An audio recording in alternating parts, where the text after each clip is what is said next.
Hello, we're just about to go live.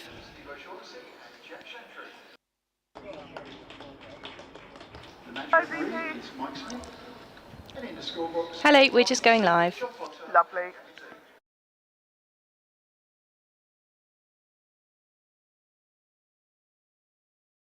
Chelmsford for day 4 of the County Championship between Essex and Yorkshire. It's Victoria Polly and Jonathan Deutsch here on another sunny morning in Chelmsford. We have had the words thunderstorms and isolated showers banded around in weather forecasts this morning, but we look far off from that prospect at the moment as both sets of players are around, and by that I mean Yorkshire is the fielding time as a group coming out to the middle, and then Essex's batting pair making their way to the crease. Essex will resume on 64 for 4, and it's Matt Critchley on 13 and Michael Pepper on 7 who will come to the crease. And really for Essex it's a case of trying to bat for as long as possible. You summed it up well, Jonathan, when you were talking on the radio this morning in terms of the scenario from a Yorkshire point of view, your analogy over the football. Yeah, well, I mean, there's 96 overs scheduled in the day. That's a lot of cricket balls to be bowled, potentially, and they just need to find 6 of them and take wickets with them, really. So you sort of got to boil it down to that. The runs, I think, are off the equation out there, they're off the menu. 456 in front, with the best will in the world, with 6 wickets left. It would be a cricketing miracle, wouldn't it, if Essex were able to win the match from here. So it's difficult, isn't it, in these situations as a batting side? Do you go out there with survival in your mind? Do you just go out and play a normal game, really? And you probably got to back your capabilities of seeing it through. But a bit of variable bounce has crept in as the match has gone on. That's not going to be easy, I don't think, if you've got a bat in hand. But it might be a grind as well for Yorkshire in the field, and it's a warmish day again, 23 degrees forecast, I think. It's going to be Jack White to bowl from the Sir Alistair Cook end. 3 wickets already for him in this second innings as he is in to Pepper, who's back down the pitch, lively and vocal in the field from Yorkshire, as you would expect. Jack White just want to get loose. He was doing a fair bit actually of bowling before play got underway, trying to get himself properly loose. Obviously in Yorkshire's interest to try and finish things as quick as they can, really. Bit of extra rest before Friday's trip to the Oval. Yeah, he was out there doing that extra bowling not far off the 5-minute bell actually, as White is in to Pepper, plays that one with a straight back, pushes it up to mid-on at a very leisurely pace for no run. Going to update BBC Essex listeners with what's going on here at Chelmsford in the 11 o'clock news shortly, so we'll break off for an update once we get to that point. We'll keep you up to date with the action here on the BBC Sport website and app as well. Mainly in Thurrock, but also Brentwood and Upminster, which border the boundary. Benko doing a bit of loosening up as well at mid-on as White is in for his 3rd ball of the morning into Pepper, and that one jumps up at Pepper and he just takes a hand off the bat as it edges out into the onside for no run. Yeah, a bit of kick off the pitch. Jack White pretty good at doing that, and seen to good effect with the first wicket in this Essex second innings when Dean Elgar couldn't quite get over the top of one as much as he would have liked.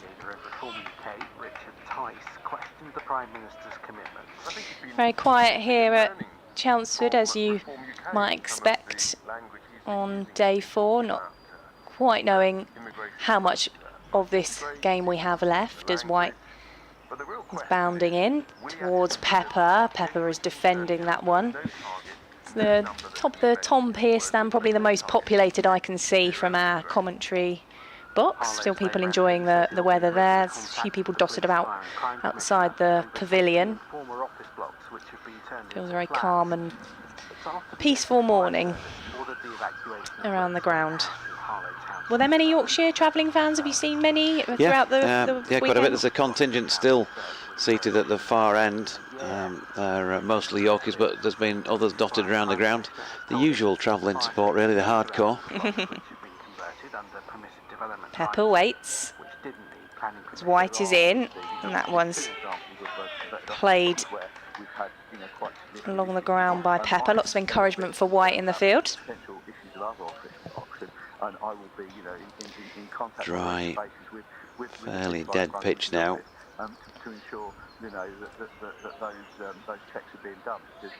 Just doing the odd little naughty thing, but it's played well in general. Just had to wait for the ball. I think everybody who's batted on it said it's very slow. County Council's revealed it needs to recruit at least 60 new foster carers this year to prevent a shortfall. In comes White to Pepper on the back foot this time. Just plays that one into the offside without any real timing, and that's a maiden over from Jack White for the first of the morning. Essex remain on 64 for 4. Update with BBC Essex News next. With Yorkshire, Essex need 456 runs with 6 wickets remaining. Victoria Polly is watching for us. Well, Essex remain on 64 for 4 after 1 over bowled this morning. It's maiden from Yorkshire's Jack White. It's been a disappointing display for Essex with the bat, and when Yorkshire set them 520 to win yesterday with plenty of play still in the day, they found themselves at 4 wickets down by stumps. So if they're going to be able to rescue this game, the task is simple, is to bat for as long as possible, but that really hasn't been the name of the game for Essex so far in this match. They're 64 for 4 and they trail by 456 runs. Commentary continues on the BBC Sport website and app. Let's look at the weather. And it's going to be Ben Code then from the Grain Gooch end, running towards us. 3 slips in place.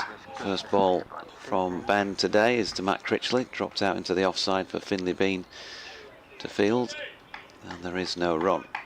So George Hill at first slip, Adam Lythe at second, Bean at third, Johnny Tattersall is at point. Don Bess, the designated ball shiner, is doing just that at extra cover. It'll be into the hands of Dan Moriarty right now, on its way back to the bowler in the onside Matthew Revis. The rootin' tootin' shootin' Revis again in the cowboy hat, looking floppy. He's at mid-wicket, and James Wharton's just off the cut strip at a silly mid-on, really. And Critchley not playing that with complete certainty. Slightly squared up, skews the ball out to Bess. Jack White, who's just receiving a drink from what looks like, I think, the Yorkshire S&C. Harry Booker away to our left, he's down at long leg.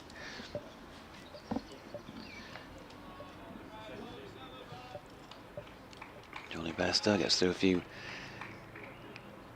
twists in between deliveries as well. And here comes Code. Critchley drops that into the offside, no run. Not many games, of course, still in play today. Having seen a few results wrapped up yesterday. Essex will be very keen to ensure that they get out of this with a draw, if at all possible, given the way that the championship table is taking shape, and Yorkshire, well, I think they can be pretty much guaranteed a minimum of a draw now, as Critchley jabs down on one that keeps a little bit low. But if they can wrap up a win, then that would just get them moving back in the right direction.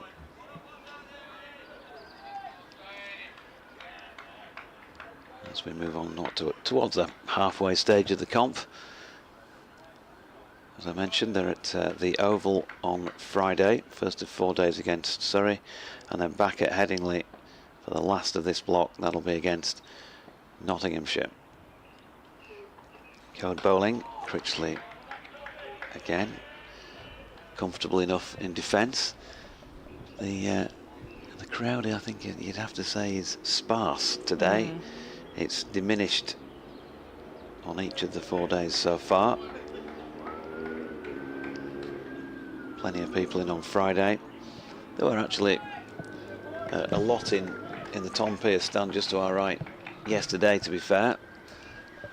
are still fairly well populated, but not so many in there today either. Coding again, and Critchley offers to play at that, then pulls the bat back inside the line. A second successive maiden, so Yorkshire joining the dots in the early stages. I thought it was a real moment. I spoke to Adam Lythe at breakfast this morning and just said, did you notice when he walked off when you were out, the standing ovation? And he said no. You know, he was obviously heading straight off towards the changing rooms, but the stand here got up and applauded him, and I thought that was a special moment, really. You know, you don't get too many of those on the championship scene where there's enough people in to sort of make it feel like that, but they all got up and you know, appreciatively applauded what was a great knock. Yeah, rightly so.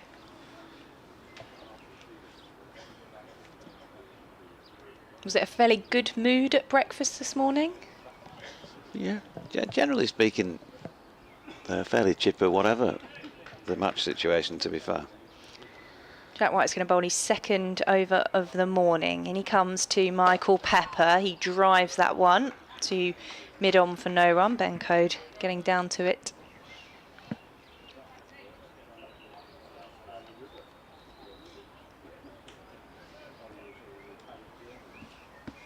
Fairly still as well. There's the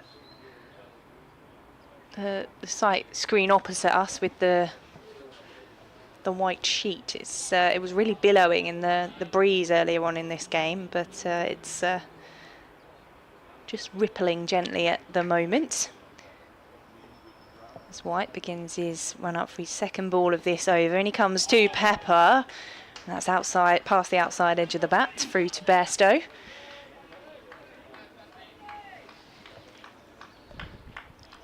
Looks like we might get some Yorkshire contribution from Harry Duke at some point.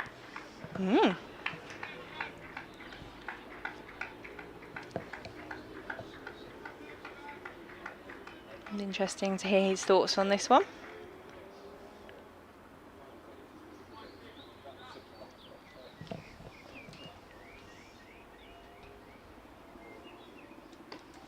So there's yet to be a run added to the overnight score of 64 for 4 as White is into Pepper, who defends that one back down the pitch. Another dot ball. Essex won't mind that though. The pair of them will want to play as few deliveries as they can, I think, Victoria, and so far they've had to play most of them. So, you know, while ever the stumps have been challenged, they've got to come up with something in terms of rear guard. An easy leave will be very, very welcome, and so far it's been good from both the Yorkshire bowlers.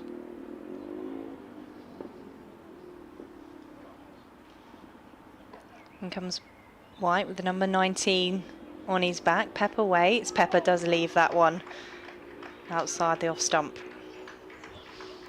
Yeah, and it certainly went, didn't it, after it pitched. You could see from the way he twirled round as well, and Johnny Bairstow stepped across to his left to take it. That's still something happening with this ball, which is 29, nearly 30 overs old.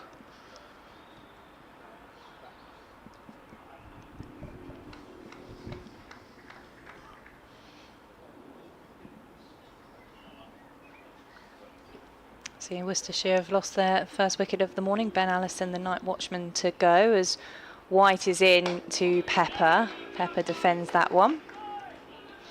Into the offside, no run. So Worcestershire 119 for 4. Sussex look for victory in that one.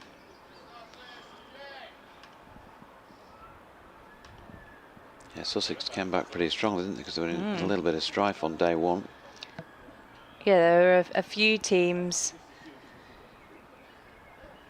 have managed that over the weekend. Northamptonshire, the other one in Division 2 against Lancashire. Again, recovered from a early fall of wickets as White is in to Pepper. Oh, he's really on the stumps, is White. He bowls another maiden over, with Pepper having faced 41 balls now for his 7. Critchley at the other end, 13 runs to his name. Yeah, we don't have these sort of stats, but it'd be interesting to know how many times they've had to play the ball, the pair of them, since they've been out there, out of those deliveries they've faced. We saw the one lead from Pepper. That last ball of the over was just a little bit of a threat. It was straight enough from Jack White, and Pepper, I think it kept slightly low on him, and he ended up jabbing it down into his pad. So I need to just keep asking questions. Code is in and bowling to Critchley. Again, it's straight. Wharton just off the cut strip at silly mid on, does the fielding. He'd be there really for really the player who's playing just a little bit too soon. Slow pitch, if you go into your shot just that little bit early, it's not going to have to be too far off the deck to bring James Wharton into play. A sort of middle stump type delivery, angled in. You'd naturally be thinking about turning it that way.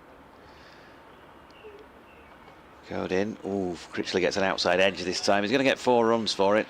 Down through third man. Johnny Tattersall's quick, but he's not quick enough to reel that one in. And a bit of a glove punch for the first runs of the day into the 4th over of it. But of course, the Essex boys will tick off every over. Have a good look at it. The longer they can go on, the more confidence they will be able to build.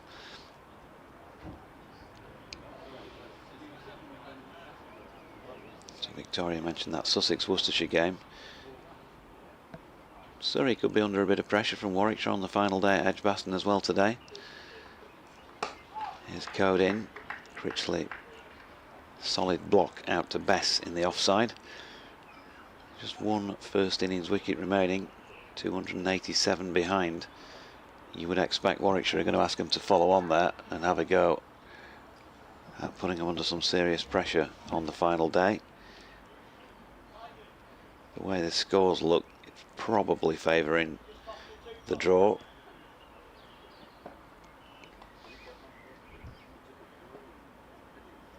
Code making his way in again from the Graham Gooch end. Critchley right in behind that, runs it out. Squarish on the offside for Tattersall to field. Yeah, Ben Foakes has just made his 100, hasn't he? So he's doing his bit to try and cling on for Surrey there. Drawing out the possibility of that follow on, at least in time senses. Yeah, it'd be tough for Warwickshire. They've already been out in the field nearly 131 overs. So to have to try and do that again won't be easy. Here is Code again. Critchley right in behind.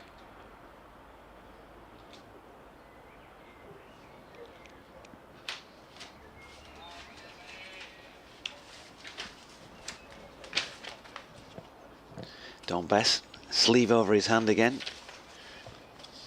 Giving that a good old rub before it makes its way back to Yorkshire's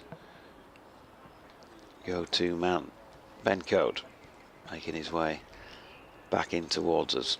Tattersall, Bess I should say, has just moved in just off the cut strip at a silly mid-off type position, fairly deepish silly mid-off, it has to be said, probably 12 yards from the bat. Final ball was blocked by Critchley, so 4 coming from Ben Code's over, and just the 4 runs scored from 4 overs so far on this 4th morning. Essex 68 for 4, and that's 452 runs behind. Don't forget, if you want to get in touch with us, BBC Essex Cricket at gmail.com is the way to do so on our emails. The handle that you like to use, Jonathan, is at JDZ Events, or there's BBC West Yorkshire Sport at gmail.com on the emails.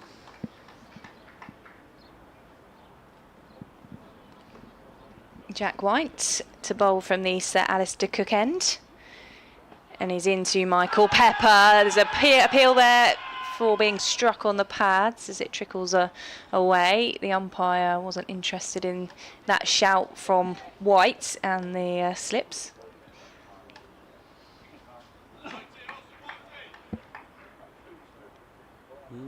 It's not a bad shout.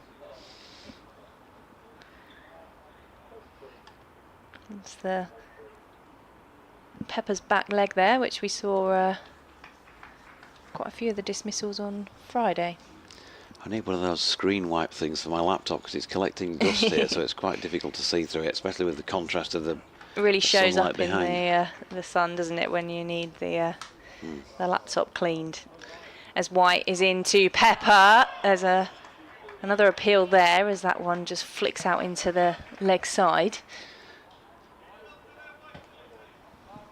Yeah, just a brief look at that replay. Might just about hit him in front of off stump. There's a bit of doubt on height. So probably a fair enough decision from Jack Chantry. It was well worth a shout.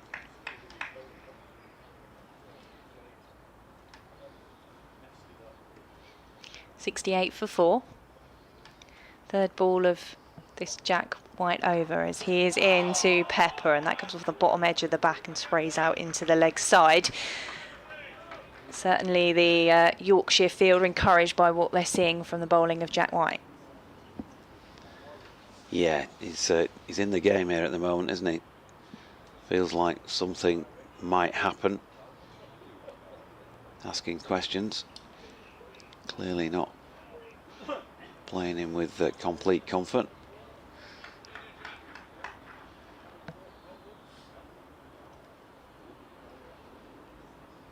So we had 3 dot balls so far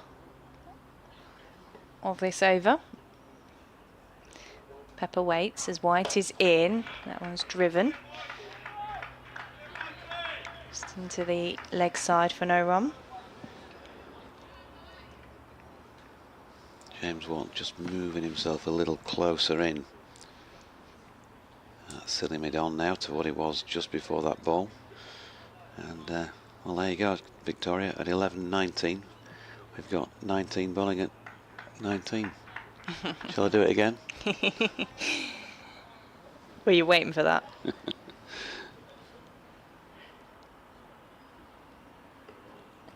Wharton in very close proximity now to the waiting Pepper as White is in. There's a big appeal, struck on the pads this time. Umpire still not giving Yorkshire the decision that they want. No, it felt like it was going down. It'd be interesting to see that again. It did have the feel that it was, in the way he's played at that, Michael Pepper.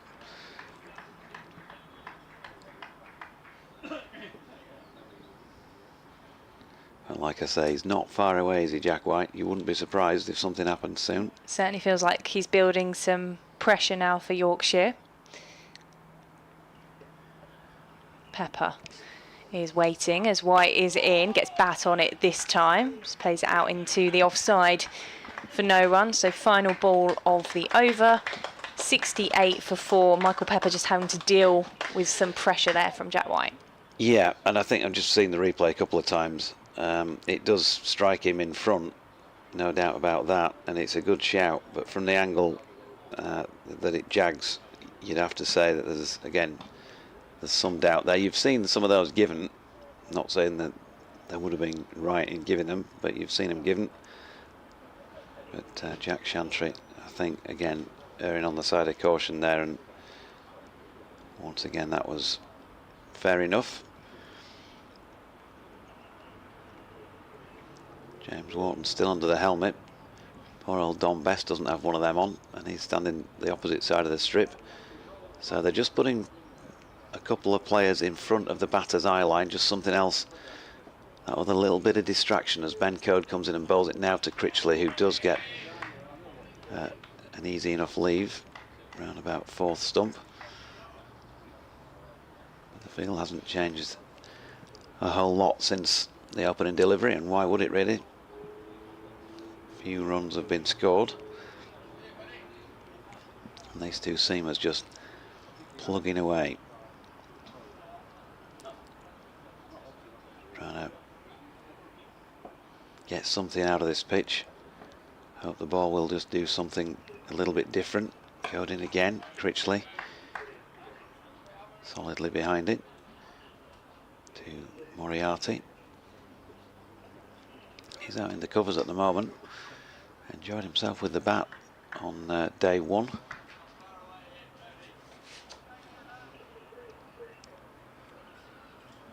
Might just pick that up on the mic. Not far away here, Cody, was the call from the field.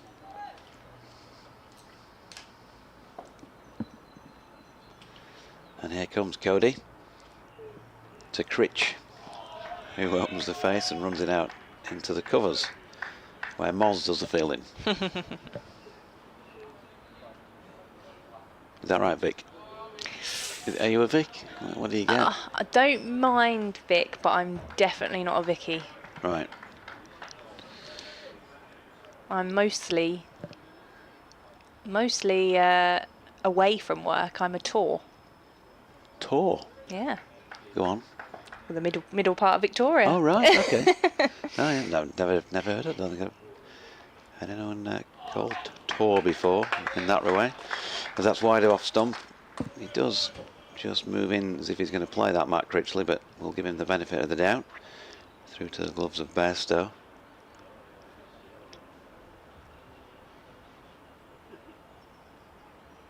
And it's just a shortening down even further of Tory, I guess. Is Tory a shortening of Victoria then? Yeah, oh, yeah. Right, okay. Well, I've learned something today. Code to Critchley, who's solidly behind it, pushes back to the bowler. And there is again no run. In fact, the ball before, just in it, look back at it, and it did move quite sharply away from the outside edge of Matt Critchley. One of my favourite nickname stories was one of my ex-colleague a few years ago, well, quite a few years ago now, asking Alistair Cook why his nickname was Chef, but coming to the realisation of why whilst he was asking the question. Yeah, okay. Going into Critchley. And this one ends up in the hands of Bess. At silly mid-off to complete that over at 68 for 4 still. 17 of them to Critchley. 7 to Pepper, still 452 runs behind. It's a crawl in terms of the scoreboard this morning, but the more happy of the two teams at this moment in time in that respect will be Essex, because they haven't lost a wicket despite the fact that they've added just those 4 runs from the boundary.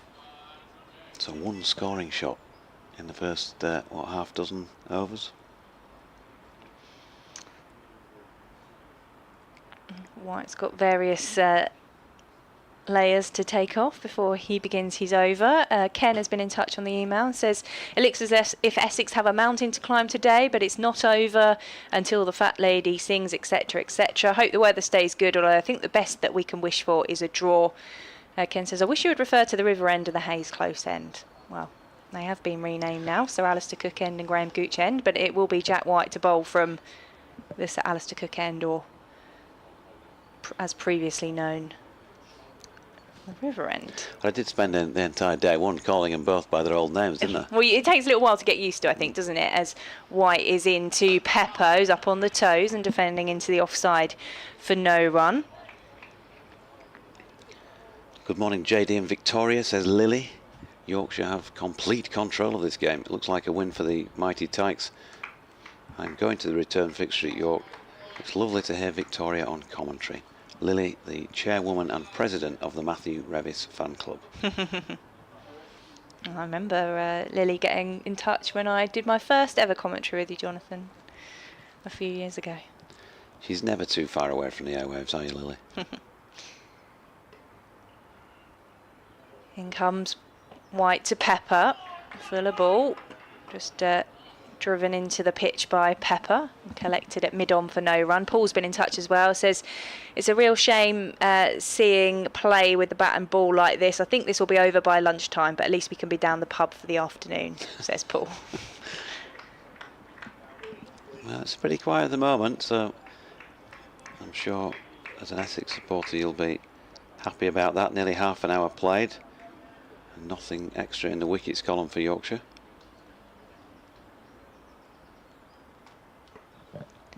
.68 for 4. As White makes his way into Pepper, turns that one off the hip into the leg side and straight to the fielder.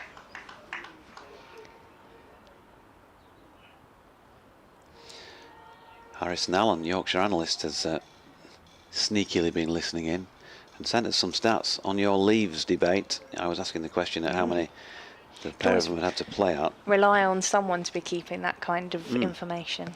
Michael Pepper has only left one of his 46 balls at the point he sent this, and Critchley the same. So there you go. That tells you how much Yorkshire are asking him to play.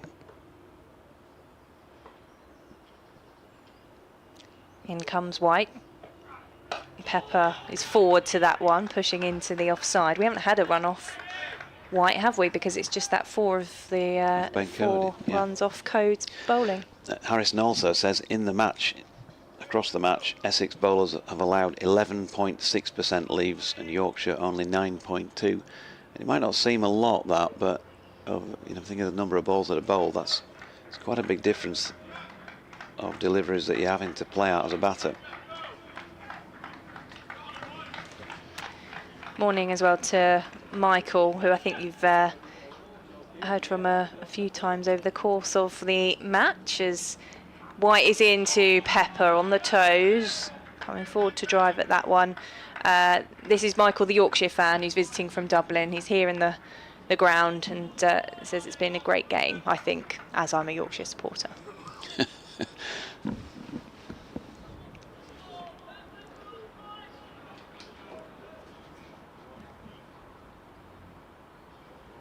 Not that any of our listeners or viewers are fickle. Tor.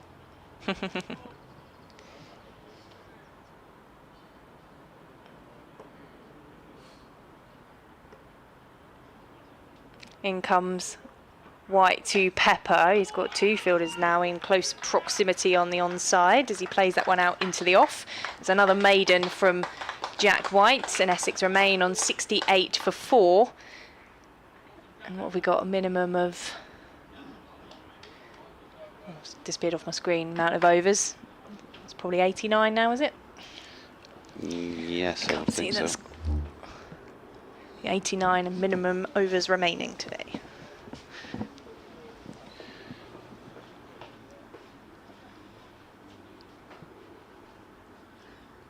Matt Critchley just retaking his guard. Referee Ian says, morning JD. Only 8 hours gardening for me today, so hopefully the guys can have victory wrapped up long before I finish at 6. Another Adam Lyth super performance. Just a shame we're dropping first innings batting points. Otherwise, all round, the Yorkies are on the up. So this brief stoppage, not entirely sure why, but Johnny Bairstow's back in position now, and Code is finding his gloves with that first ball, which is a leave for Critchley, wide of off stump. Bent Nielsen says, in general, I don't like Mondays. Luckily, I don't need anyone to tell me why. Let's have a win today, anyway, Yorkshire. Taking me back, Bent. That was number 1 when I started at high school. David says he would have been here today, but made a doctor's appointment a while back and think he can't cancel. Code is in and Critchley dropped into the offside, no run. I could come after, but I think I might not get there in time, as I'm sure we will win and finish quite early today.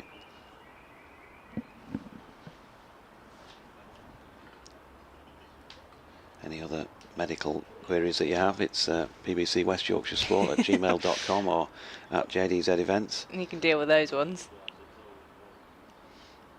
Trapsy says the umpire's given us, meaning Yorkshire, nothing, but triggered half the team in the first innings. Don't read that out. You've been outed, Trapsy. Here's Code, and that's pushed into the offside, where Bess does the fielding, and right on cue, Russell Bess has messaged me saying, afternoon JD and team. Finicast today. Great comms as usual. Finicasp is in capitals. Is that some sort of acronym, Russ? Or is that a place that you're at? I don't know the Aegean very well, I've got to say. Here's Code. Critchley drives. He's going to get 4. Moriarty doing a bit of gymnastics and a forward roll over the top of the ball there. Nicely played by Critchley. Getting an opportunity to get his hands through the ball. And a very rare one this morning. Yeah, I don't think Pepper or Critchley are going to take any risks here, but Critchley seeing that opportunity that time. I did feel like Moriarty did dive very early for that one, as it just went underneath him. Yeah, it was a bit of a sort of crowd dive, but there's no crowd really. I think he might get the mickey taken out of him by the boys for that. And he'll take it all in good part, I'm sure.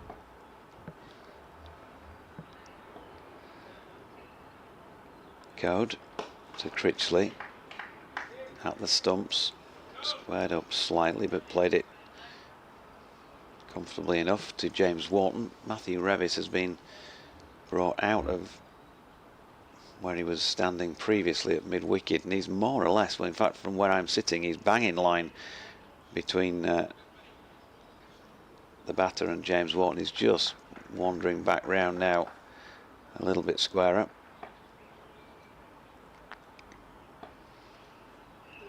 Here's Code again. Critchley plays back to Code, and that will complete the over. So 72 for 4, just 2 4s this morning. Essex resuming on 64 for 4, 456 runs behind. Critchley 13 and Pepper 7 were the overnight scores. Pepper's not added a single run yet in the first 33 minutes, 8 overs of play. And Critchley, well, he's managed a 4 through third man, and then that nice drive wide of mid-off in that previous over. We're going to get the first change of the day, and it's GCHQ. George Hill coming on from the Sir Alistair Cook end. 6 for in the first innings, 1 so far in the second.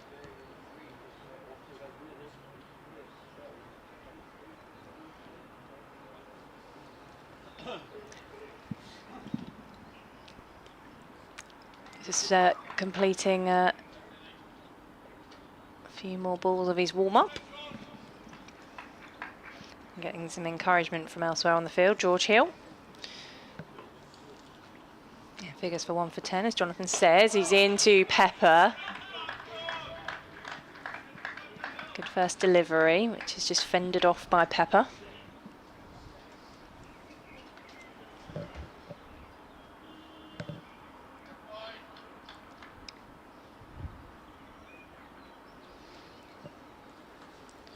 Michael Pepper, you know, obviously you don't see players play that often when you're following one team around, but strikes me as somebody who likes to field bat on ball, would normally be a fairly fluent scorer.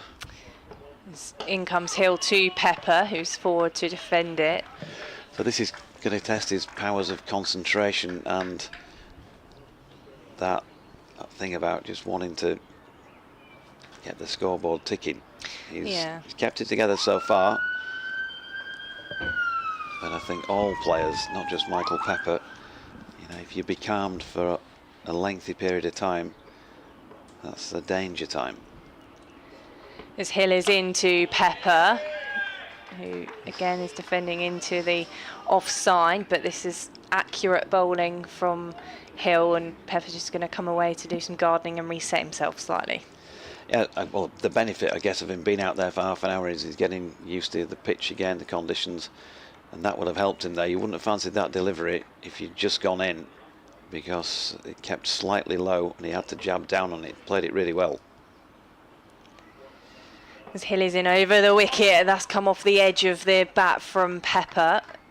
It's been trickling down towards fine leg as Pepper gets his first run of this session to move himself to 8, and Essex on to 73 for 4.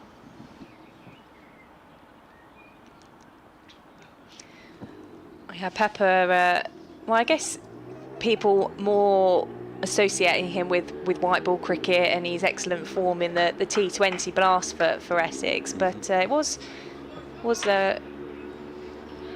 red ball cricket where he made his first appearance for Essex, and he certainly can stick around as Hill is into Critchley. This is the first time he's faced a ball from the Sir Alistair Cook end this morning. It's just played into the leg side for no run. Yeah, and Pepper was quite obvious in walking down and just having a chat with him before he faced that delivery. Maybe passing on a bit of intel from what he's feeling, if you like, from batting at that end.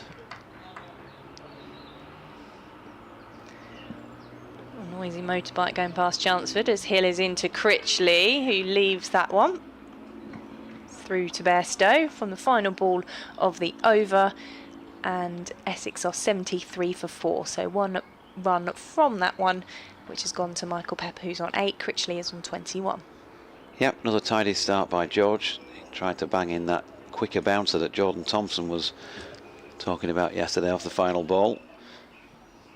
Didn't quite get the radar right on this occasion, but that could be a danger, and it is Ben Code who's having either a breather, or he might be swapping to this end, and that might have been just a one-off over for George. We'll see, because Jack White, who was on at the Sir Alistair Cook end, is replacing Ben Code at the Graham Gooch end. And if you can follow all that, then well done.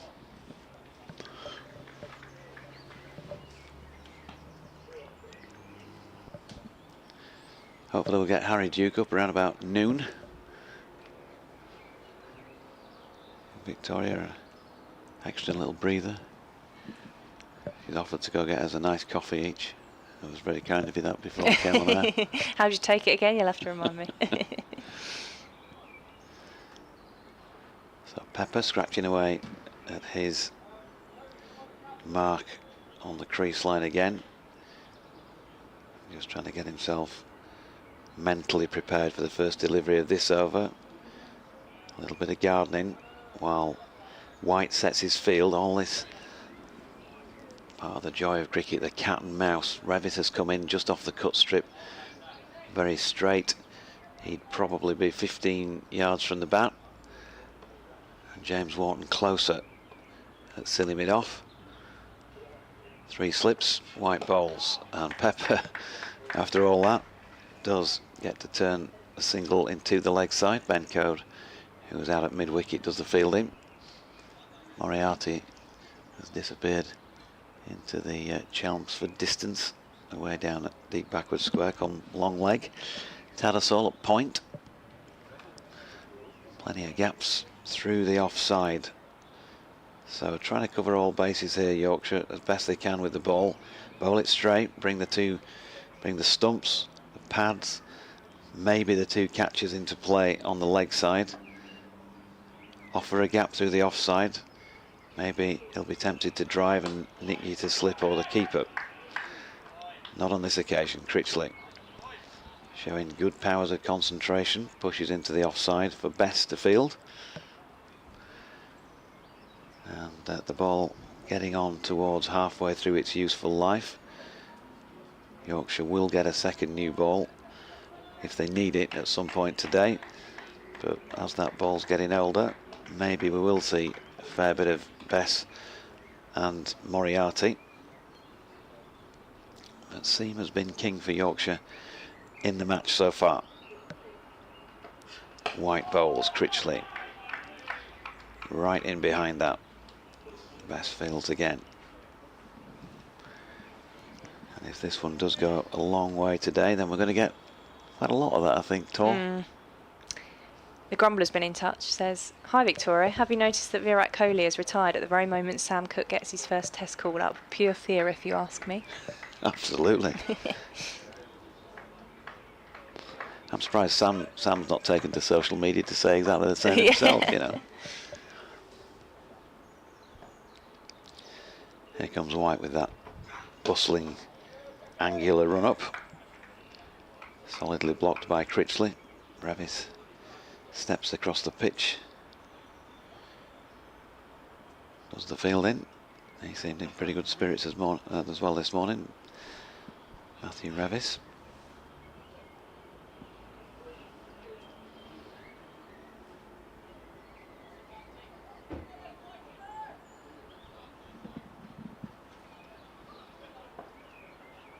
So Essex becalmed, but still this pair resisting. White is in again, and Critchley played that one nicely, comfortably along the deck out to Tattersall at point. Again, no run. A bit more gardening from Matt Critchley. Pepper wants a word and has done so.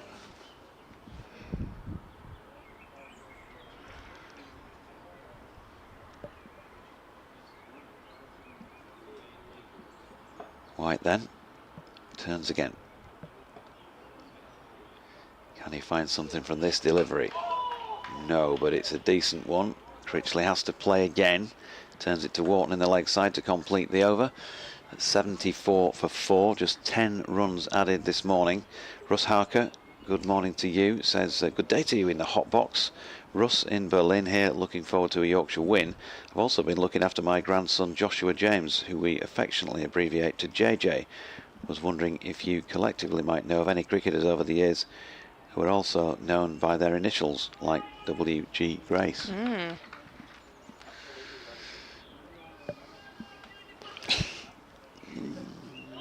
R. Ashwin would be one in recent times. It's interesting that in his own nation he got called R. Ashwin rather than Ravi Chandran. Well, yeah. In comes Hill to Pepper, who leaves that one. Doesn't seem to do that too much this morning.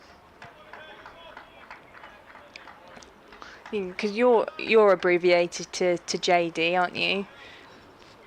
Quite a lot of the time. I'm Digger. often VP at work. Digger's a sort of family nickname for me, my brothers, my kids. In comes Hill for second ball of the over. Pepper whips that one through the leg side. There is a man out on the deep though, so we'll just get a single for it. It moves Essex on to 75 for 4. And Pepper into double figures with 10.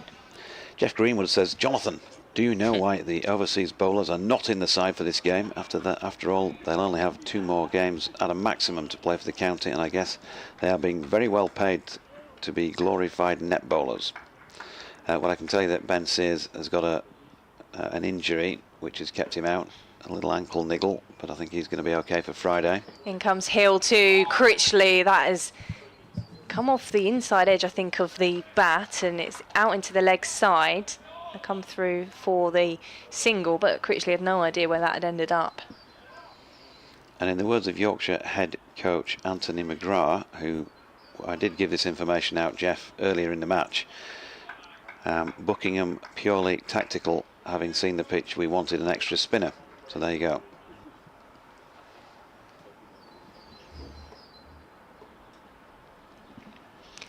In comes Hill to Pepper, dabs down on that one, back to the bowler.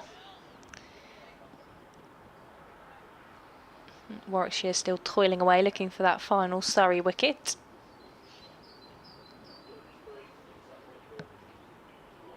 Round about now, being the professional that he is, 15 minutes before he's due on, Harry Duke will be gargling, be going through the vocal range before he gets the microphone headset on his head. In comes Hill to Pepper. It's driven back along the pitch for no run. Just like you that this morning, wasn't it?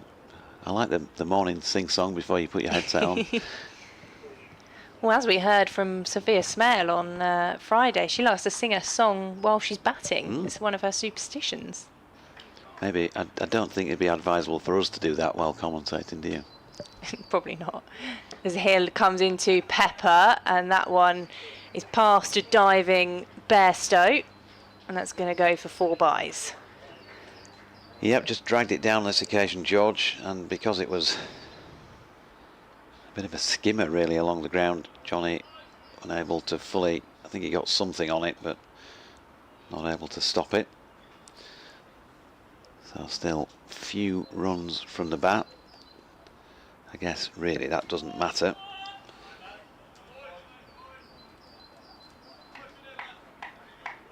And these two have got themselves in this morning.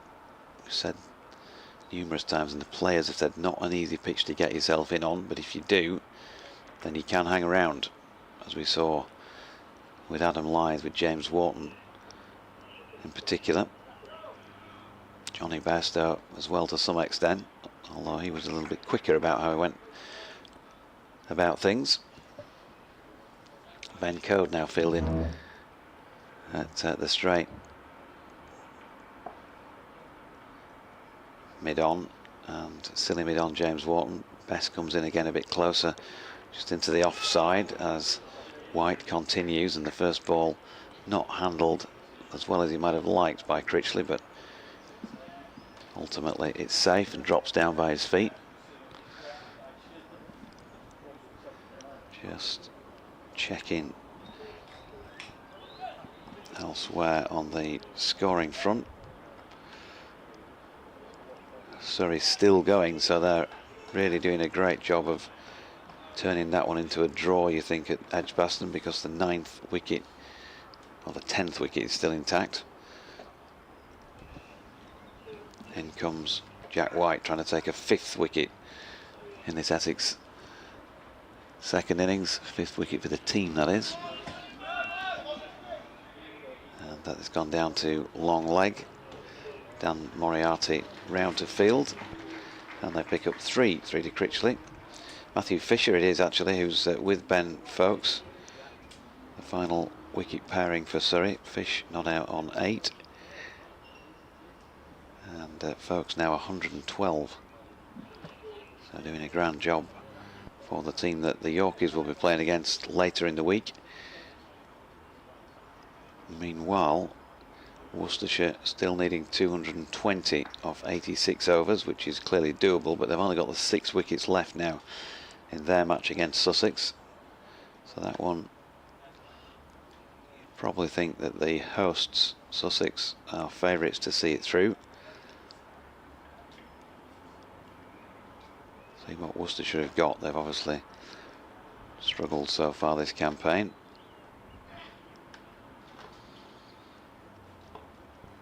White in and bowling now to Pepper, who turns one fine down the leg side. Jack White just cursing his luck for a moment. I think he thought he was just about dropping it in the right spot, but maybe just a little bit too leg stumpish. It was nicely handled by Michael Pepper, who were saying hadn't scored a run for some 40 minutes or so this morning. He's on the board now, and has been for a few minutes. Turn that one away through fine leg for 4 more.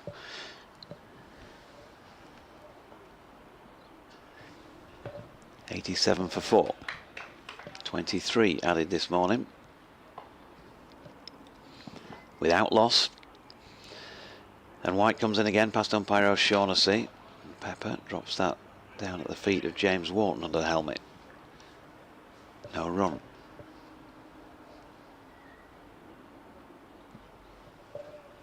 Two balls remaining in this over.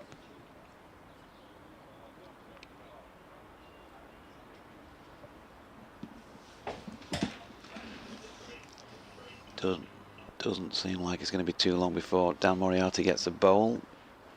There's a chap at a distance between Johnny Bairstow and Moriarty, who's away to his left out at long leg. Maybe which end do you fancy, or I'd rather you bowl at this end or that end. And White to Pepper, who has to jab down on that one again, keeping relatively low. So far, those 6 deliveries that we talked about at the top of the day that Yorkshire have got to find, haven't yet managed to find one that's taken a wicket. They've certainly produced some good ones. But things can change, and once one goes, there will be a few palpitations among Essex supporters because it's not easy to start for anybody coming in. Ooh, now then, White got a little bit of extra bounce. Pepper played it well in the end, and it drops at the feet of Wharton. Good job he mastered that in terms of the bounce. That was a possible delivery that could have caused a problem. 14 to Pepper, 25 to Critchley, 87 for 4. Yeah, so we're still going to see Hill continue from the Sir Alistair Cook end. 84 overs remaining in the day, and that is the column that I think Essex supporters will be keeping an eye on, as well as the wicket column, rather than the 433 run deficit that they're in. Yep, Yorkshire Lad's been in touch and says, talking of cricketers' names, I always like the fact that the nickname of Chris Old. As Hill is in to Critchley, he plays that one out into the leg side for no run. The nickname of Chris Old, Yorkshire's and England's former fast bowler, was Chile C. Old. Ah, cool. Yeah. Is he the one that... Oh, no, I might make a fool of myself if I say this. Did he own a chip shop after he retired? Is that him? I think you might have right. got the wrong person. As Hill is in, shorter ball, which is an attempted pull by Critchley, doesn't time it, and they'll come through for a single. That's ringing a bell. 88 for 4. I feel like that's somewhere I went when I was younger, and I was told on a holiday that this was a former cricketer running the chip shop. In comes Hill to Pepper. He just dabs that one into the offside, thinks about the quick single, but sends Matt Critchley back.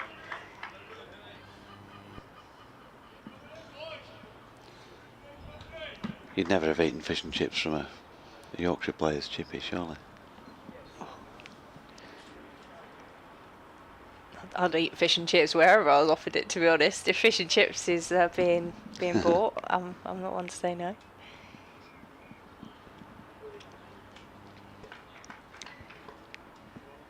We've had one single from this so far as Hill is in. Pepper tries to guide that one into the leg side.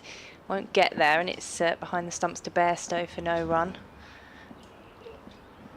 I did enjoy a social media video. This will be surprising. I enjoyed a video I saw on social media a couple of days ago from Somerset, going through with their players what their nickname is and why they've got it. Some of them were completely random, and some of them were to do with their names or their initials. As Hill is into Pepper, who's leaning forward to that one, plays it into the offside for no run as we get some aircraft overhead.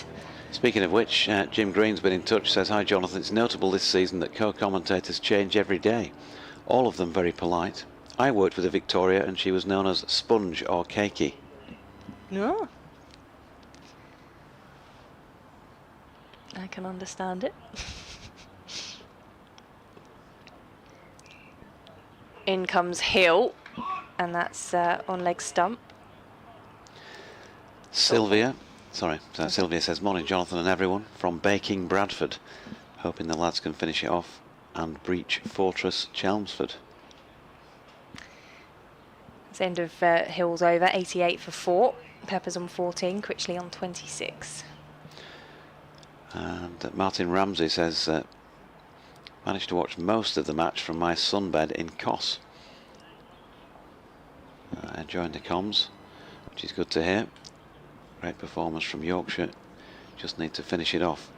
Good luck to Ben Cliff on his recovery. Martin Ramsey, brackets godfather. Oh, okay. Well, as you'll know, Martin, Cliffy was on comms with us up at Headingley last week, basking in the glory of Leeds United's promotion back to the Premier League. We don't exclusively only take Leeds United supporters, but Jordan Thompson's one of those as well, of course, was on yesterday. This fella who's just taken the ball at the Graham Gooch end, he's not.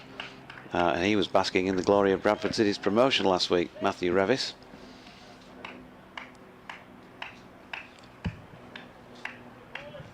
So he's going to have a go then. 2 slips and a gully as Revis comes in then, right arm over. First ball to Critchley is typically back of length. Half forward, he pushes that out into the offside. He's gone with Jack White at mid-on. Jordan Thompson right on cue. He's out there subbing for the moment. He'll be delighted about that. He's at mid-wicket. James Wharton was a little squarer at short leg, has now moved round to silly mid-on. There's a point and also a long leg, short ball. And it will be a long leg coming into play here, but he's not going to get anywhere near fielding that. And Critchley bangs it away square on the leg side for 4. It was very quick reactions there from the square leg umpire to dive out of the way of that ball as it was whipped by Matt Critchley.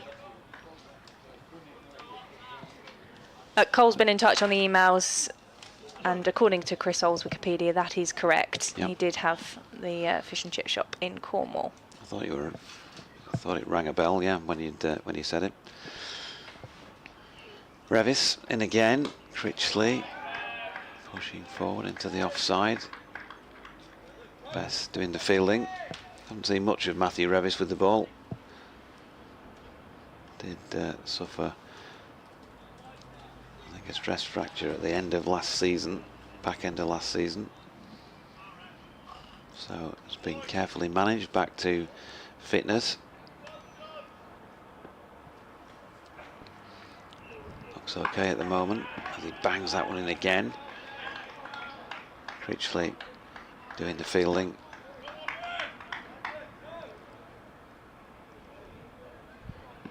Revis making his way back to his mark. Tall figure. 80 plus with the ball.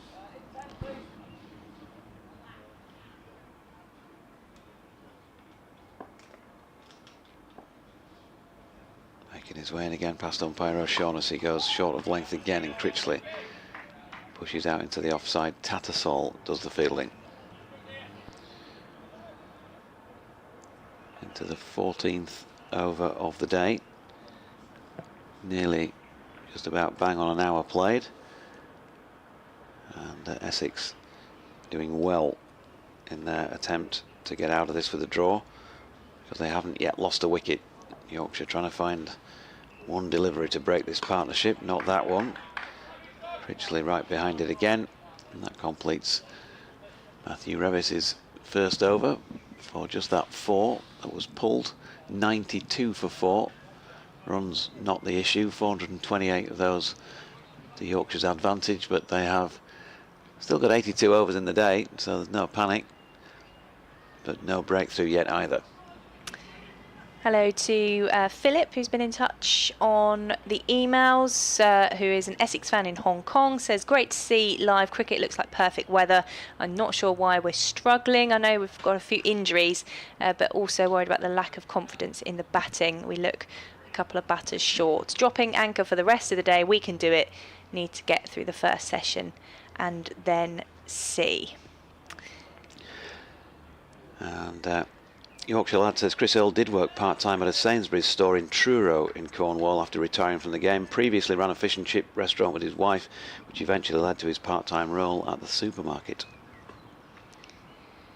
It's George Hill bowling to Michael Pepper from the Sir Alistair Cook end. That's just played out into the offside by Pepper for no run.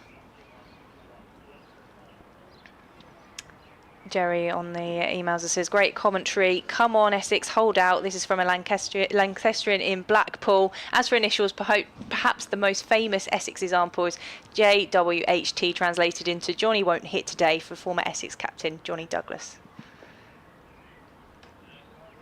BBC Essex cricket at gmail.com to get in touch.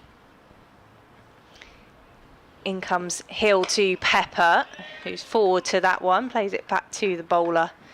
It's another dot ball. Trapsy says that the Clipper Fish Restaurant was run by Chris Old in Cornwall 2002 to 2009. And Graham Colley, who commentates with us, says, talking of nicknames and Cakey in particular, the former Leeds RL back row Graham Eccles was also nicknamed Cakey, as in Eccles cake. Good to hear from you, G. In comes Hill over the wicket to Pepper, turns that one into the leg side. Comes through for the single. Pepper moves to 15, Essex to 93 for 4.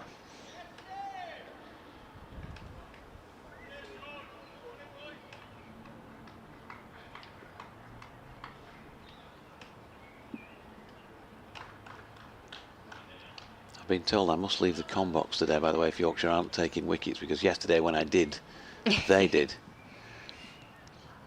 In comes Hill to Pepper, full of ball, which Pepper drives back towards the bowler. Well, you struggled to leave the box today, won't you? I'll just get up and walk out. Leave you to it. Just leave me on my own.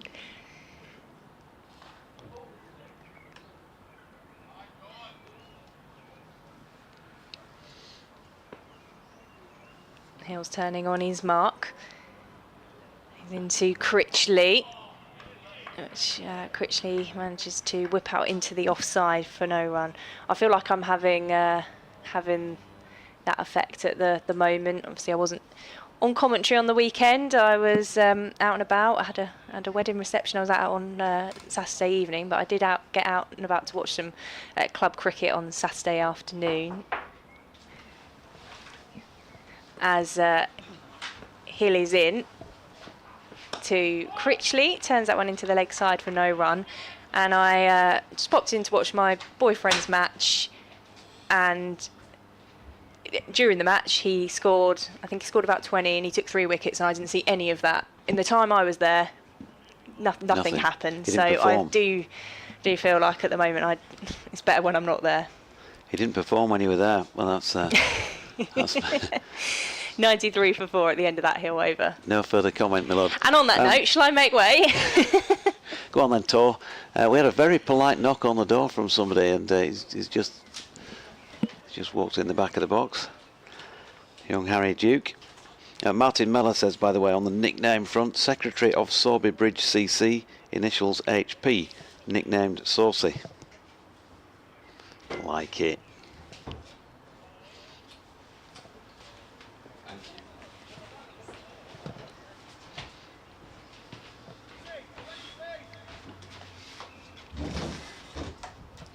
Make yourself comfortable, Harry, and then press that red microphone button on. There we go. I know you like to play with toys and stuff like that. You're still only young, so just, don't ruin the kit, will you? No, I'll look after it. How are you? Don't worry. Yeah, good, thank you. Good. Yourself? All right, just about to start getting burnt again. It's that time of day when the sun's going full on through the box window. What do you make of the first hour or so? Yeah, it's been pretty attritional stuff on it. I think it's shown the surface is pretty slow. But yeah, Cody and White did an unbelievable job there, keeping it nice and tight for us. So hopefully it'll open up towards the afternoon. Here's Matthew Revis, round the wicket, bangs one in short. Pepper sways out of the way. Slip cordon has reduced in number now. Adam Lythe's in there, and fairly wide as a sole slip. James Wharton's moved squarer, a couple of strips away from the batter, short leg. And then the field set for some short bowling, really. We've got Don Bess in at mid-wicket. George Hill is just in front of square, more or less bang on, in fact. And then also Johnny Tadassol's gone in backward of square, another short ball from Revis. Moriarty, he's out in front of square on the offside. Jack White at mid-off. I don't know if we've got a long leg or not because of the lip of the stand, but you can count them, Dukey. 1, 2, 3, 4, 5, 6, 7, 8, 9, 10. Yeah, they must either be a long leg or a third man. I would imagine the former. Yeah, I think Jack White's down there, down at fine leg. No, he's at mid-off. Yeah. Someone's down there. Revis in, short ball. Finley Bean's down there at long leg. Hopefully the ball's going to go down there. He's got a good pair of mitts, so Bluey's obviously put him down there. Matty working hard here. Well, we've seen this many times before, haven't we? Yeah, he's got a good tank on him. His rev, he'll bowl all day and really hit the pitch hard here. Have we done you a favour by asking you to come up to the com box, because you don't have to go out and field now? No, I got the morning off, luckily. Revis in. Oh, chance. Oh, no, it's not a chance. In fact, it loops up over the top of Bairstow. There is a third man as well in Ben Code, and he's come round to field it. So it is 1 run. So it was off some part of the batting equipment. First semblance of a chance, really, for a little while.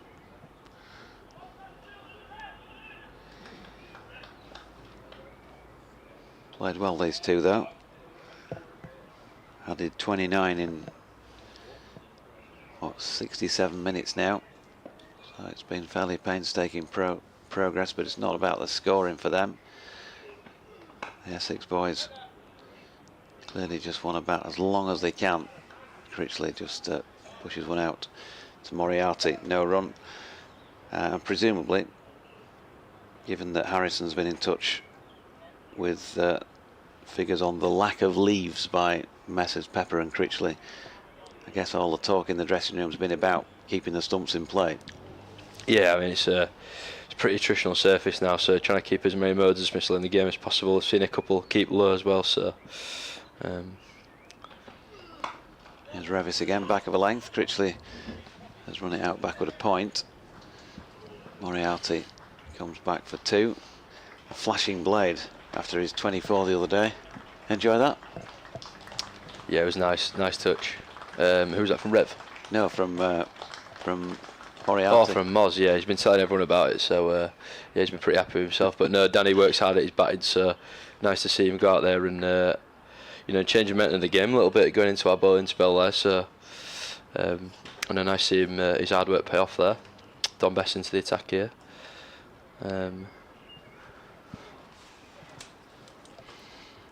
Yeah, so over number 44. First sign of spin for the day. Ball will be getting a bit softer. Any signs of any break-up out there, pitch-wise? I had a little look at this morning. There's a few footholds. Obviously, there's a couple probably definitely in play for Bessie and Mozza from this end. So, but even so, like we saw in the first innings, Mozza spun the ball from straight. So, as a left-arm spinner with right-handed batters in play, that's really attacking threat. Hopefully, we can use this afternoon. But yeah, the boys have toiled away hard this morning so far.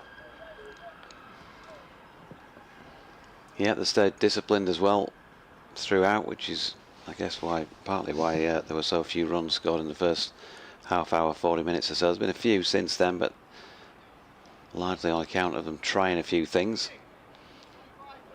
And that's no problem. They've got runs to play with, loads of runs to play with at the moment. Jack White 3 for 25 from 15, 1 for 15 from 9 for George Hill, who's had a go at this Sir Alistair Cook end. So we've got Don Best bowling his off spin at this end. Leg slip, short leg. Adam Lyth at slip as well. He's bowling to Pepper first up. Fairly full, open face. He's got that away backward of point. Moriarty does the fielding. They get back for 2.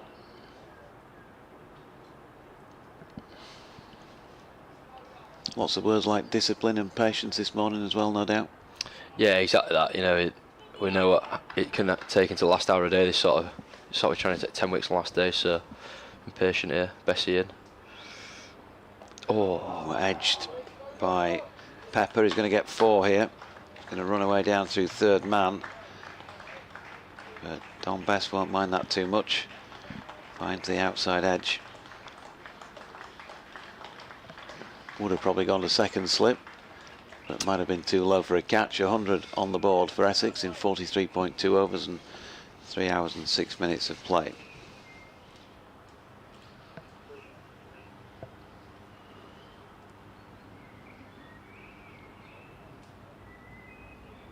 Chantry just making Don Best wait till Adam Lyth gets back to his mark at slip, and then another straight delivery dropped into the pitch. It's no good asking a wicketkeeper what the bowlers can do, is it? Imagine you bowled, didn't you bowl here last time? Was that? Yeah, right? that was that year, yeah. Bess is in. A couple of decent players as well bowled out, luckily, so. What were your figures? Can't remember now. Bowled an over for 2, so it's not a bad economy rate that for a wicketkeeper, so.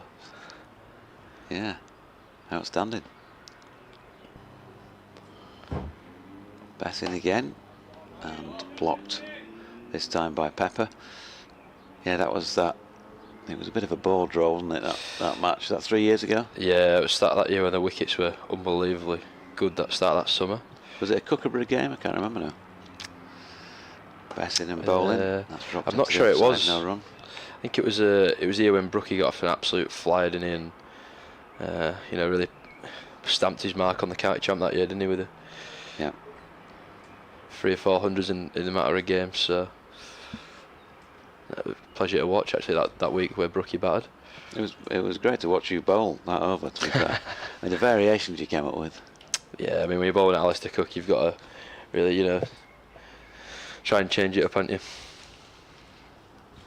And you only conceded 2. Have you been doing master classes with the lads in the nets while you've been down here? I think if I start a ball, I think the lads would. I don't think that'd go down too well, to be honest with you, if you try to tell them about a ball. Yeah, Revere again round the wicket to Matt Critchley here.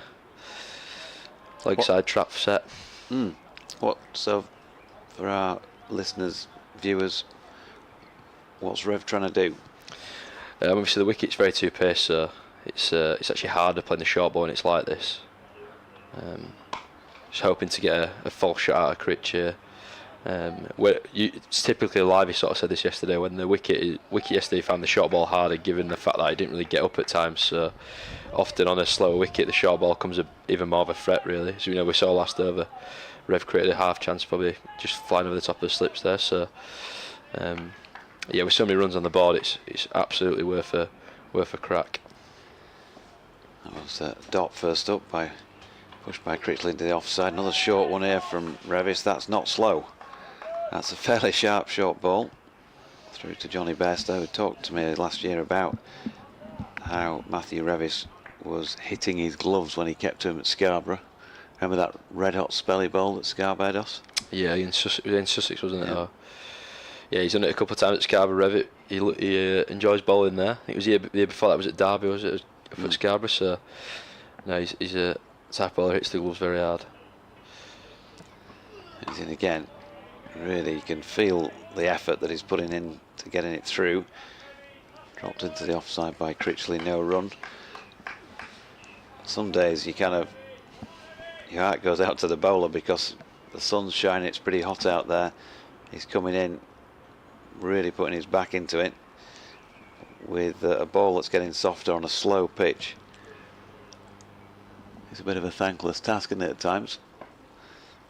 But he's hoping to get a thank you or two from a wicket. Here he goes again. Critchley, plenty of time to get underneath that one. And when you're firing the ball down at that sort of pace, it's not easy to get every ball right, is it? You're striving for the extra pace. If you miss by even a foot, it's a different height when it comes through at that end for the batter. Might be a slightly easier leave. And sometimes it can look like you're wasting energy. Yeah, I mean, as a batter, you're probably hoping to ride this wave now for however long this spell is, 4 or 5 overs. It's not going to be for too long, but often it does draw a false shot out of people with Rev's extra pace on this sort of a surface. It can potentially cause a few issues. Johnny Tattersall's put the lid on and gone in at silly mid-off here, and the next delivery doesn't bounce as well as high, I should say, as Number having this over. Critchley is able to pull the bat out of the way.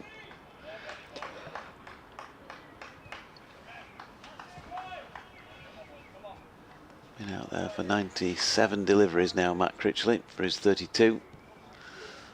Doing a very sound job for the hosts.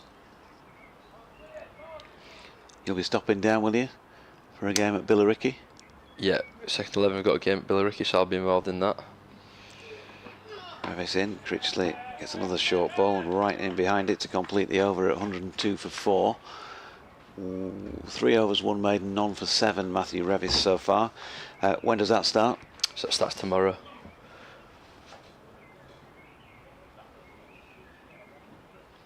And you've been coming out with plenty of runs so far this season. Yeah, I've started okay so far. So cricket's a funny old game, you don't look too far ahead, do you? Especially as a batter, and no, it's been nice to contribute to a few wins as well. The second team been flying. There's a lot of lads doing some good stuff. I've been impressed with a few of the youngsters coming through as well, which is always nice to see. You know, Yorkshire have had a massive history of producing cricketers, so there's definitely a few more coming on that conveyor belt, no doubt.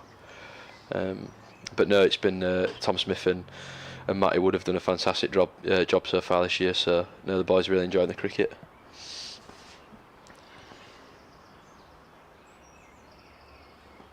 Best then, Sir Alistair Cook end, with men round the bat, driven through extra cover. Ben Code's giving chase and will reel this one in. And they're going to get back through for 3 there to Michael Pepper. Anybody else who's down here with the ones who'll be playing in that second team match? No, I think the rest of the lads are heading back up, obviously. Jordan Buckingham and Tomo, they'll be probably hope to get the feet up and get ready for Surrey. So yeah, it's been a productive week for the boys. Actually, they've had a good training week. Still stay nice and sharp. Obviously, a lot of cricket still be played in this block. So here's Bess again. Now then, might have been some contact with the glove as well as pad, but he's okay, Matt Critchley. I saw you doing a few laps around with Jordan Buckingham. He was taking 1 stride to your 3 a couple of days ago. Was it at lunchtime? Something like that. Oh, now then, wow. Bess. And he's across and playing that one with some discomfort. Matt Critchley rolls into the pitch round by his feet. So Don Bess is getting into the game here.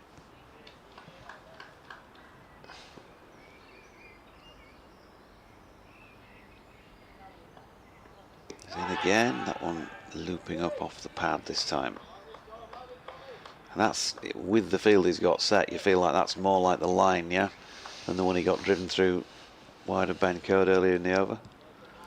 yeah, absolutely. I mean, the ball spin here is a massive threat, as we've seen with Simon Armour for so many years. So yeah, he started beautifully. Bessie, hopefully get them short catches in the game would be nice. Get us on the board this morning. Another block by Critchley.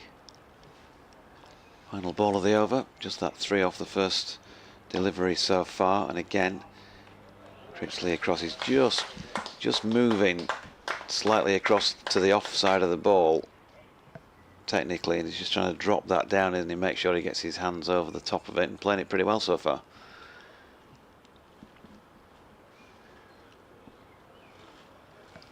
So he's on 32, Pepper on 25.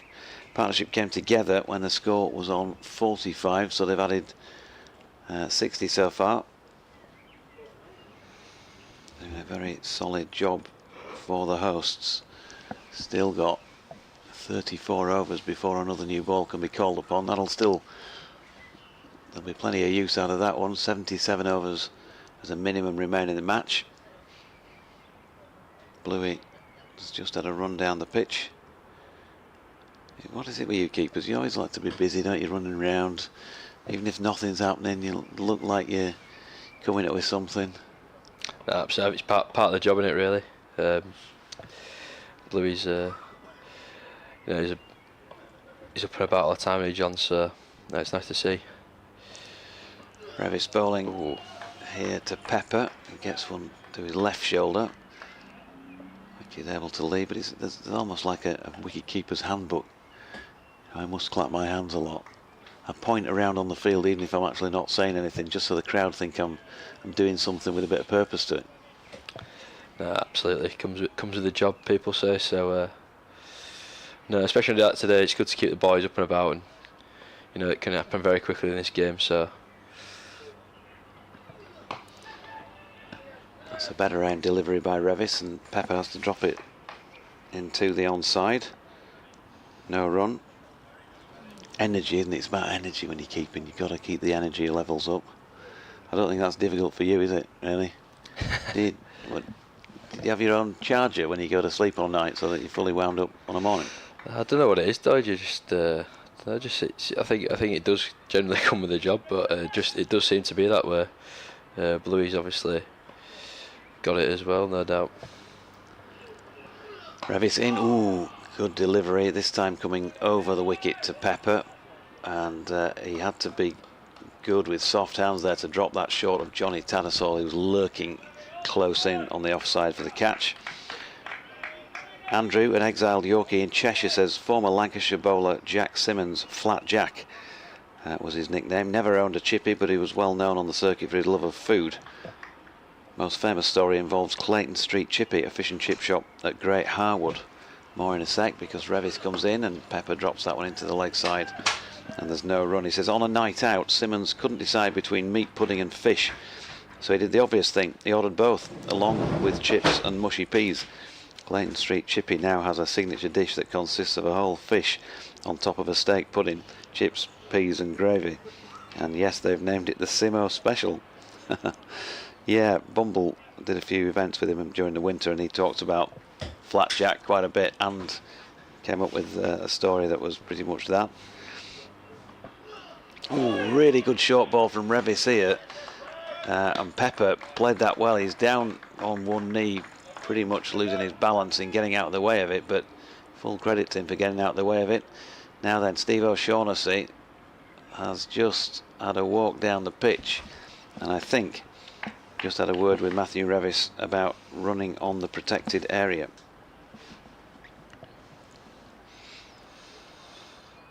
Thanks also to Catherine Skinner, Martin Bloomfield, all confirming that Chris Old did indeed have a chippy in Cornwall. We were talking about that earlier on. Lily's getting excited because she's chairwoman and president of the Matthew Revis fan club, and he's got the ball in his hand at the moment.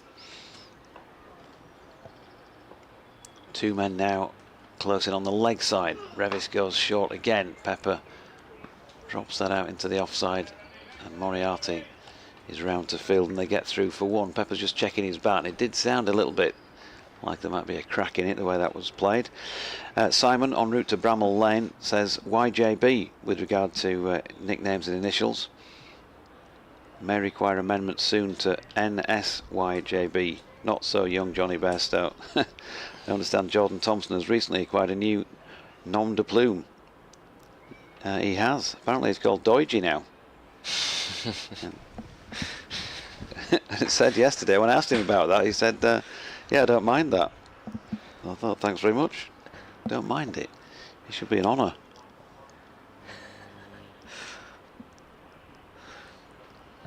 The cheek of these young lads. Are they going to get a breakthrough here, Dukey, before the lunch break? What have we got, 35 minutes now before lunch? Yeah, I mean, we've been creating half chances here and now, and Bessie in that last over. Couple have spun out the rough, so hopefully we can crack it open before lunch. That'd be a nice way to end the session. Here's Bess, fetched, slog swept for 6. Didn't really think it was going to carry the way he played it. It picked it up quite nicely, but it's gone all the way down through long leg by Michael Pepper. So taking on Don Bess, which again, with 408 runs to play with, Yorkshire Don won't mind, because top edge one of those, and he could be in trouble. But he played that one very well. Passing again, this time Pepper having to be watchful, and blocks. FPL Spartan says, is it time for death by spin, Bess and Moriarty, or even the golden arm of Lythe? Worth pointing out to the previous email of the Lancastrian from Blackpool that Lanky are bottom of Division 2. In fact, without the runs by Marcus Harris, they'd be in a worse state. Another dot ball. That's at JDZ Events on X or BBC West Yorkshire Sport at gmail.com. Russell Bess has been in touch again. Good delivery by Bess this time, and it's turned to George Hill, who makes a good stop at leg slip. 2 to come in the over.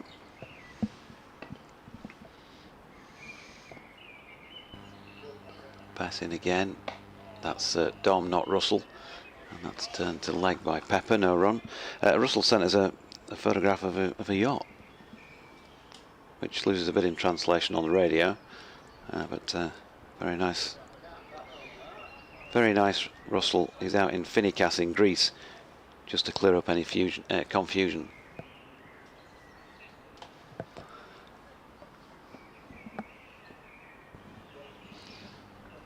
And here's Dom. Oh, nearly. Wow. Nearly. Pepper lifts that one. Bess, hands on his head. Tadasol, who's a good grabber, just couldn't quite get across there in time. But that was as close as Yorkshire have come. Aerial for a couple of moments. End of the 48th. Critchley and Pepper 32 runs apiece. How do they get the breakthrough? No, I think Moz is going to get a crack here now, and I know we're really not that far away. There's been a couple of half chances like that now, so Bessie's bowling nicely there. He'd happily take a 6 for a wicket there. So no, it's a patience game. Dodgy, we've spoken about before. It's a big day for bowling the same ball continuously, really, with the amount of rough that's in play. So yeah, hopefully we can crack it up and have a couple of loose shots potentially. And a change. We've now got spin twins because Dan Moriarty is coming on for the first time today at the Graham Gooch end. You graduated last year? Yeah, I graduated now, yeah. What did you get? 2-1. In? Business management. So you've got pretensions on what, taking over the club when you finish playing? No, it's been actually nice not having that on my plate this year. I've enjoyed a bit more free time, and yeah, it's been a nice change for me actually. I was very happy to get that out of the way. Now all eyes on cricket really, which has been nice. I thought you might have, with that extra time, had time to sort of trim the tash back a bit, something like that. Maybe do a bit of work on the mullet. Yeah, I mean it's just sort of it's all sort of been let go really, hasn't it? But I was in here to Critchley. So James Warnock short leg there has also got not a great tash, I would say, but yeah, it's not his best sports, but there's a few better ones in the squad. Do you want to take us through the rest of the over? Mozza in here to Critch again. Comes in. Oh! Yeah, it's a lovely start from Danny here. Often starts beautifully in his first few overs. He's got lovely droppers, Dan. And yeah, hopefully he can create a few chances here. Jordan Buckingham, who's coming, he's got a strong tash, I would say. He's really up the standard. I think it is probably, yeah, he has actually, yeah. He's definitely got myself and Warts covered. That's just squeezed by Critchley to the onside. George Hill chasing after it there. Yeah, is it a fashion statement? Is it trying to make you look older? I don't know. I've had it for a few years now, but Watts is a bit hit and miss. Sometimes he has a couple of months off and then tries to come back. But no, Bucky's done is pretty good, I'd say. Mozza in again there. Critchley's pushed into offside. Johnny Tattersall picks up. Yeah, he's landing them beautifully, Denny. His rhythm looks really good from here. Making Critch play a lot of balls so far. And again, just pushing to the offside. Johnny Tattersall picking up. Good all-round cricketer, Matt Critchley. Yeah, excellent all-round cricket. He's been a good performer for 10 years or so now, so be a big wicket here if we can get him out. Not with that one. The thing with commentary is that you need to describe each delivery with some description, Dukey. Oh, that's why I've got you and me, Dodgy, just guiding me through, aren't I? I think the tash, for those who can't see Harry Duke's tash, is probably cat's whiskers is a bit sort of it's got that long now. It's going in all directions really. Yeah, it probably does need a bit of a trim. I've had a few comments about sorting it out this week, so probably tonight's job actually. That just tied it up for the second team game this week. I've been describing you when you've been out there subfielding as Asterix. Asterix. It's Asterix-like, isn't it, really, with the blonde hair? So it's going to be Don Bess from the Sir Alistair Cook end. 3 men round the bat, bowling to Pepper. He's had to be watchful. Yorkshire have been really disciplined. I don't think they've gone away from their own plan. They just haven't managed to find a way through, and Essex are seeing their plan through well as well. So it, as you mentioned, attritional cricket so far. Who's going to crack first? Bess just dropped that one a little bit too leg stumpish, and in trying to help it on its way with the bat, it's ended up coming off the pad of or thigh pad of Pepper and run away for 4 leg byes down through fine leg. Yeah, I think Pep's actually playing this in a pretty smart way here. He's trying to take the catches around the bat of the game with that shot, so seen it the over before. It's a good battle going on here between Don Bess and Michael Pepper. Who's going to blink first? Bess in again. Pepper right in behind this one.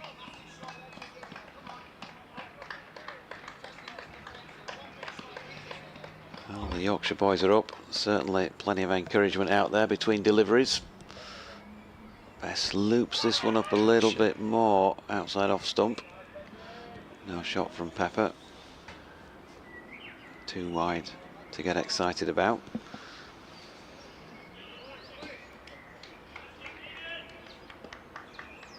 Two to come in the over. There's Bess again, fires that one in a little bit more quickly. Code feels the drive out at mid-off. It's been really interesting watching Simon Harmer and his variations from this end in the match so far. Don Bess trying to go through his.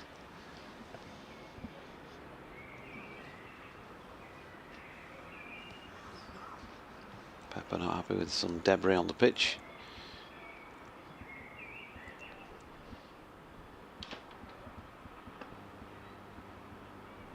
Bess in again. Oh, this time he charges him, doesn't he, really? He's coming down the pitch, Pepper, and just at the last second just hesitates, got his foot, must have been just behind the line. Steve O'Shaughnessy says no to the attempted stumping from Johnny Bairstow. It felt like that was a deliberate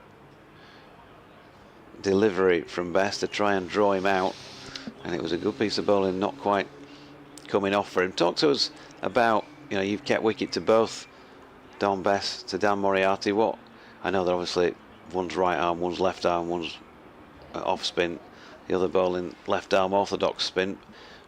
What do they offer? What's it like when you're behind the stumps to them? Yeah, I mean, on a wicket like this, you're definitely feeling the game all the time like that. Bluey taking an unbelievable takedown leg side there. Unfortunate just to get back in the crease there, but no, absolutely. On a surface which you can offer spin, you know, there's a few modes dismissal always in the game. Dan in here to Critchley. In and nice forward defensive there, straight back up the pitch. In terms of the pace that you feel the ball at, what's exactly. Like? I think Bess is actually. I think they're going into this year. I think he's bowling at a lovely pace now. I think he's bowling. I kept him this morning. He's bowling a fantastic pace, but there again, his shape is beautiful. Just to make it spin a touch more. Dan Moriarty into Matt Critchley again, forward defensive, straight back up the pitch. Yeah, I mean the pace on this sort of wicket is really important, and yeah, I think shape as a spinner is what they sort of talk about, and getting that shape which sort of can deceive the batter, which both of our two lads do very well. Dan and again here to Matt Critchley. Oh, just squeezed out into the offside. Finley Beam collects nicely at backward point. Yeah, I mean that's exactly what I sort of speak about is creating that shape and that bit of deception, and that ultimately what draws batters into playing false shots there. Here we go, Moz in again to Matt Critchley. Pushing forward. Moz with his hands. He's trying to create a bit of theatre. That's another thing which you get from Danny. He often, he's very crafty with it. He likes to try and create a bit of theatre out there, which I get behind out there behind the sticks often. So Not you. But yeah, Moz in again here to Matt. Oh, James Wharton just hopping across there to Silly Point, collects. Again, Moz are making him play a lot of deliveries here. Really challenging his defence, which is good to see, going into a tough little 20-minute period here for Essex going into lunch. Dan in again. Getting far defensive up the pitch. Beautifully balled there from Danny. And what about from a keeping point of view? Obviously, there's yourself and there's Johnny Tats with the gloves as the county's regulars over the last few seasons, and then Johnny Bairstow back in the side and keeping. I mean, is that do you talk to Johnny about your own keeping? What's the sort of link between Johnny and you and Tats? No, absolutely. Johnny's been unbelievable throughout. To be fair, throughout my whole time at Yorkshire. He's a great sounding board to speak about. He's obviously got a wealth of experience in so many different conditions. So it's actually brilliant having him around now to try and be a sponge and soak up what he's got to offer. I talked to him a lot about a few things and bits and pieces. Can you develop on that for us? Oh yeah, absolutely. So it's more about keeping to spin. You've got to make sure every ball you're in, you should be feeling like you're in the game and not worrying about what's going on in front of you. So I think the big thing for me, Bluey always speaks about, is just being on it every single ball. And you've got to, on a surface like this, when it is spinning and bouncing and you are put under pressure, that's when your basics and your practice come into it. Which is something I've worked really hard at the last couple of years with Chris Reed up at Yorkshire. So best seeing here to Michael Pepper, back foot defensive down the wicket. And we know everybody's got to concentrate in the field, every ball, but it's sort of on you. You can't miss, can you, when you're keeping? Because if there's that one nick after 2.5 hours where there's been nothing, you've got to be ready for it. It is a tough job, and you've got to accept you're gonna. This is another thing Bluey's brilliant at, is you've got to accept you're gonna make mistakes. You're like a goalkeeper in football. You're only ever known for your ones you get wrong, so you've got to accept that and live with that. But your practice does, there we go. Don Bess in there. Looks like it's hit the rough, clipped Michael Pepper's thigh guard, just carrying to George Hill there. It comes down to your practice, and Bluey's big on that. Obviously he's done it for so long, he knows his game inside out. But he's massively helped me on my journey so far, which is and it's great to have him around this year.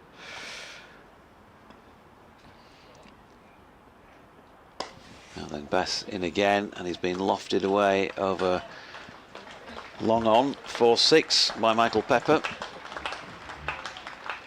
who's on to 38 as a result. Was able to come down and use his feet there, and of course with so many fielders in round the bat, once you get it over the top, then you're in for a bit of joy as a batter. But again, there's, with every attacking shot when you're so far behind in the match, there's an element of risk tagged on. You wouldn't want to miss time one. This time I think he just holds that one back and loops it up, and Pepper has to be watchful in defending. I suppose we'd better bring Victoria back in, or else she'll be kicking me off for taking over her broadcast. As Bess comes in again, and Pepper drops that into the offside to complete the over. 52 gone then, 124 for 4. 396 behind Essex, but they are undefeated so far this morning. 20 minutes before lunch, Dukey will let you get off and get yourself mentally prepared for probably another run round the pitch or something. Yeah, probably some. Harry Buck will probably have something for me. So no, thanks for having me, Dodge. It's always good to see you. So catch you soon. Yep, pleasure.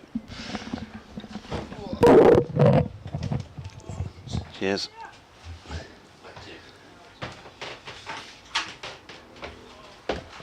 Harry Duke then, thank him for his time, and Victoria, well, she's got the Ambra Soler or Piz Buin or whatever it is on. She's had her feet up out there.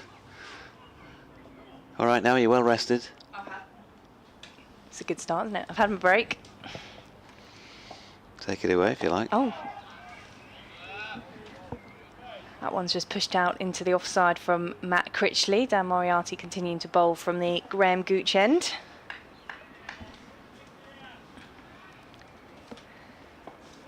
Feel the heat of that sunshine as he comes around the wicket to Critchley. It's past short leg.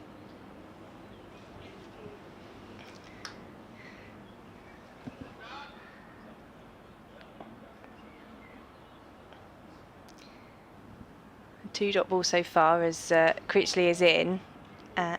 Moriarty is into Critchley. I don't know, I shouldn't have had the break. I think I've had too much sun. Anyway, I've had 3 dot balls. It remains 124 for 4. As Critchley waits, in comes Moriarty. That one loops up off the pad. There's an appeal from the bowler and behind the stumps, which the umpire keeps his hands down. Difficult to tell for us from behind the ball. And we are getting to that point of the day where it's difficult to see on the replay. But Matt Critchley is there, and that one's dabbed down to silly mid-off for no run from Critchley, who's now faced 120 balls for his 34.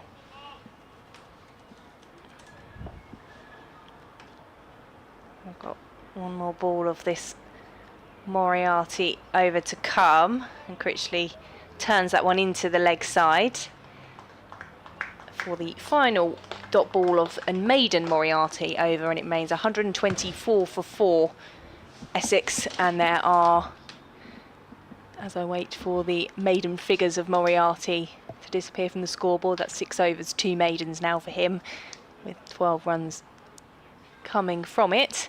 And we've got 70 overs, a minimum of 70 overs remaining in the day. Tom Best just making sure he's got exactly what he wants in the field, which is a sweeper quite a long way backward of square leg. Matthew Revis has gone out to the cow corner boundary. Jack White now at mid-on. Johnny Tattersall at a straight mid-wicket, probably the better part of 20 yards from the bat.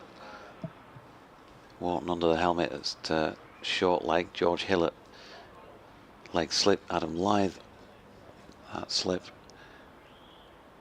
Moriarty's going to backward point, and Ben Code at mid-off. First ball just a little too straight in its line, and with that turn in towards the right-hander, Pepper's helped it on its way out to Finlay Bean, who's the man coming round from long leg to field. 1 run.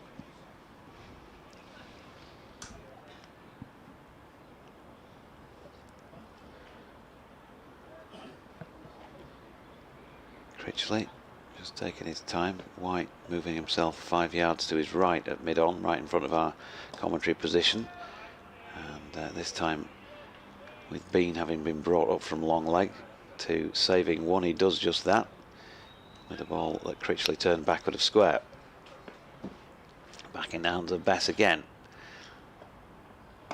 And this time, just outside, off stump. It's pushed back to the bowler. Dom getting through this over fairly sprightly. 1 and 2 dots, and he's in again. Critchley, he's really smothered the ball well in the main this morning. Matt Critchley done the job again with that one.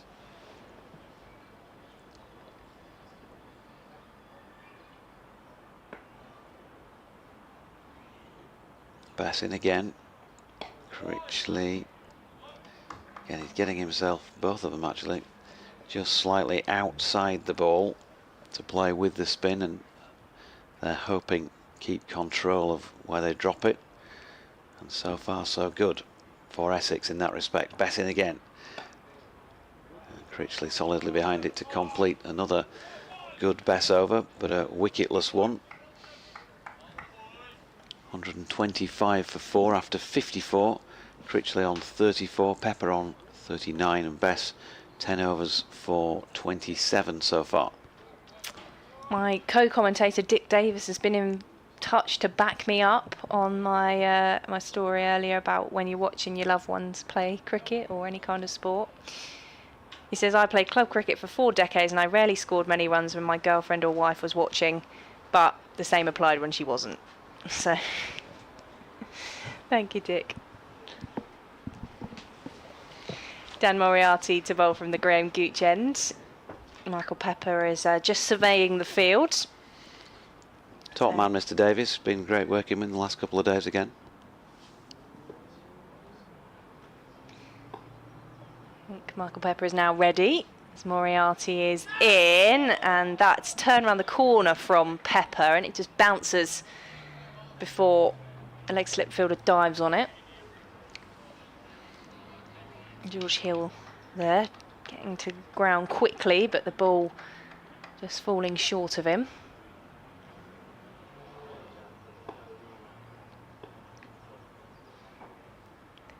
In comes Moriarty to Pepper, gets down to sweep at this one.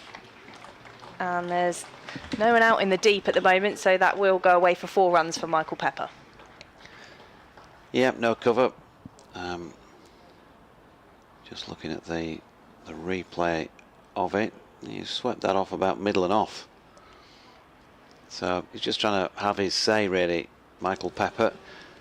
Start to mess with the fielding plans and all of that.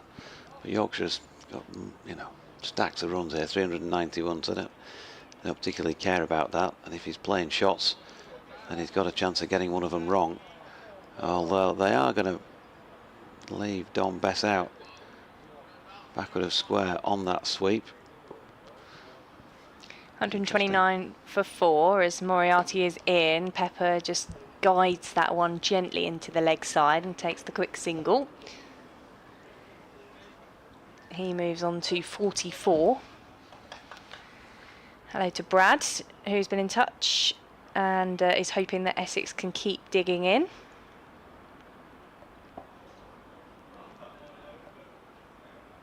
As Moriarty is into Critchley. So a bit more flight in that one, which Critchley just guides out into the leg side for no run.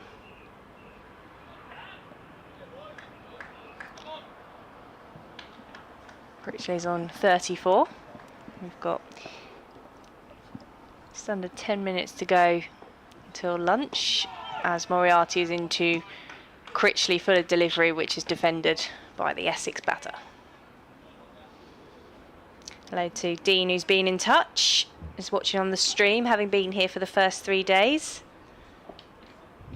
As Moriarty is into Critchley, that's off the outside edge of the bat, but just past the silly mid-off fielder at the end of the over. 130 for 4, Critchley on 34, Pepper on 44. Dean says he's looking forward to being in York next month for the reverse fixture, and he's asking what to expect from that in terms of the ground, I think.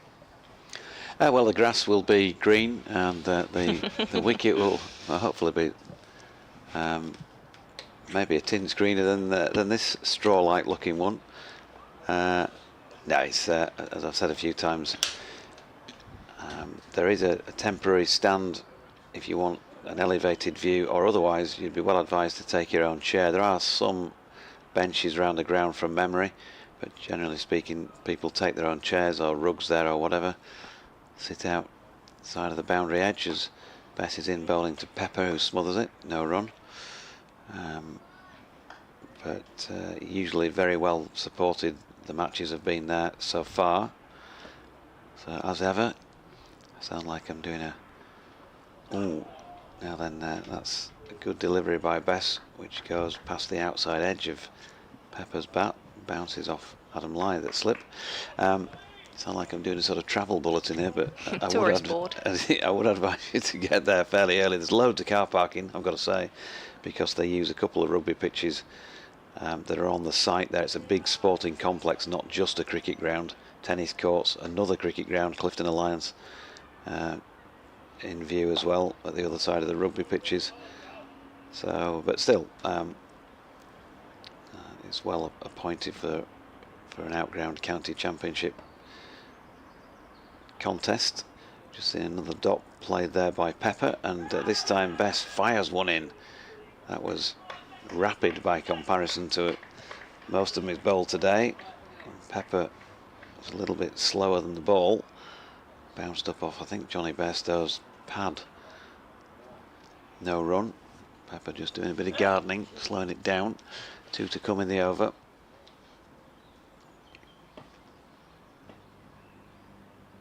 In comes Bess. And that one dropped into the offside for Bairstow to field. Final ball of the over to come. And I'll tell you a little bit more about York. Bess in again, and once more defended by Pepper. 130 for 4.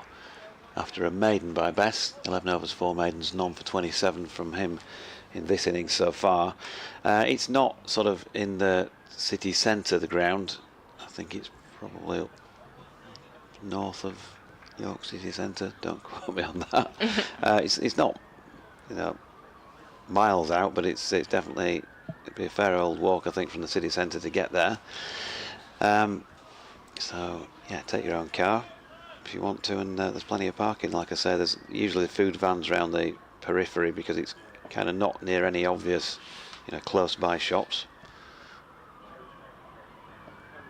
In comes Moriarty, and that's dug out by Critchley to the offside.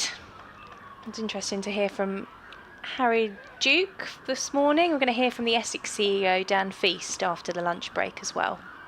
So get a view from both camps for you on the BBC Sport website and app, as that one's dabbed out into the offside by Critchley to backward point for no run. Good to hear that Feast's coming on after lunch. Me. Ba-bum. Sorry, Dan.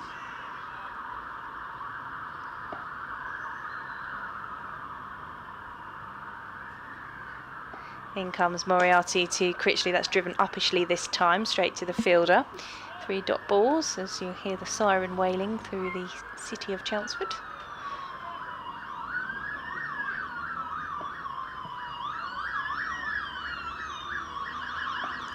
In comes Moriarty to Critchley's getting low to it this time and just pushing it into the pitch, which Moriarty will stroll across to collect.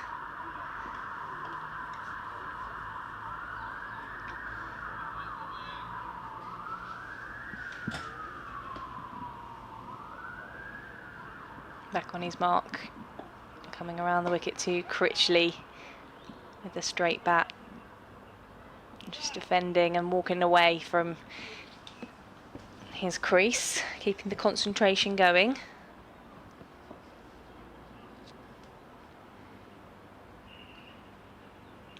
In comes Moriarty as Critchley's getting low to that one again for the final ball of the over. Another maiden for Dan Moriarty, figures of 0 for 17 with Essex 130 for 4.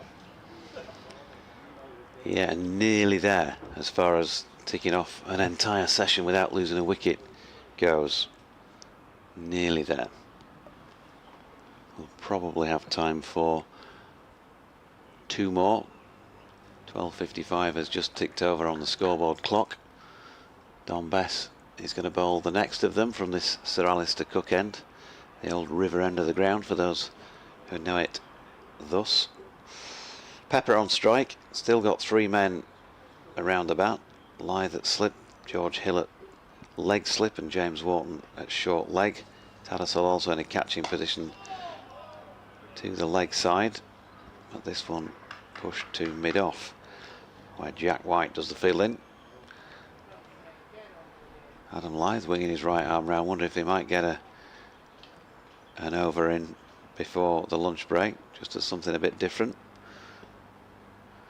Bess in and bowling, and that's covered by Pepper.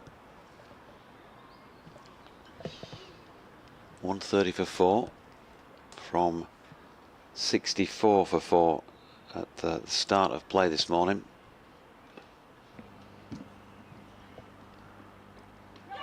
And down the leg side, Johnny Bairstow takes. Apparently I've just used the word wicket for pitch, according to my brother, so I'm in trouble. Can't remember doing that. But anyway, Bess is in, and that's turned backward of square, where Finley Bean will come in and do the fielding. The floppy goes for a flyer in the wind. Still, it's been breezy all the match, mostly blowing across the pitch really, from left to right as we look at it. So sort of towards the pavilion, that general direction. The sight screen is a big sheet at the Graham Gooch end, and that's been billowing around in the wind more or less throughout. 2 to come in Bess is over. Solid defensive push once again from Critchley. Can't find a way through Yorkshire. They've had a couple of moments where they thought they might have had a chance. A couple of reasonable shouts. Nothing nailed on plumb like we've seen at some stages in the match. And Bess's final delivery puts his hand on his head after he's bowled it, but Critchley seemed to cope with it pretty well, thank you very much. So he's got through that over in a couple of minutes. They'll probably be getting around fairly swiftly because it's in their interest to deliver as many balls as they can, or make the batters play as many as they can. Adam Lythe is going to get a go just for an over here at the Graham Gooch end. Yeah, Essex, Michael Pepper and Matt Critchley doing some leisurely gardening. Oh, Adam Lythe sets out his mark. So we are 2 minutes to, or we were at the last check in the sunshine. Adam Lythe bowling from the Graham Gooch end, and it will be Michael Pepper who's on 45 to face him.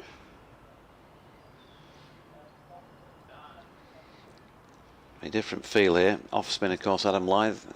He's fairly loopy in terms of how he bowls it. It'd be slower than the other two. He certainly can impart some spin on the ball. Very much a part-time spinner. As he comes in over the wicket to Pepper, who turns it into the leg side for a dot ball to start with.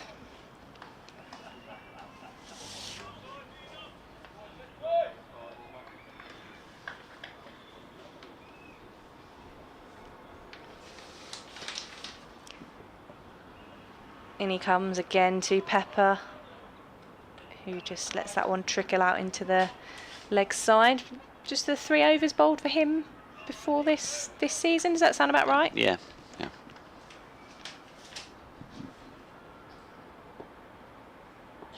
Getting his side to lunch as Lythe is into Pepper, who's coming across his stumps as that just seems to run off the pad, and there's a half-hearted appeal. Oh, full conviction from Adam Lythe. Bit of excitement. Enjoyed that. And Pepper was getting quite a way across to it. And we are going to have a change in the field. The second helmet is going to be required.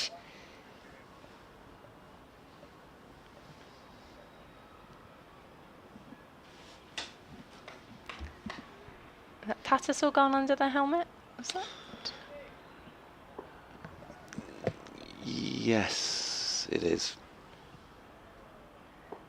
He's in silly position as Lythe is into Pepper, and that loops up into the ground first, and then Tattersall grabs it to return to the bowler. 4 dot balls so far.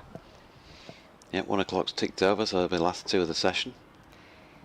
As Lythe is into Pepper, who again is hitting this one into the ground.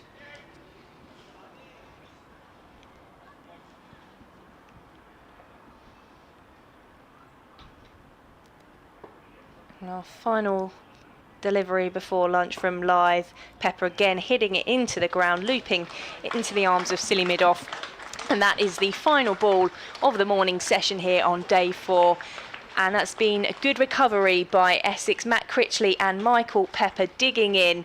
And Essex have not lost a wicket in the first session of the final day.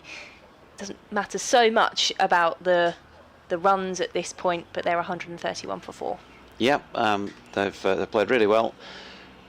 Yorkshire have certainly asked them some questions with what they can with the ball and on this surface, and they've been challenging the stumps, bringing them into play as often as they can. So I don't think you can be, particularly harsh on what they've produced, despite the fact they've not taken a wicket. It's been pretty similar to what brought them wickets earlier in the match. But on this day, they haven't managed to make a breakthrough yet. They've still got a couple of sessions and 64 overs left in the match to be able to try and find 6 deliveries. So they'll keep on pressing. But well done, Essex, on what they've produced in that first session. Well, we will just update the BBC Essex listeners, and then we'll be back with you after the lunch interval for the second session of day 4.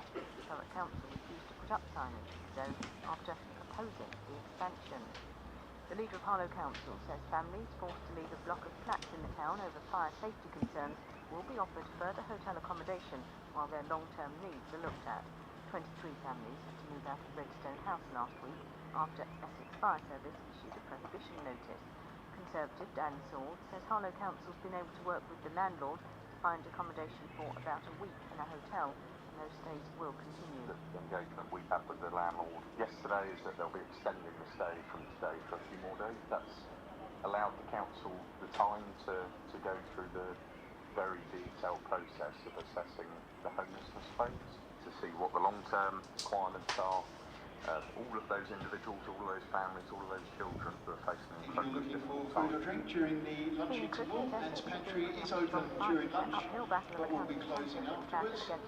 All other bar outlets will be available for hot and cold. Well, they're certainly digging in, Claire, and they haven't lost a wicket this morning. They go in at lunch 131 for 4. They've added 67 runs this morning. That's not necessarily the important bit, though. Matt Critchley on 34 and Michael Pepper on 45. It's the amount of balls that they have faced without losing another wicket. So we have 2 more sessions for Essex to try and rescue this draw, and they've had a positive start, not losing a wicket this morning and going at lunch 131 for 4.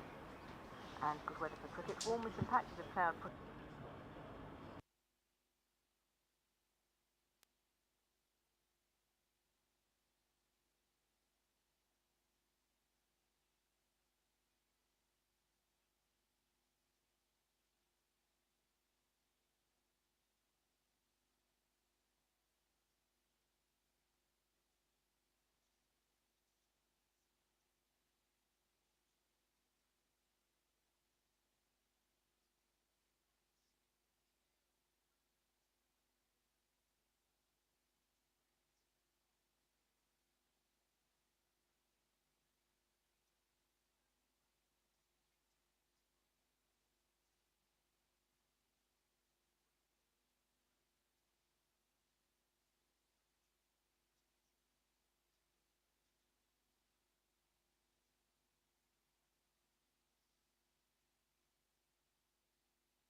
Welcome back to the second session of day 4 between Essex and Yorkshire in the County Championship.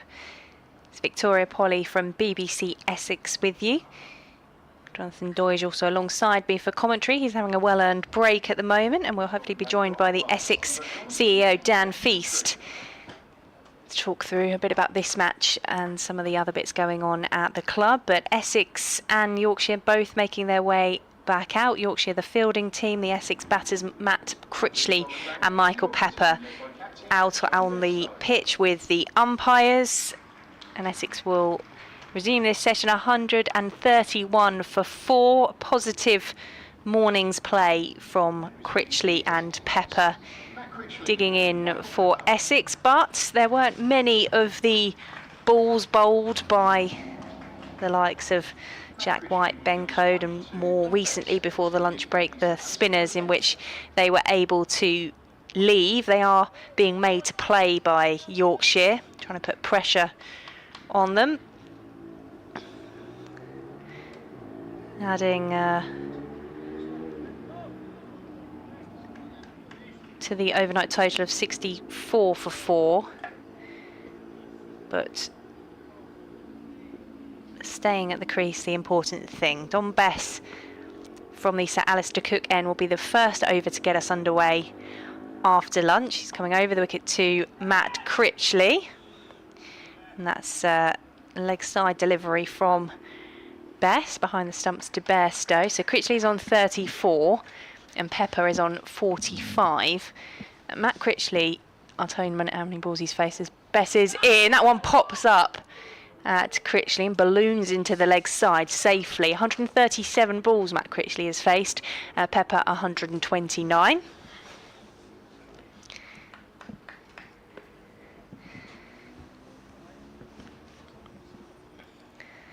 As Bess comes in over the wicket to Critchley, who manages to jab the bat down on that delivery and just walks away from his crease. bbcessexcricket@gmail.com if you want to get in touch with us. I'll do my best to read in the sunshine. As Bess is in again to Critchley. He's just on the back foot that time, and that one will trickle away to the boundary for 4 byes. There's another ball pitching leg, and Matt Critchley just took a step back and allowed it to do its thing. So Essex moved to 135 for 4 with the first runs of this second session, afternoon session, coming as byes. In comes Bess. Critchley is forward to that one, turns it into the leg side. Excellent stuff is the call from behind the stumps of the bowling of Dominic Bess. Figures of 0 for 28 as he is into Critchley. Again, just using his wrists to push that one into leg, and at the end of the over, Essex are 135 for 4. Matt Critchley on 34 and Michael Pepper on 45.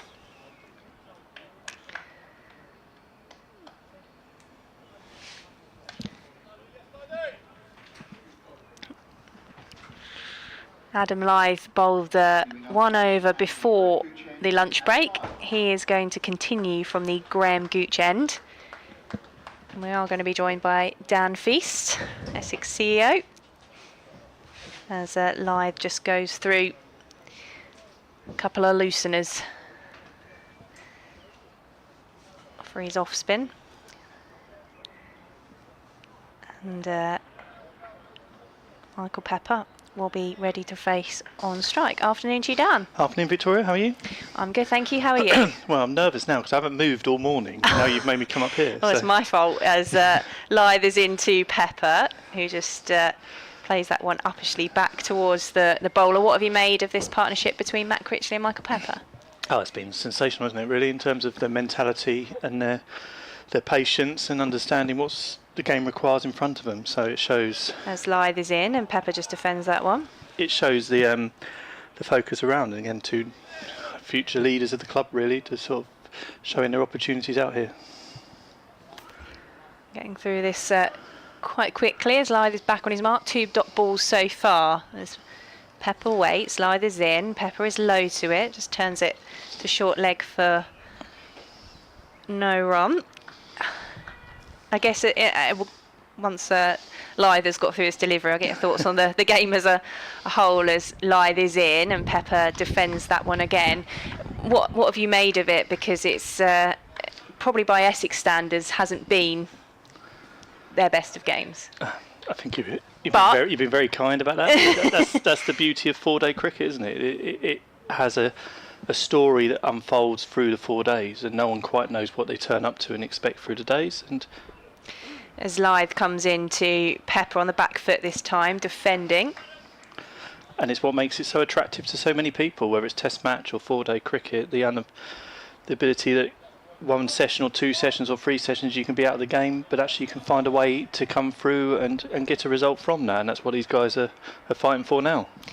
As Lythe is into Pepper, just comes across his stumps to turn that one into the leg side at the end of the over, which is a maiden from Adam Lythe.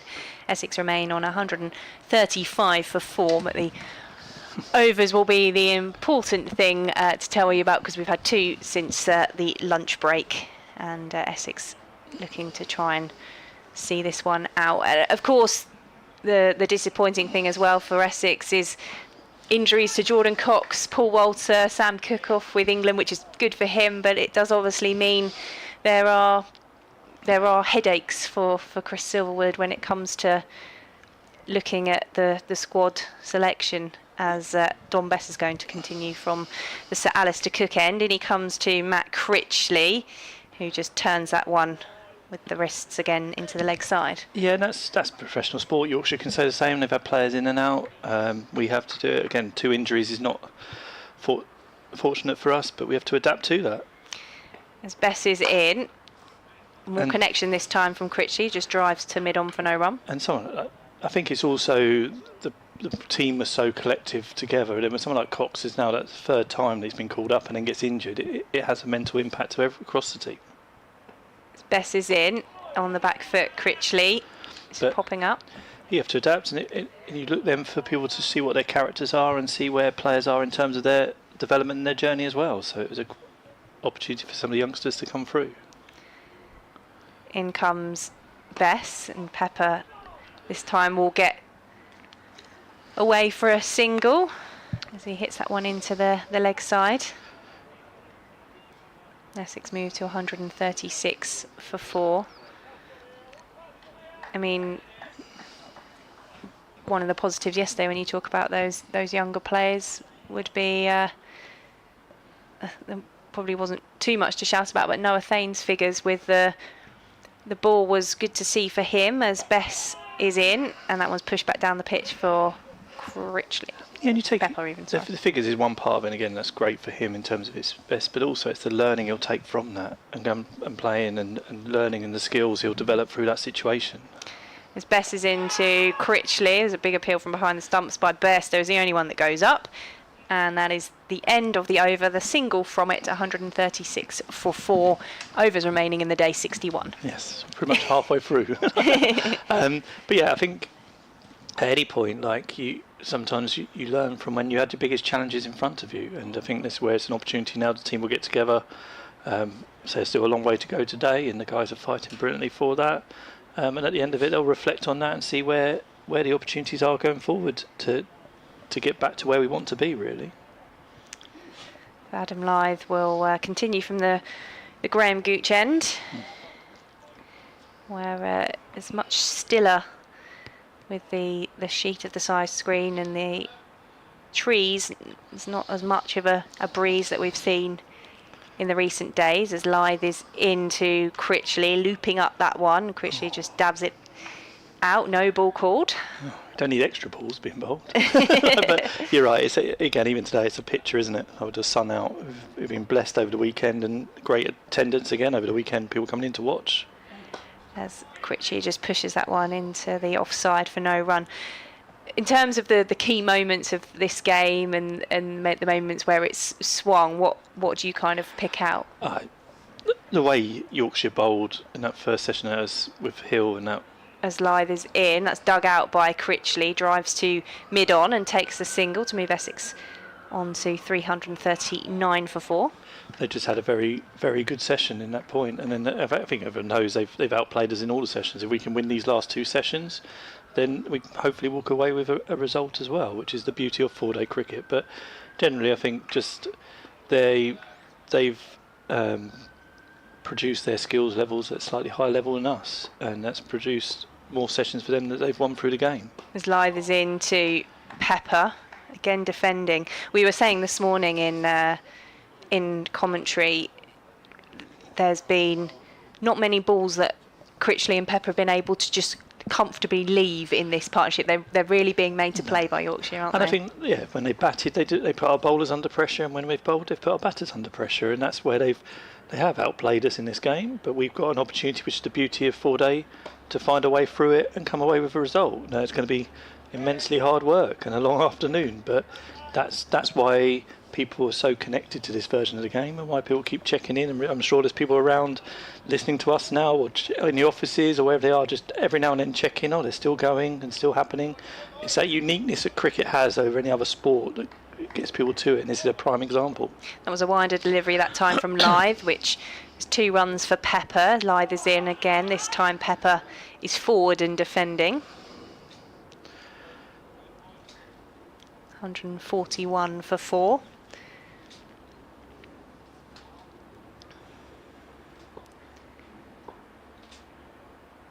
And he comes again to Pepper. That edges into the leg side. It does fall safely, but only just short of the diving man. This is making you nervous in here. That now. was a little bit close, that one, wasn't it? Going through, but there we are. But again, here's a positive. I think Pepper was injured and he's back out there playing. It shows the work of the support staff and everything goes on behind to get these players back out ready as well. It's really important.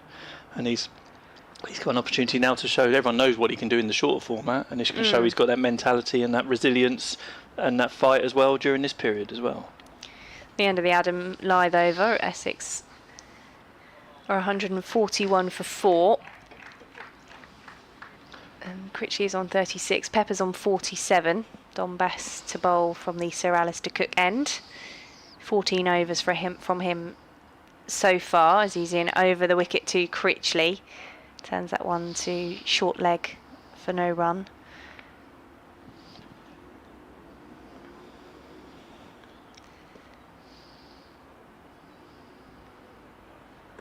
In comes Bess, as that's defended by Critchley. But I think also what it's showing in this game and other results around the country, that this is probably going to be the most competitive Division 1 that we've had for a number of years. Like, it's anyone's in there at the moment, and even after this round of results, it's going to be fairly close. Bess is in and Critchley defends. Yeah, it is all very much fine margins, as we say, isn't it? It's certainly competitive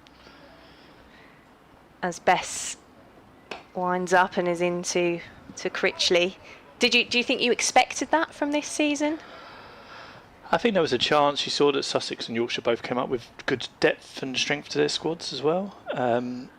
Everyone has had a good chance when a team wins it 3 years in a row. They've had a good chance to examine and do their research and reviews around opportunities to nullify that point, which is of seeing what's been going on as well. Bess is in. Critchley just plays that one into the leg side. It appears to gap in the field, but it will run straight to the man coming in from backward square leg. But what we have shown in the last few years is this period always tends to be fairly close. But I think this is probably going to be the year where it will drag out right through to that September period. And again, we'll be sitting here hopefully with a really competitive end to the season, whichever results are going away. And I think that's the exciting thing. There's not a lot between the squads, I don't think, in this year. And as you said quite rightly, every team through the season will have to come over the fact they'll lose players to injury or lose players to call up. And coming in and out, and we've got a very small group this year. They're very connected to each other and supportive of each other. But 1 or 2 players out of that does put a few challenges to us, which this game's shown. But again, if the guys can fight and find a way through this, then that really sets them up as well for the next 2 games away from here. It's a maiden from Don Bess, And we're going to see Dan Moriarty return to the attack for Yorkshire. He's bowled 8 overs so far, 0 for 17. Yeah, you mentioned that depth. There's a lot of faith put in the youngsters and the pathway here at Essex. Are you happy with that depth of squad that you have? No, I think we could always look to get it right, and we're doing quite a bit of work around the depth of that squad and actually finding the right people to come in and replace in those areas, and looking at what's in the academy and the programme coming up and understanding what those positions are. I think there's so much cricket going on now, is what actually is the right size, and then you've obviously got to manage that up with the business side of it as well, and trying to get, and that's where Chris has been following the work that Anthony did so wonderfully. It's been really key around looking at actually what is that period of time now to make sure we're sustainable and strong over the next 4 or 5 years, and actually getting the squad to the right size with the right cover within it. Dot ball to start with for Moriarty, just driven uppishly by Pepper as he's in for the second ball, and that one's just dabbed down off the edge by Pepper into the ground. That's interesting because Moriarty played for our second team a number of years ago, came up through the Suffolk setup. So again, these players get identified and moved on and supported, but again, it's a real key part of the work Chris is doing with Barry around that next group of players coming through. As Pepper looks to step back and take a swipe at that one. It's I'm not sure how that's missed. taken behind the stumps by Bairstow. He's just going to walk away from his crease there, Michael Pepper, to reset himself. Saw that one turn.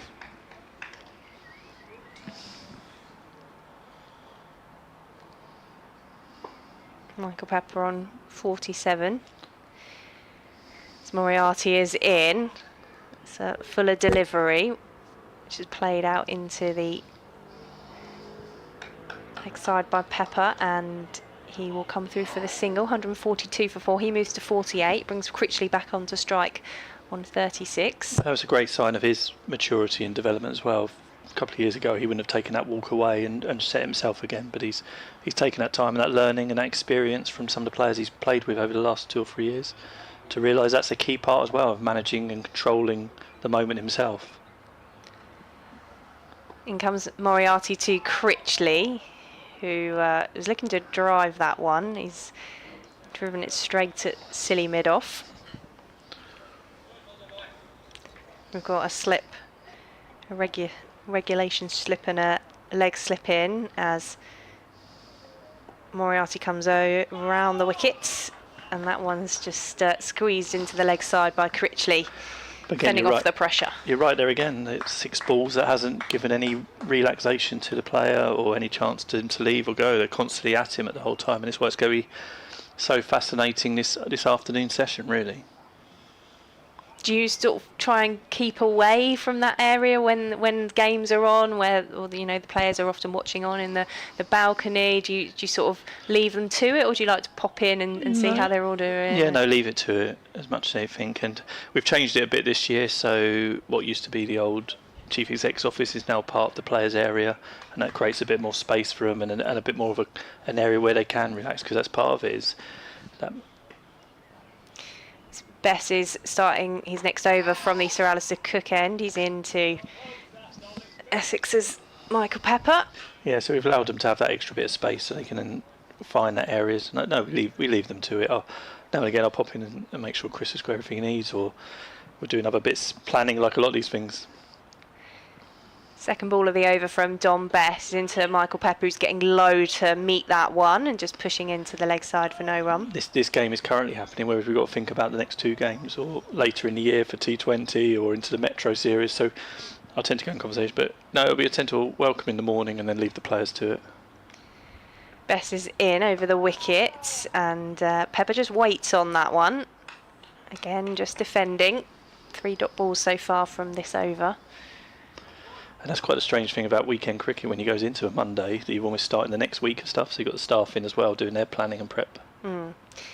Bess is in, Pepper's coming forward to that one. Big old stride forward from him to try and meet the delivery.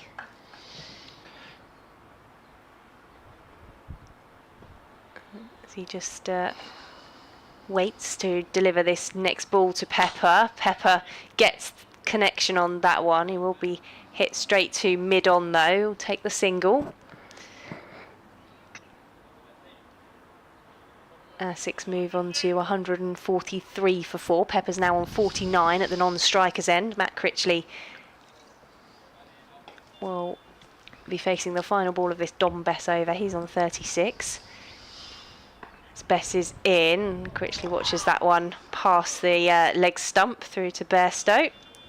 And that's the end of the overs. When you mentioned that your depth isn't where you want it to be, how much flexibility do you have to look at that during the season, and how much is that long-term planning now? I think there's a combination of both. In the season, you sort of got the players you want. You're looking around and seeing which young academy players are producing around the outside the area. But realistically, it's a long-term plan in the next 2 or 3 years, understanding what the structure and the schedule will be, and actually where those players are transition over the next 3 or 4 years is really key. So understanding where we can get to that squad, and what now we've sort of, there's so much cricket on now, understanding what kind of squad you will need to be able to cope with that requirements of games and turn around the matches as well.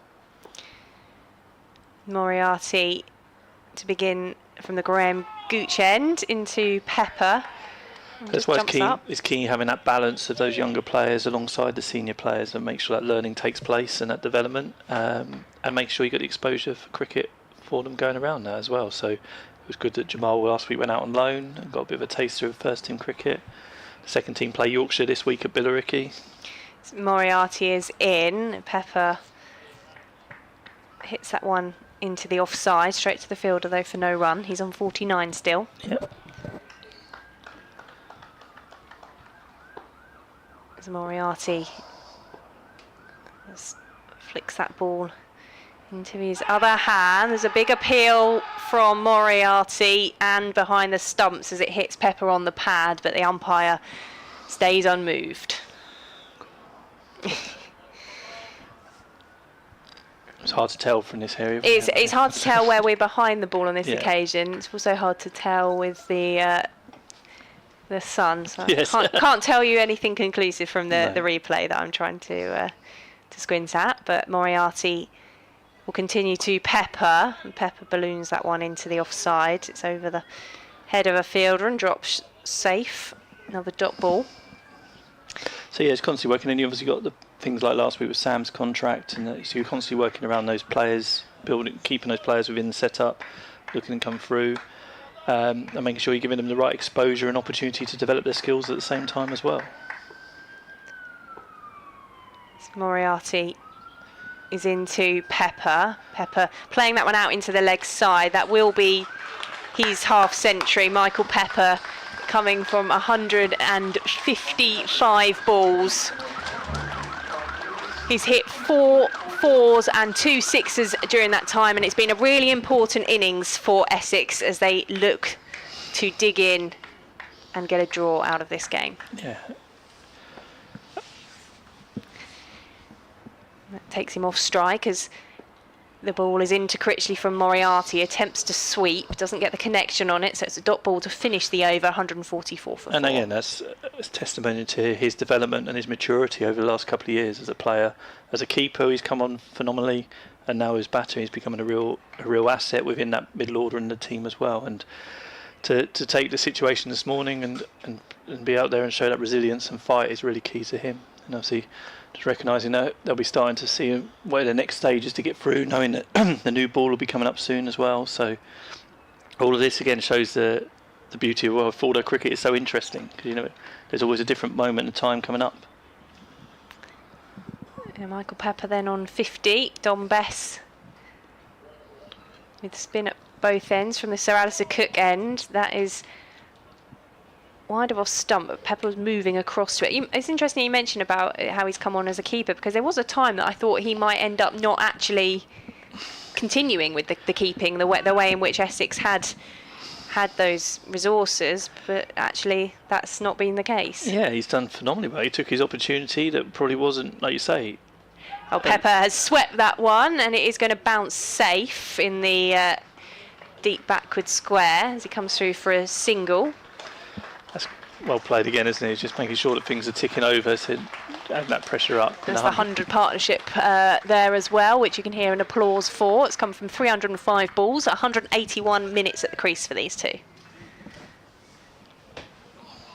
But when he got that point and opportunity, he's worked immensely hard. Well, again, Barry does a multiple of jobs, including the academy, but he spent a lot of time with Barry Hyam doing his keeping practice. As Bess is in to Critchley, dabs down on that one. And again, he's worked really hard on that, and he's taken the opportunity when it came to him. And again, like I say, we at one point we had 3 top keepers, and he's grabbed the opportunity his own. That's what you can ask for him, and that again shows the character of him as a player. As Bess is in to Critchley on the back foot defending.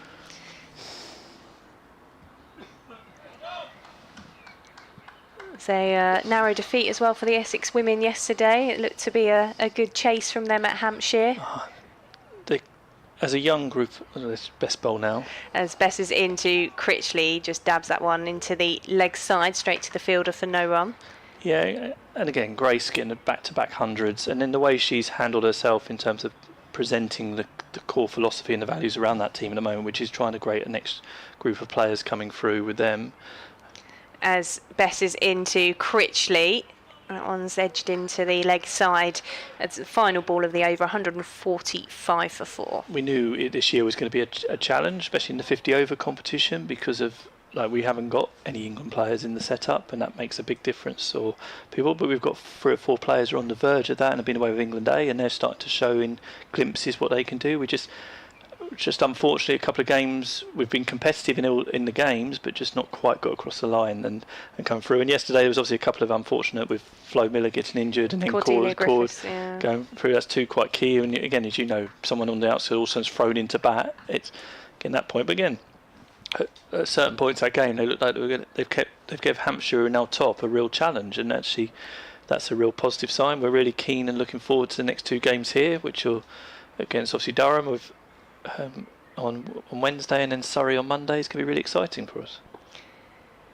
Moriarty to bowl from the Graham Gooch end. He's into Pepper. That one just straightens up. But you want the fact that there's key performances taking place, either with her 5 wickets the other week and Grace getting back-to-back hundreds. Again, that'll be interesting, because you'd hope she's now putting herself in the reckoning for an England call up there. In comes Moriarty, and that one is played into the ground by Pepper and then straight to the fielder at silly mid-off. It was a key part of ours is to make sure we create that oversupply of players for England in the 100 within that development. So the best chance is those players have got to play to see where they are. Moriarty just going back on his run up, and then he comes in to Pepper, who manages to get back on that one. So we'll see still something in the pitch for these bowlers. But Essex remaining resolute with the bat.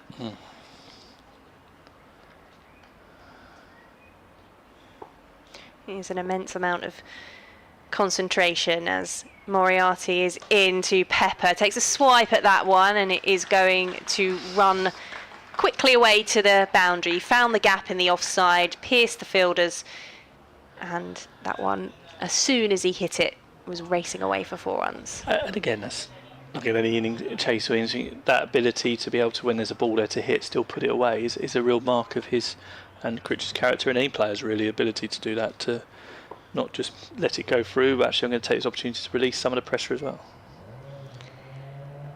Pepper into Moriarty, in either other way around even, I should say. His concentration in the commentary box as well was exactly. 149 for 4. You're doing very well up here. This is the part of the day where it gets particularly warm, so yes, you've come at the inconvenient time as Moriarty is into Pepper. Turns that one into the leg side as immediate yes for a quick single to move Essex to 150 for 4. Pepper's on 56, Critchley's on 36, and Essex is 150 runs coming up after 69 overs, 263 minutes. And the minimum remaining overs, which, let's be honest, is the column we're looking at along with the wickets, is now 54. And I think that new ball's going to be an interesting point, isn't it? As you say, that's been probably the biggest difference. Those 3 seamers for Yorkshire have just seem to have got a little bit more of life out of the pitch or through the air than ours. So it'll be interesting to see when that point comes round. And again, well, Matt and and Michael can do is just keep chipping away. Which isn't often the case, is it? You mentioned there them getting more out of the seam bowlers. It's very rare that happens at Chelmsford, where it's not the Essex bowlers that are getting the best of the pitch. Yeah, no, and I think that's been, I say, what was the big difference. They obviously batted very well, but that was, if you look at the two, especially the first innings, they just seemed to get a lot more movement through the air as much as anything. Don Bess from the Sir Alistair Cook end into Pepper. He turns that one past the fielder in close proximity for a single. 151 for 4. Pepper moves to 57. But Stu's done a phenomenal job with. So we've obviously put more games on this year, and the weather as well at the moment. As Bess is into Critchley, he's defending, pushing back down the pitch. To get to this position where we are again, going into the fourth day, and it's a competitive game. It's really pleasing from his point of view, and the work he puts in, you know him as well as anyone, and it's the hours and the passion he has for the game. Looped up that time from Bess, and that is going to fall just in front of the fielder. It was hit up in the air by Matt Critchley. He thought about coming through for the single, but was watching whether or not there was a potential for a catch there. It almost seemed like he changed his mind on the shots he was going to do, and then that caught him out a little bit. And yeah, thankfully, there was certainly hearts and mouths there for a minute when it looped up, because it was going straight to the fielder. Yeah, at point. I think it's Tattersall as Bess is in. That one's dabbed down this time by Critchley. Did that have to be a consideration when you looked at hosting all the women's matches and the double headers here? Not just about the facilities, but about being able to cope with the pitches as Bess is into Critchley. That one's dabbed into the leg side. Yes, of course it did. And we managed to get a couple more hybrid pitches put in during the winter to try and give us the best chance of those pitches lasting. 151 for 4 as Bess is into Critchley on the back foot this time. Plays that one round the corner. It's fielded at leg slip. Final ball of the over. Bess now 0 for 32 from his 17, 18, 11. That's changed just as I was reading it. I think it was 17. Let me check the other scoreboard so I can make sure I've got that right. Yes, it is 18. Now 18 overs. Yeah, and it's going to be. It's not just a challenge for us. It's a challenge for every ground in the country, especially when you put training on here as well. And you think we turn around from today for a game on Wednesday. We've actually got a corporate game here Friday and then a game Monday. So it is a part of it. But we wanted to make sure we've got getting as much use of the arena as possible, really, and the ground, and people coming in. And like I say, it works so well for the women's games in terms of the atmosphere and the focus for them is really positive as well. But it's a consideration across the whole game itself. How do we fit all these games in? You think next year's Women's World Cup to come into the mix as well? Moriarty from the Graham Gooch end into Pepper, and that one was well wide of the stumps, and it's evaded Johnny Bairstow and will go for 4 byes. Yeah, and it's anything interesting thing Stu's done. I can't remember off the top of my head, but he did a piece of work with his ground staff. Whereas obviously in the old days with nets, it was bowlers that were bowling. Whereas now with dog sticks, the amount of balls that are being actually put onto the surface is, I say, don't hold me to number, but it's like tripled or quadrupled the amount of deliveries that are actually that surface is having to cope with.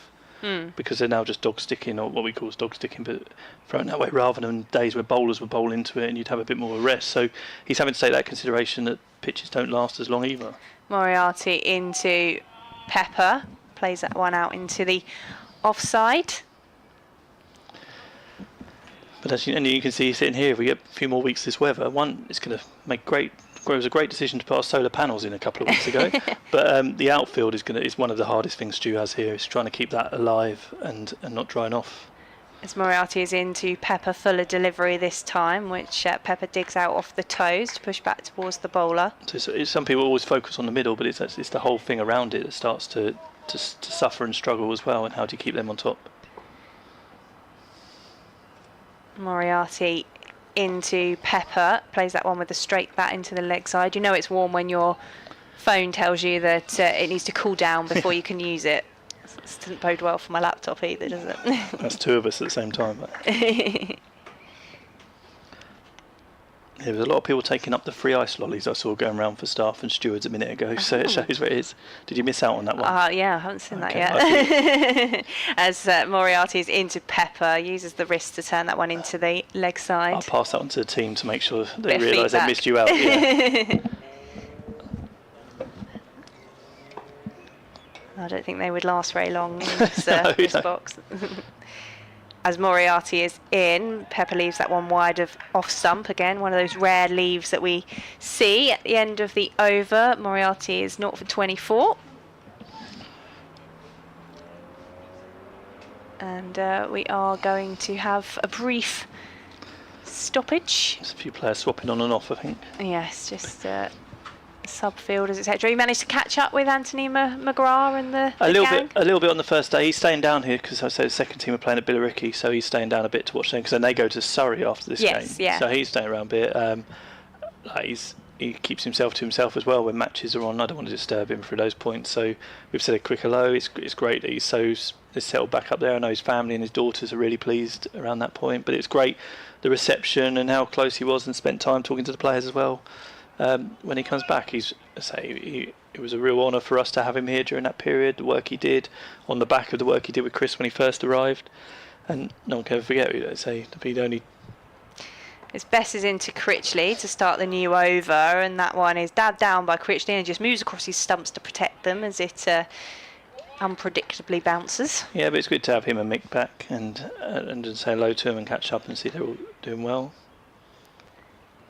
Victoria Polly with you on BBC Essex, joined by the Essex CEO Dan Fee. So welcome back Jonathan Doyle shortly for a Yorkshire point of view as we get some changes in the field. There's a padding and helmets coming. I think we'll see more of this as it gets closer to that new ball and towards the end of the day, that pressure mounting and just constantly playing in the batter's mind around what's going on and what's happening and are the gaps still in the same place. So it's where the real team element works between the two batters around working and supporting each other.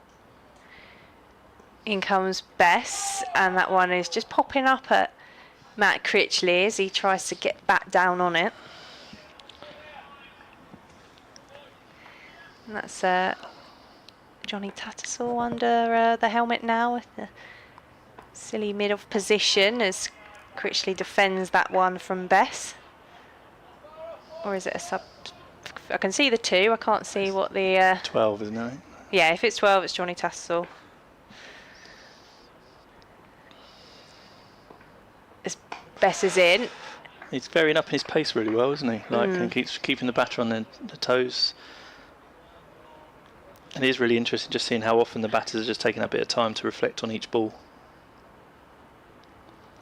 Bess is in on the back foot this time, Critchley whipping it through the leg sides. A fielder out at deep square leg who will pick it up. Critchley can have a momentary break from the pressure as he moves to 37. Essex moving to 156 for 4.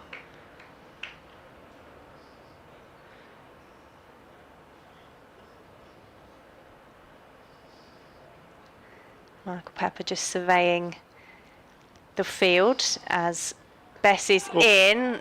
Pepper decides to leave that one. I think it just comes off the thigh pad and balloons out. It's just an odd patch around there, isn't it? It's getting that extra bit of bounce that's coming through. I think it's fairly wide, but he's played that well again, getting his hands in the bat out of the way as it's lifted up into Bairstow behind him. Yeah, it's taking a lot of concentration from the Essex batters because there isn't that predictable easy leave for them. They're being made to work by the Yorkshire bowlers and the pitch at times as well. Yeah. What does the rest of the afternoon have in store for you? We've got a bit of planning for the next 2 days because we've got a women's event with our partners tomorrow, and then they're in training tomorrow morning, and then they obviously play Durham on Wednesday. We've got ECB AGM tomorrow down at Southampton, so just tied up a few things to make sure we're ready when we go down there in the morning.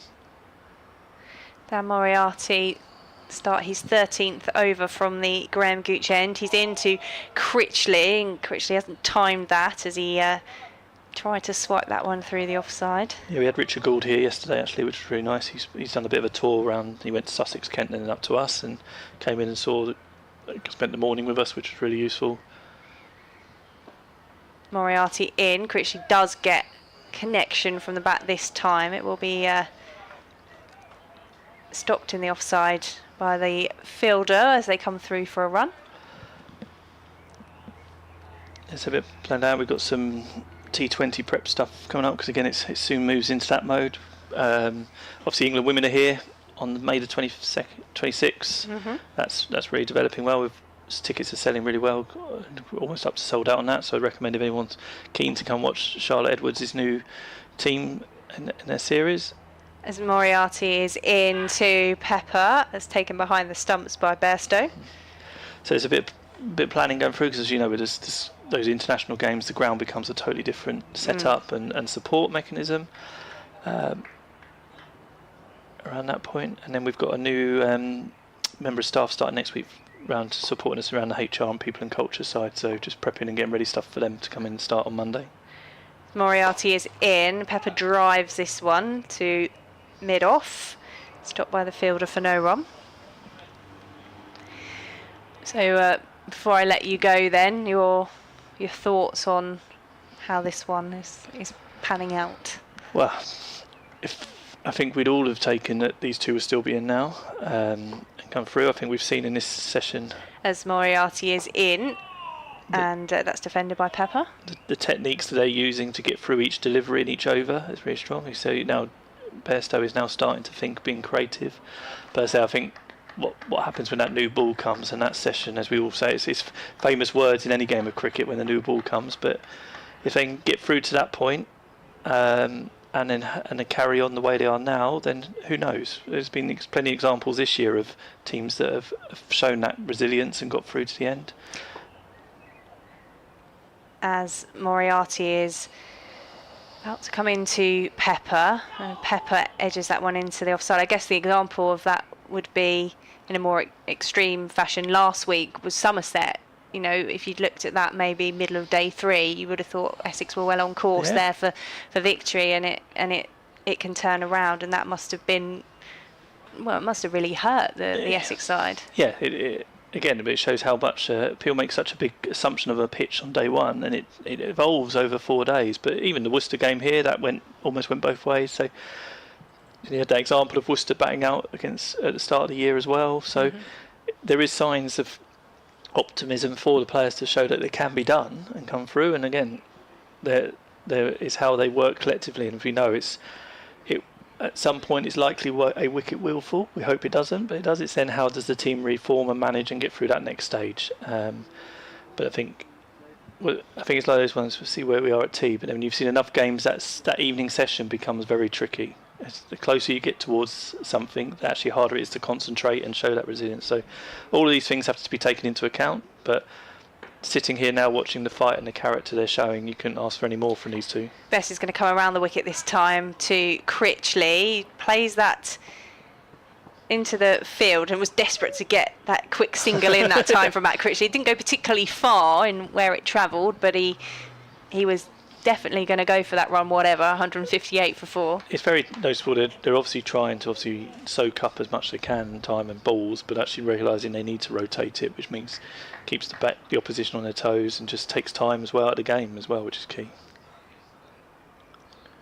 Michael Pepper is setting himself. So Bess is changing it up around the wicket. Pepper just shuffles forward slightly to this one to play it back to Bess. Are you going to go and sit in the same position you were in previously? Yes, I've got one of those dreaded video call meetings coming up first, so get that done and see what's going through. But again, I think as Bess is coming into Pepper on the back foot, it passes the fielder at short leg, and they can come through for another single just to rotate the strike. But the pleasing thing is the game is the game that takes place, but around the outside we've had one of our biggest attendances again for a 4-day game over the first 2 days. As Bess is in, and that one's pushed up to mid-on by Matt Critchley for no run. The ceremony for our war memorial went down really well on Saturday. It was really nice to have the British Legion here and locals. So these little things which you can create during a 4 day has been really positive, and I think that's helped. So it's been really positive. Certainly the 3 games we've had here this year, and I think that's the key bit. We're trying to make sure that it's a real enjoyable experience when you come to watch cricket here, and then the bits that we leave the players to, hopefully provide as well. As Bess is into Critchley on the back foot, it just drops into the leg side for no run. Well, at the end of this over, then I'll let you get off to your meetings. Always a pleasure, But Victoria. yeah, thank you so much for coming to join us and answering some of the questions on what's happening at Essex as Bess is in. That one is turned into the leg side by Critchley, who will take a single and will keep the strike for the next over. 159 for 4. Critchley is on 40. Pepper is on 58. Dan Feast, thank you very much for joining us, and you can get out of this greenhouse. Thank you so much, Victoria, and as always, thank you for your support and coverage of the game in Essex and around. So any time you need us to come up, more than happy to. Thank you very much. That's Dan Feast, Essex CEO there. Jonathan Doidge will be back with us shortly. I think he's savouring the last couple of moments. He is out of the commentary box. The players look rather warm out there.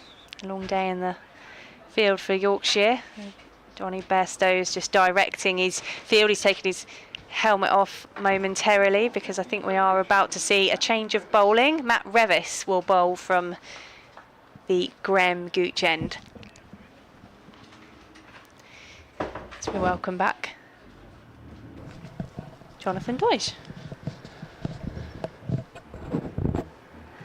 How are you? I'm warm.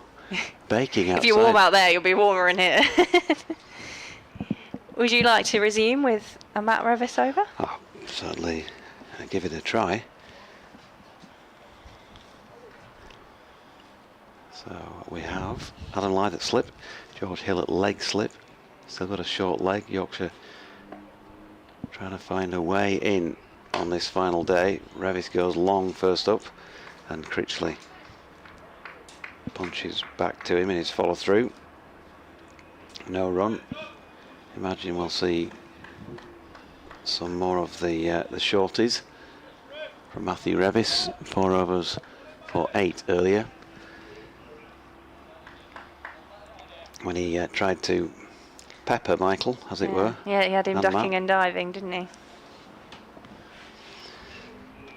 There he is again, just back of length and played from the crease out into the offside. Tattersall doing the fielding. They will keep going, Yorkshire. They've got to keep going anyway, but there's still 48 overs left and a lot can happen in that time. But of course they would have wanted a breakthrough by now, nearly halfway through the day. Revis in again, goes short, helped around the corner by Critchley. Don Bess is out there in the deep at long leg, and they will just stroll through for 1. Neil Dutton's been on Blue Sky. It says afternoon, JD. Certainly looks like ice cream weather for you in Victoria.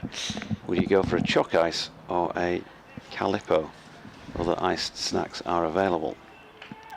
That's jonathandoidge.bsky.social. I'm still fairly new to Blue Sky, as regular listeners will know, so I don't always remember to check it. Thanks, Neil. Definitely choc ice for me out of that. Oh, I do like choice. both. I think Calippo might be less messy to try and eat here. Revis in, turned down to long leg, and talking of mess, here's Don Bess doing the fielding, because he does like to get his whites in a bit of a mess traditionally out there. Usually gets a mention for that in one match or other. Yeah, he's got a nice green stain on the right knee. If Russ is still tuned in, his dad out there in the Aegean, I'm sure he'll probably corroborate that they've had to go through a few stain removers during Dom's career when he was bringing his kit home to be washed. Here's Revis to Critchley, back of a length. That's pushed out into the offside where Tattersall fields.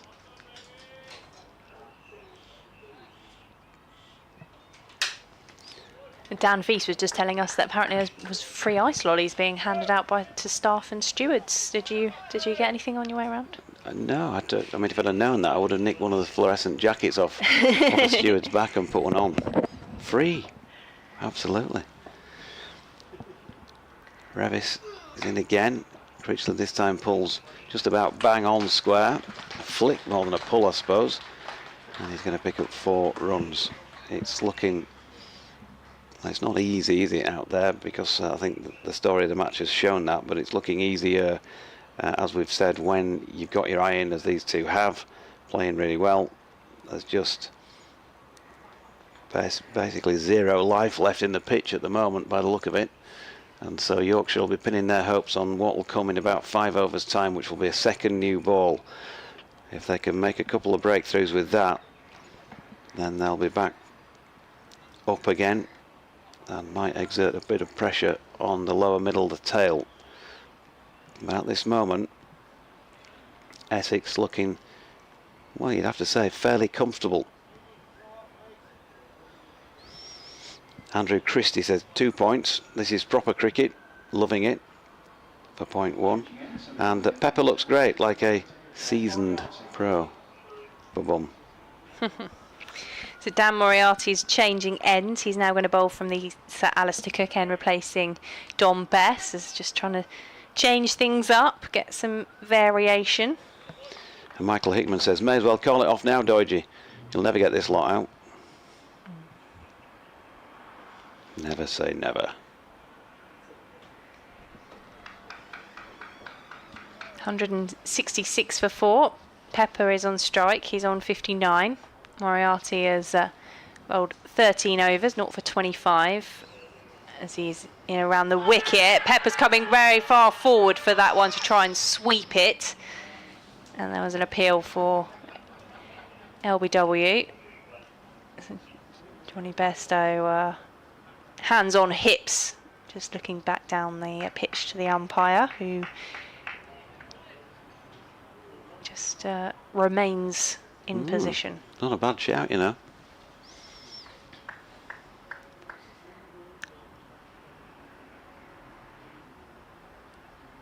Pepper just resetting himself there. Moriarty into him on the back foot this time is Pepper. Let's plays that one down into the pitch. I guess maybe a question of how far forward he'd come. It wasn't going, certainly wasn't going to go over the top. In comes Moriarty to Pepper defending that one. 3 dot balls so far in the over.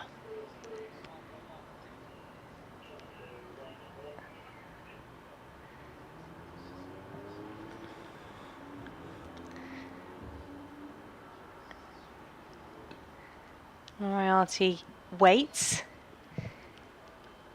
In he comes. Again, Pepper sweeps that time. He does get connection on it, but it'll be picked up at a fine leg for a single. And that's probably the biggest shout Yorkshire have had since Matt Critchley around about, what time was it? About 15 minutes ago. Hit one up into the air and fell just short of the fielder at backward point. Feels like about 2.5 hours ago. Just had to check what time it was.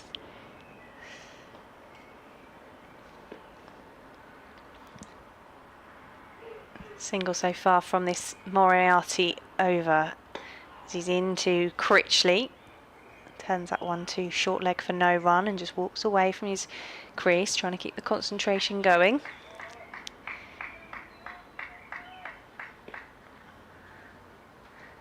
Go through the scores elsewhere in a moment as Moriarty is in.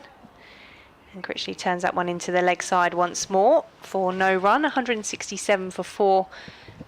And Critchley is on 45. Pepper is on 60. Yeah, Dan's mum, Elaine, apparently was on the ground a day or 2 ago. Didn't make herself known to me at the time, Elaine, so I've got a bone to pick with you next time I see you. Honestly, some people. He's bowling tidily here. Is Dan Moriarty for 14 overs for 26, but Obviously Yorkshire need a bit more than tidy at the moment. Tidy will help because it might still induce that mistake. But in terms of making something happen, well, so far today it hasn't for the visitors.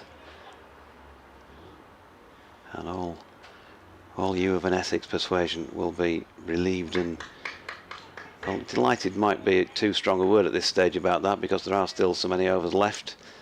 But certainly getting increasingly hopeful that you're going to see this through. Ooh, good short ball from Revis.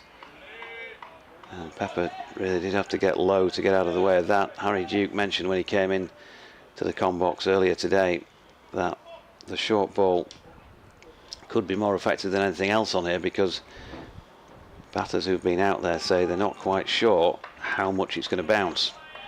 And so you could get into a bit of trouble playing it as you would do normally.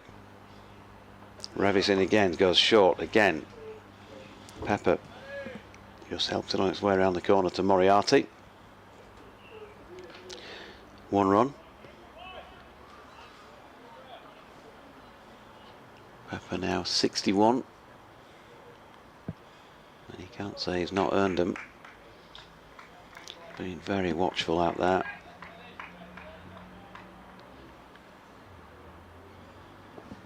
Very precise about how he's gone about the job. Now Critchley on strike, and Revis bowls one short and wide, and he's been cut for 4. Through point. It's going to happen bowling these sort of deliveries if you don't quite get the line right. Just offered him a little bit too much room, Matthew Revis. And Critchley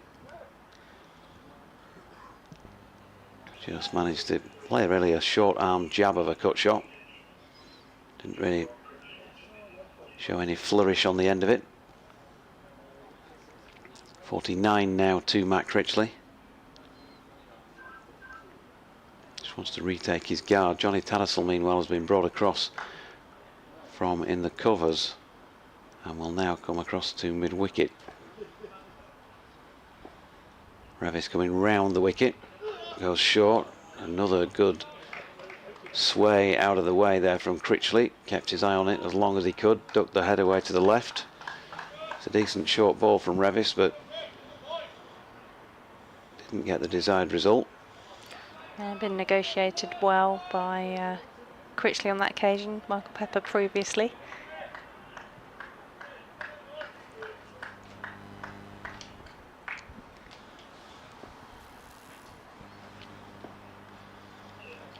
Revis in again, and Critchley running it down through third man for another 4. There's nobody in down there. Revis annoyed, but that is going to be a half century for Matt Critchley. 190 deliveries, 231 minutes of concentration, and that his 8th 4 in getting to that landmark.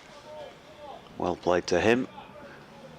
And the pair of them, well, they've taken Essex from 45 for 4 to 176 for 4. This really is potentially match-saving partnership. Revis in again. Critchley drops this one out square on the offside, and in comes Bean to field. Dean, the Don of Deancaster, says, Dear JD, I will start getting nervous if we don't start getting wickets soon. Any chance of bigging up the batters and utilising the commentator's curse? Yeah, not played that card just yet, Dean. Surrey are hanging on in their game, 496 for 9. Ben Folkes unbeaten on 170. Excellent rearguard effort there. So if it can be done there, it can be done here. I meant to ask, by the way, do you partake of getting involved with the making the teas when you go and do that? That cricket watching thing? Or are you kind of, nah, you're having fun, I'm going to have fun as well, put my feet up and have a glass of wine while I watch? I haven't. I did help last year, but he was quite good at doing the bulk of it himself. I always like to help my mum when she's done it before. I do like making cakes and stuff, but they don't always do teas these days. It's very much no, it's sort of. Oh, we'll only do teas if the dying other art. team does teas when we go there. So it's not every week that they always have to provide them. As Moriarty is continuing from the Sir Alistair Cook end into Michael Pepper. That one has popped up off the pad leg side. I've done them an odd time, you know, when I've not been playing since. But it's because you're doing this so much on a Saturday or a Sunday, you don't have time to get involved really. But yeah. Yeah, there's a limited window where I'm not doing anything on a Saturday, so I'm not quite sure when the tea call-up will come this summer, but if I'm around, I will help. So Moriarty is in, and that one's dug out by Pepper into the offside. And does he come and watch you when you're playing netball? He does occasionally, but I'd say I'm... And do you play better when he's there or not? I don't think he's seen me win at netball yet, so yeah, maybe we're just not good for each other. If he doesn't take any wickets or score any runs when I go to watch cricket, and I don't win netball when he comes, as Moriarty is in, and there's a big appeal from behind the stumps from Bairstow and Moriarty that's come off Pepper's bat, but nothing too dramatic for the umpire to signal for.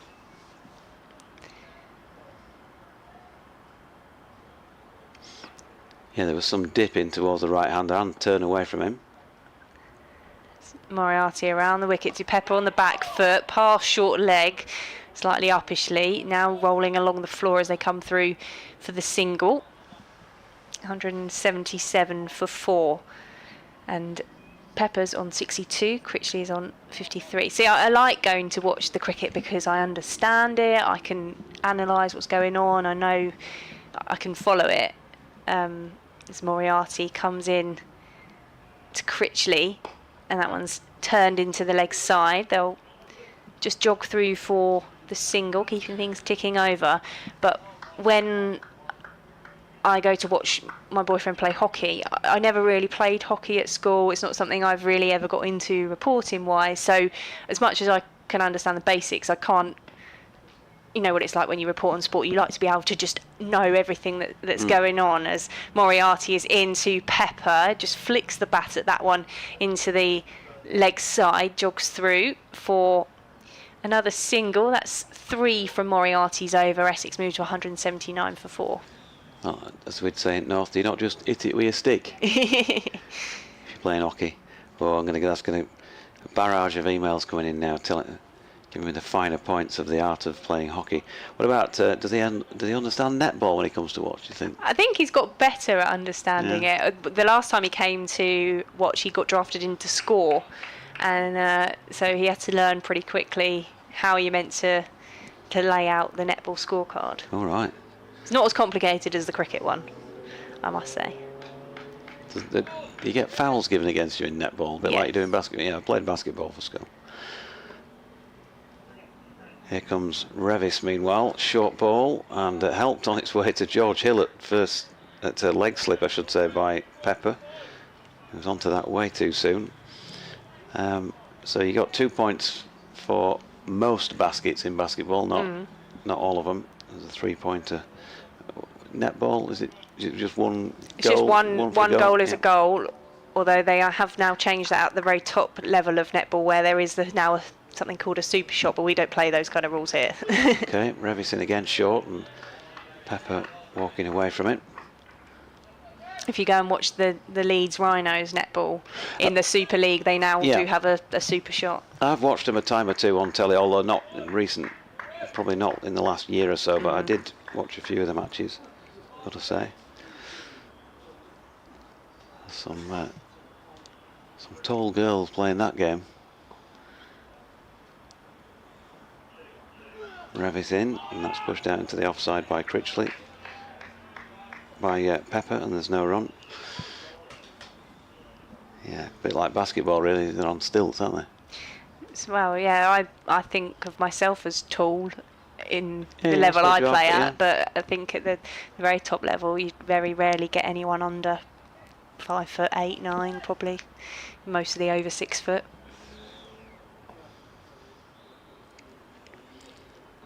Revis in. Bit of the Monica Sellers about it again as he really strains to get that ball through, and left again by Pepper. Pepper being peppered. by Revis, but at the moment he's not managing to get any of those grains on target, as it were.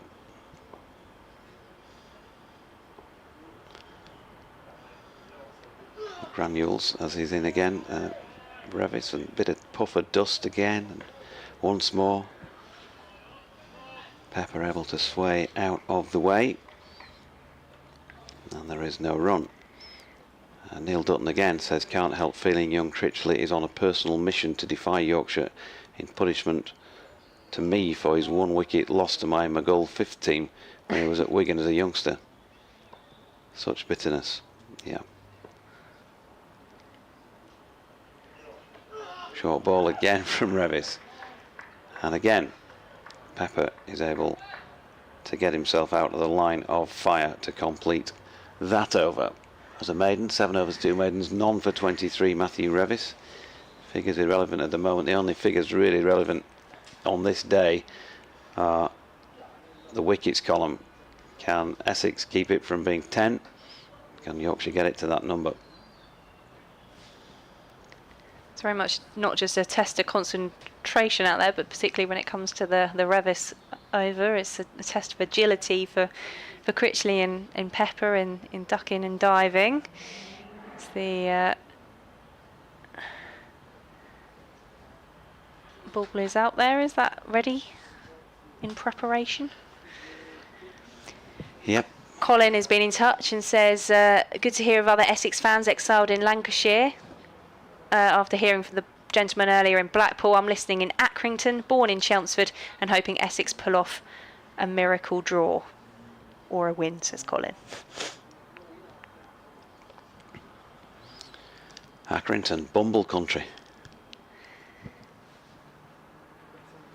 And did well to stay up in football terms in League Two this season, as Moriarty from the Sir Alistair Cook end into Critchley, who is on 54. It's the third time he's passed 50 this season for Essex, who are 179 for 4. 5 deliveries till that second new ball can be taken.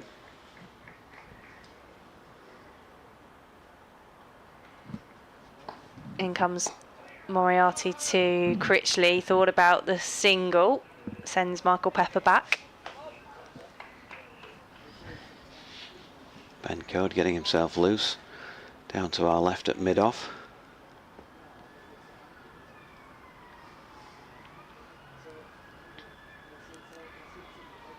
In comes Moriarty, slightly more on the leg stump this time to Critchley. He dabs it out into the leg side. Thought again about a quick single, but he's quite happy to jog back to his crease. Jack White also going through a bit of limbering up. In comes Moriarty to Critchley, gets back down on ball, pushes back towards the bowler. 4 dot balls so far from this Moriarty over.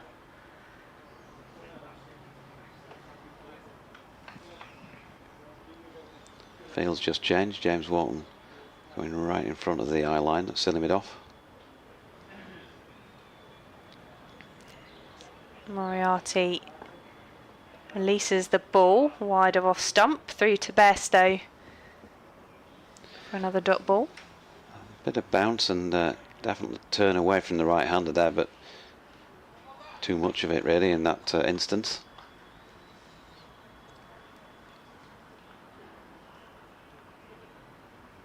Moriarty just waiting to begin his run up, which is a stroll as he gets to the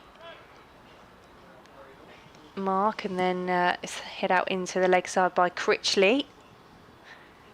Or a single from the final ball to keep the strike, 180 for 4. And we do have a minimum of 43 overs remaining. Some much needed hydration for some of the players out there. Drinks for Bairstow.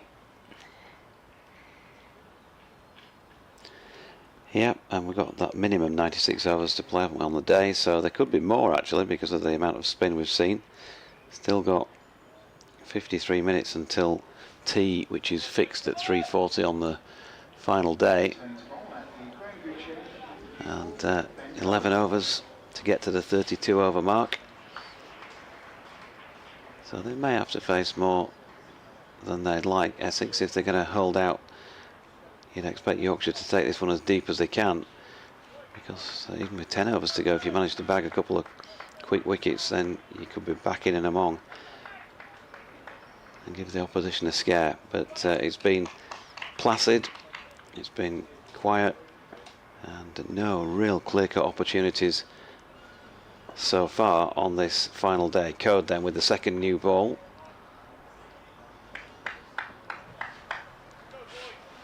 First of it just dropped into the offside. No run, 3 slips in place. Ring field, with the exception of James Wharton under the lid at short leg. 180 for 4. Can Yorkshire make it 5? Here's Code. Short. Pulled. And 4. Took its time to get there from the bat of Matt Critchley. It was short and wide, and he's helped himself through that massive gap through straight mid-wicket. Yorkshire will want to use this second new ball to best effect, and if they ain't good enough to take wickets on the day, then that's one thing. Probably don't want to see too many drop there while this ball is shiny and new.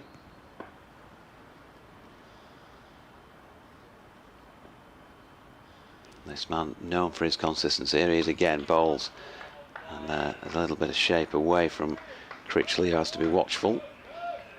Harry Duke, continuing to sport the Asterix look, is out there on the field at point, giving somebody a breather for a few minutes by the look of things.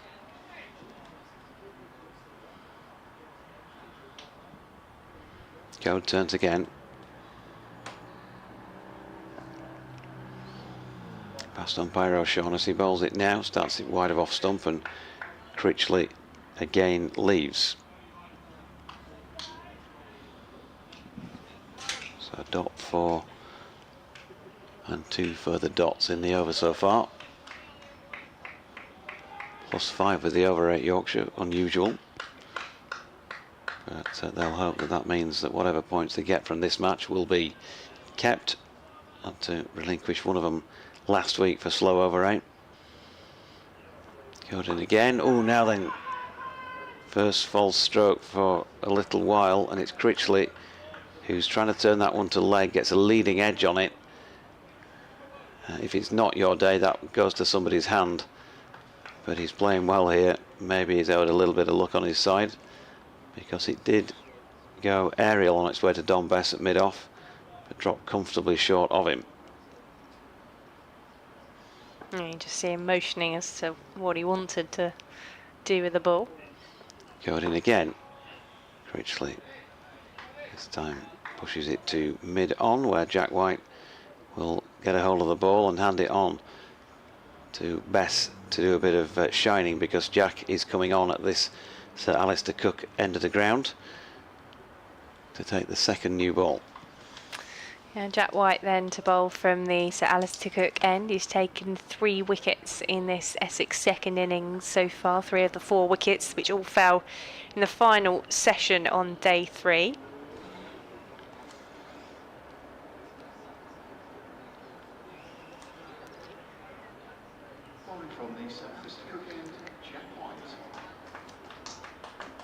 And we Michael Pepper to face him.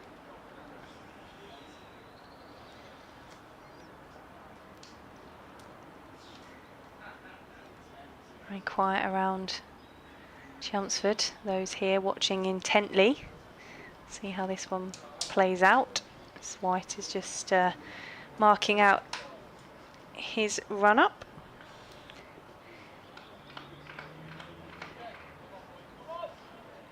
Sorry, still holding on. They're 502 for 9 now against Warwickshire. I think Warwickshire were hoping they would get them to follow on pretty early on day 4. But Ben Folkes has been a large part of them managing to keep batting. Worcestershire 264 for 6 at Hove as White is into Pepper, whips that one into the leg side. It's picked up at deep backward square for a single. And those are the 2 other games still playing to a conclusion on day 4.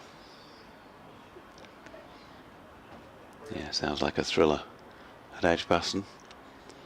Can't see there being many people in the ground there. And Worcestershire need 97 to win, so it's an interesting one there as White is into Critchley off the hips into the leg side. Duke is chasing it as they come back for 2.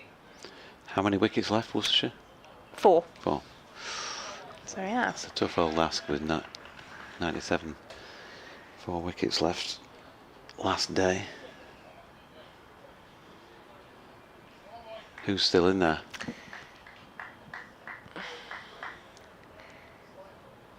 I'll tell you when I can work out where my mouse is on the screen. I feel your pain. As White is in, that's wide of off stump to Critchley, who's in for Worcestershire.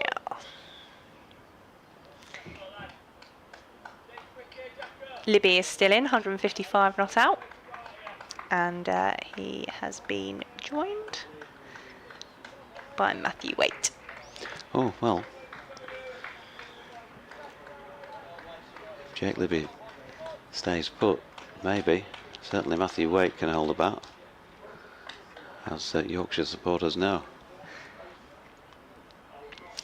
White moving past the umpire into Critchley. He's driving that one nicely. Might just slow up towards the boundary for the fielder to get there, and he will do. So Essex will come back for 3 runs on that occasion. Don Best, the fielder.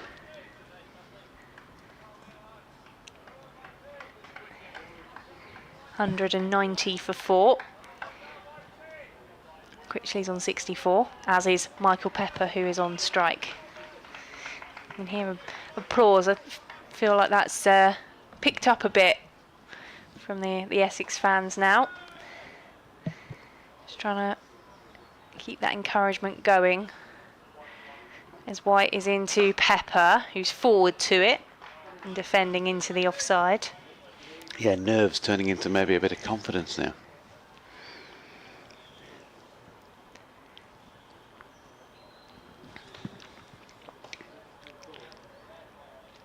And if you're looking at this game from the outside without having seen a ball bowled, but you're just looking at the scorecard like others may be doing at those other 2 matches, you know, you might be thinking, well, that's definitely a nailed-on draw, that one. But you just don't know, do you, with the second new ball having been taken now. As White is into Pepper, who defends. I think as well,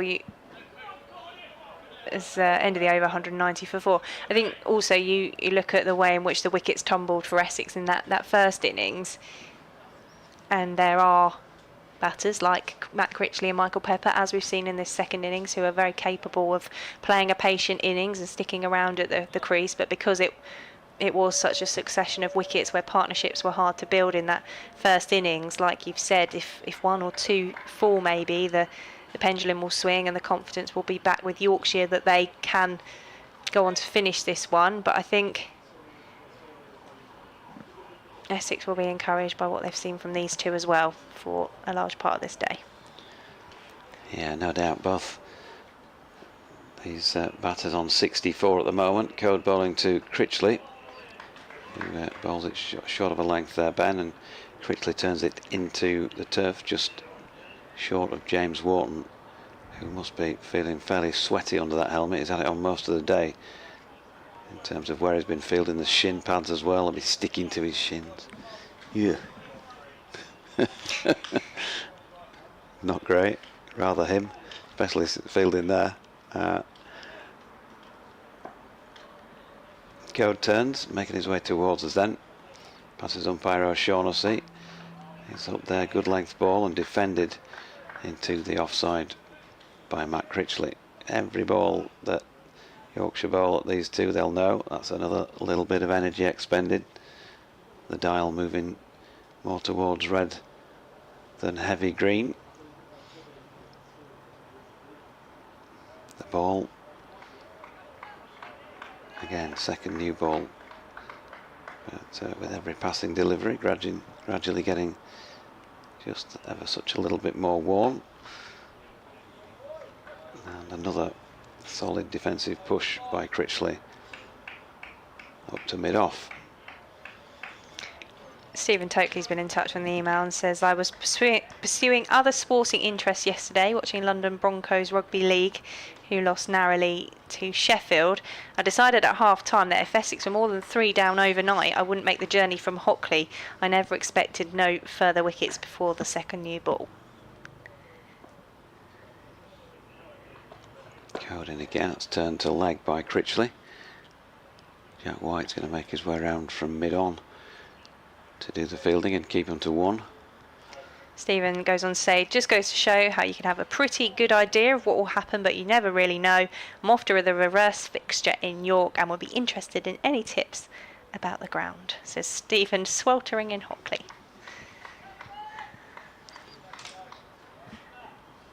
Yeah, well, again, as I said a couple of times earlier, just I'd advise you to take your own chair. You don't have to. There is usually a temporary stand in place, but you've got the option then.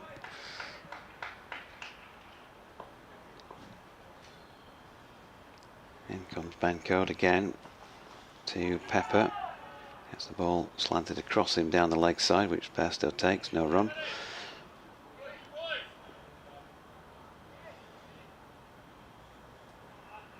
Whether you take your own pack up or not is up to you, I guess. There's usually some food outlets around the ground.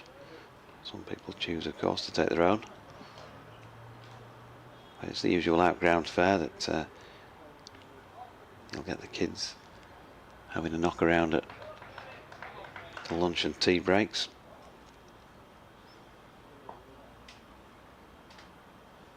Three slips and now a leg slip Tattersall. As Code bowls to Pepper, who blocks to complete that over at 191 for 4 as 3 o'clock ticks over. 40 overs remaining in the match. So they're toiling out there now, Yorkshire themselves. Essex were under some toil, of course, yesterday, and that has been flipped. The Yorkies have got ample runs in hand and know that they're going to get out of this with a minimum of a draw. But so far, try as they might, they've not been able to fashion a wicket-taking opportunity.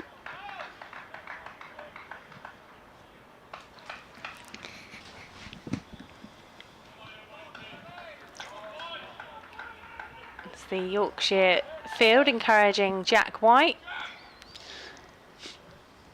I'd encourage people, by the way, asking about the trip to York. If you ain't seen it, then maybe a good way of getting your own bearings is to go back to a YouTube video of a previous Yorkshire match at York. You'll be able to find the dates of those online and just have a look at a couple of overs, and you'll see what it's like around the ground. White is into Critchley, has beaten him as he shaped to play that outside edge of the bat just past. That's probably the best delivery, best opportunity we've seen for Jack White, looking to get an Essex wicket. Yeah, good delivery. Gave Critchley something to think about.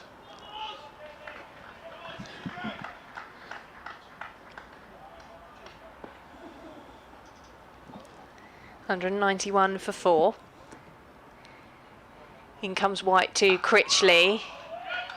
Just quick reactions to dab the ball into the offside and divert the pace. Just saw a rerun of the penultimate delivery and just angled in and just nipped away slightly. It was a good ball, especially to a man who's been out there all day.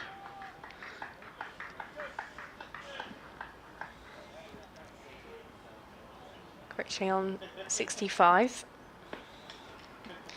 White's figures 3 for 31.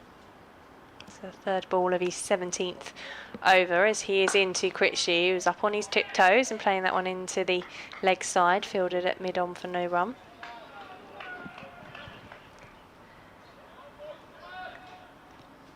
Final Surrey wicket has fallen. Matt Fisher is out.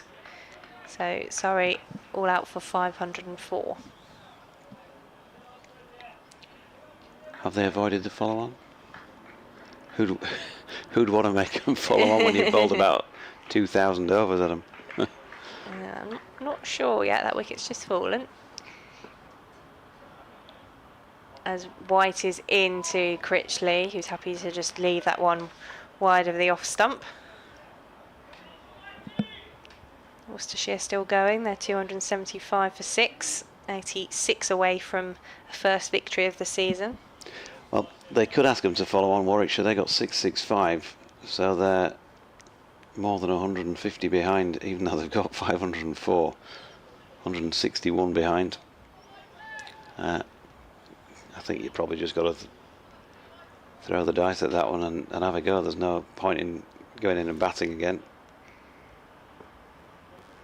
White bounding in to Critchley as he edged that one. No, he's unmoved. He's shaped to play it, pulled the bat at the last moment, and it's through to Bairstow, and there's hands on heads from behind the stumps. Yeah, good delivery. He was definitely across and trying to play it. So Jack White, well, he's never far away from threatening a wicket. Case in point there. Let me have a look at the...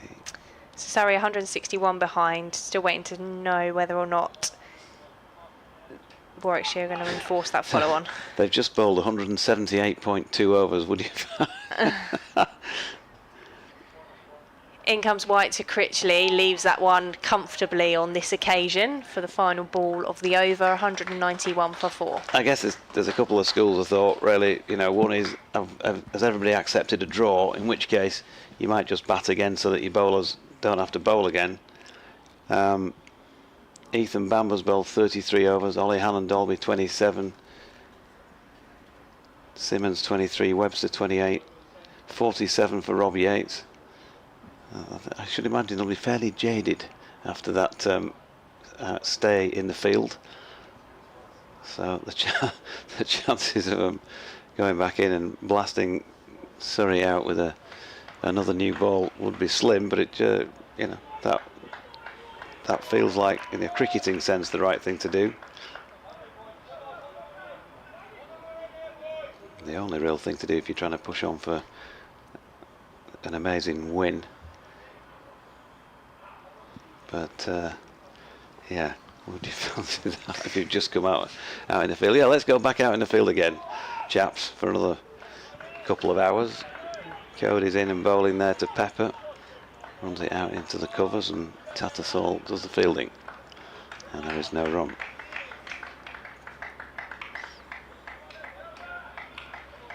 Yorkshire certainly upbeat out there in the middle, trying to keep each other going. Just trying to give the opposition the knowledge that they've not given up on these 6 wickets yet. Code in, turned into the leg side by Pepper. Jack White round to do the fielding. 1 run.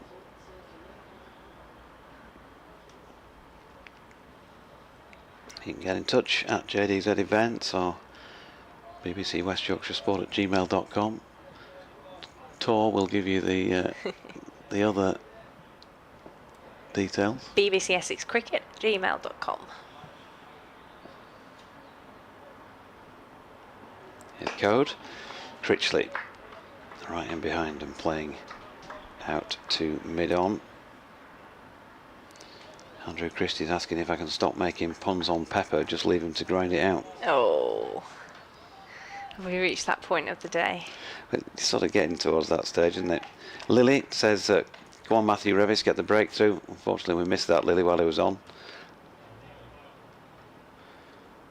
And she sent us a photograph of his signed shirt from last year. in a frame on her bedroom wall. Oh, good delivery here from Code. Has he got him or has it dropped short? It's dropped short of Finley Bean. Diving across, Adam Lyth to his left.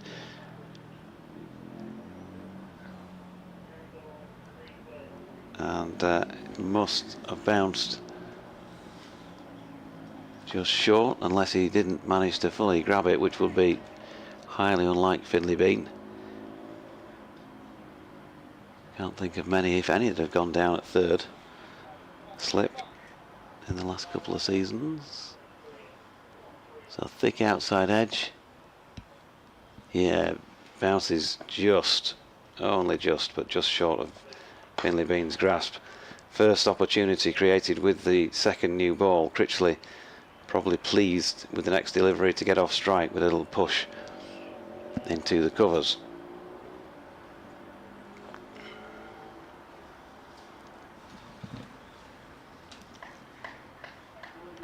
Oh, the Essex players working so hard, just like the Yorkshire boys. Batters, they'll feel they deserve a little bit of luck like that. Not sure the bowlers will. After the toil, here's Code again, and Pepper this time walking into this defensive push into the offside. And there is no run. They've bowled 5 overs now with this second new ball, and that's the one serious opportunity. Can't actually call it a chance because it didn't carry, but not so far off doing so.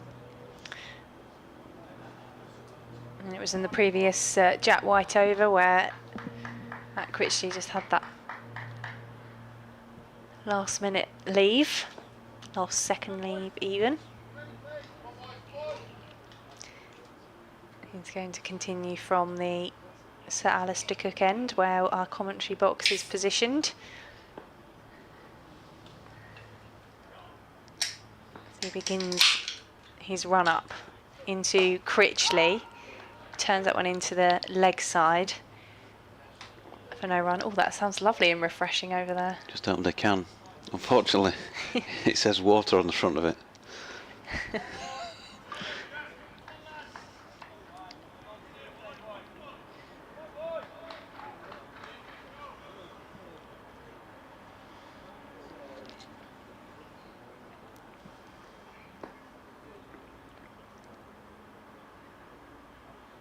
White just turning on his mark. Hair bouncing as he runs in to Critchley, who's defending that one. Second dot ball of the over. Can't remember many occasions since I've been commentating on Yorkshire where they've failed to take a wicket in an entire day. There might have been one. I do remember a day at Headingley when they were full of optimism at the start of the final day and managed to get just the 2 wickets. Probably about 3 seasons ago.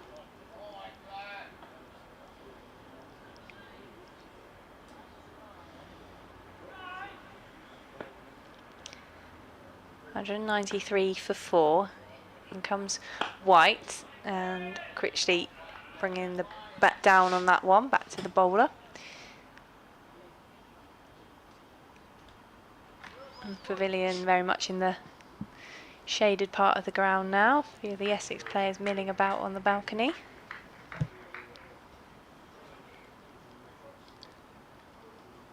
Lots of hats on those spectators still in the Tom Pearce stand to our right hand side.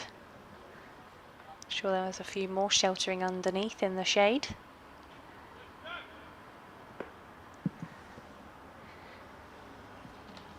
White makes his way in. Critchley waits. That one's knocked into the leg side and it is racing along the outfield, but he's going to slow up and Moriarty will be able to save the boundary. They'll come back for 2 runs instead. 195 for 4.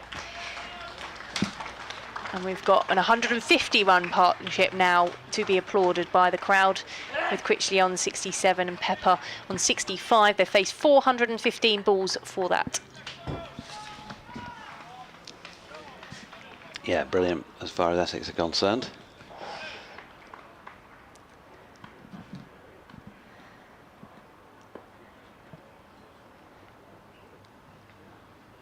Here's Critchley facing as White is in. That one's jabbed down by Critchley. And there's a commotion behind the stumps as they race towards the ball to get it back to Don Best to shine. Well, he collected it off the batter, didn't he? And he sort of threw it in that general direction. Why didn't he just keep hold of it and throw it to Don Best, who's near enough alongside him? But he threw it towards a slip cord and in a bit of a lob style, so George Hill had to come running forward to pick it up. Final ball of Jack White's over is into Critchley. Again, it's just played into the ground for a dot ball, so 2 from the over. That's White's 18th over. 195 for 4. And we are 25 minutes or so away from tea. Nick Brown is the 12th man for Essex with the vest on, just bringing drinks out for Matt Critchley and Michael Pepper. And there's the same being done for the Yorkshire field. Yeah, so just a short stoppage. Tea 25 minutes away. Harry Booker just running on as well, Yorkshire's strength and conditioning coach, with a drink for Jack White. I think some players have their own drinks, don't they, in terms of what they want, rather than rather than your Saturday afternoon at the cricket where you just get a tray of whatever. I used to hate it when people brought out that horribly weak orange juice. You know, somebody just quickly put them together in a watering can. Usually, it used to be the way. Yeah, big plastic jug, and just too weak, and it just tasted. Oh, I used to just say, "Just bring me water, please," when you come out with the drinks.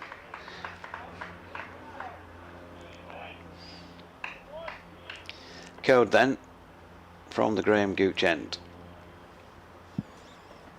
Bowling to Pepper, who turns that one into the leg side. Jack White, having had his drink, is round to do the fielding. All has gone quiet on the correspondence front, maybe a reflection on what everyone thinks about the likely outcome here.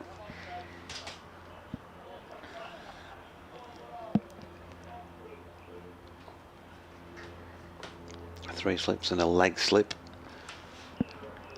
As Code comes and bowls to Pepper. There's an appeal for LBW here. Everybody's going to be up for that, as you might imagine.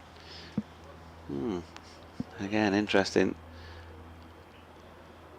It looked well worth a shout. Yeah, he's got across, and that's hit him outside the line, I think, Michael Pepper. Certainly some doubt again. They just haven't been able to get one right on the money. Adam Lyth absolutely begging for that wicket at second slip. You just see the replay. Code stops. You'd expect the bowler to do that. Everyone else got their arms splayed, and Adam Lyth, please, umpire. Next ball was a dot. Again, pushed up to Jack White at mid-on. Yeah, Pepper does have that tendency just to come across slightly outside the line. Oh, it's a much needed breeze coming across the front of the window at the moment.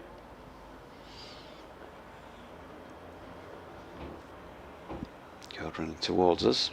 Bowls it now. And Pepper again watchful. These two themselves, they'll know they've been in a game today. The concentration levels been out there, barring the 40-minute lunch break, since 11 o'clock. So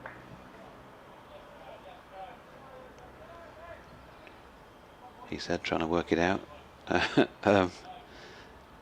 Not far off 4 hours of actual playing time. I should imagine things will be a bit juicy under the helmets. There's Code again, driven by Pepper. Well fielded by the sprawling Moriarty.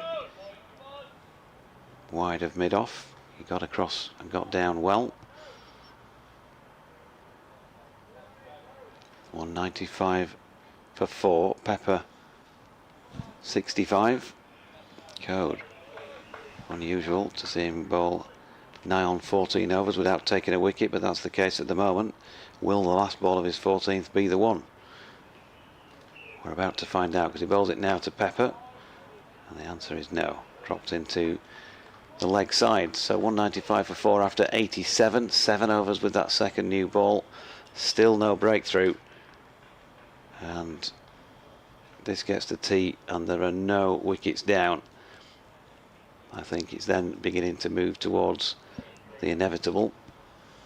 It's been a very crucial half an hour or so, with 20 minutes to go till tea as well. Stephen says, thank you very much for the tips on York, staying between Thirsk and Ripon. I said all that right? Yes, always worry when I'm trying to pronounce places from elsewhere. And his mum is going as well, but not to the cricket. As Jack White will begin a new over from the Sir Alistair Cook end to Matt Critchley, leaves that one outside the off stump through to Bairstow for no run. He says, she has been to an Essex against Yorkshire match. She and my late father brought me to my very first game at Chelmsford in August 1972. It was a very good final day of a 3-day match with a declaration and a thrilling Essex run chase with the big hitting by 3 Keiths, Fletcher, Boyce and Pont. I'm also very much looking forward to making a first trip to Worcester next weekend, says Stephen. Me too. As White is in to Critchley, drives that one back to the bowler, who tumbles over to stop it. Staying between Ripon and Thirsk. You can do yourself a favour and go visit York races on the Saturday 28th of June, day before the match starts up there. That's a big day as well at York. Usually the John Smith Cup, with 30,000 people there. Oof. And in fact, the last day of the Yorkshire Essex match at York, there's Thirsk races on as well. In comes White over the wicket to Critchley, leaves that one outside off stump. 3 dot balls so far. Not far from Thirsk to York. I did the double, as I mentioned the other day, when I went to Huntingdon and Chelmsford. That's the only other time I've ever done that, was Thirsk on a Friday afternoon, and zipping down probably the A19, I would think it was, to York in the evening.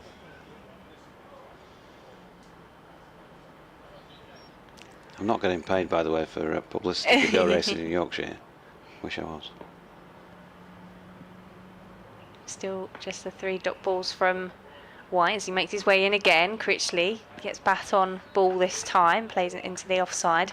I'm looking forward to a trip to Chelmsford races later this summer, but that's largely in part due to the entertainment offering they've got going on this year. I saw some posters. Remind me who's on? Well, so I'm going to see Ollie Mers and Blue.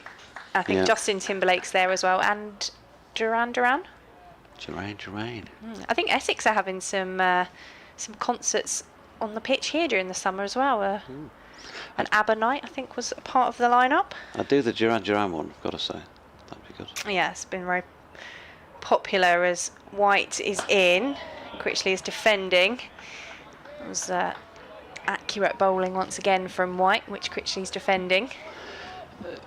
Everything's set up in the middle of the track, as you'll know if you've been before. There is no grandstand there, which is interesting because you would think they need something like that for an event like that. Although I was at Haydock Park once and Nile Rodgers played afterwards, and they didn't put it on in front of the grandstand as you thought they might do. I guess they've got to obviously set the stage up well in advance. 195 for 4. White into Critchley, leaves outside the off stump for the final ball of the over. Critchley on 68, Pepper on 65. And that's another maiden from Jack White. He's bowled 10 of those in his 19 overs, 3 for 33. Let me ask you then, as somebody who's probably not, I'm guessing, a racing fan per se. I've been a few times, but usually it is if if Yeah. I'm going because there's something else on as well. So when you're there for there's something else as well, do you actually bother to watch any of the Oh, races, yeah, or are you yeah. just in the bar? No, Okay. I like watching. Because watching some of it's the just out of races. interest, because as somebody who talks about and writes about that sport, there's a big dilemma as to how you get people in the track but and interested in the racing, because lots of people will go for these other events and basically turn their back on what's going on the track itself. George Hill is coming back into the attack then while the ball is still relatively new, and he's going to bowl from the Graham Gooch end. 7 wickets in the match already for George. Can he find a way through? Pepper on strike. First ball straight. Pushed to Code at mid-off. No run. Maybe a bit sweaty, the palms. George, he's just dusted them off in some muck dust at the footmarks at his end of the ground. I would say it's probably because Chelmsford is a smaller racecourse, it's probably much easier to be able to come out for the races and then go back in at certain points. Yeah, Hill in, bowling, and punched up to mid-off by Pepper again, no run. I was at Newmarket working a few years ago, and Tears for Fears were on, I seem to remember, on the Friday night meeting that I was working at. And they did they've got quite a bit of, like grandstand area. Yeah. And they did section off part of that so that the band could play on the stand. So they built the stage into the stand. Everyone would stand down at ground level. Here's Hill down the leg side this time. Bairstow across to take that. Yeah, I've been to see a couple of bands there at Newmarket as well. McFly most recently. Really showing off my taste of music here, aren't I? You are, yeah. Mind you, I saw Spandau Ballet at Sandown Park about, must be 15 years ago, when they reformed one night. The day before I was working at the Derby. Shouldering of arms this time from Pepper. George Hill just trying to find the range, get himself loose. Hasn't seen bowling action for a little while.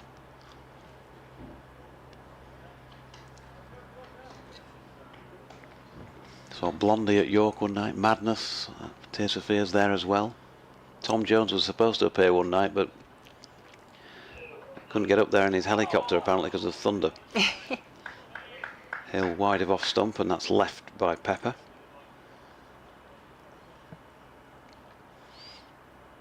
But I'd be there, going there first and foremost for the GGs, and that's kind of a nice to have, really. I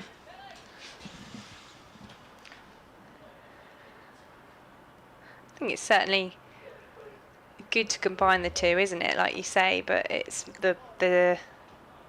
for the race courses, it's getting people in for the main purpose of the sport.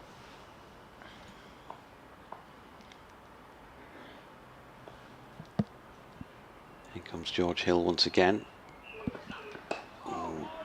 Pepper plays into the offside, slightly squared up. It's going to be the end of that George Hill over.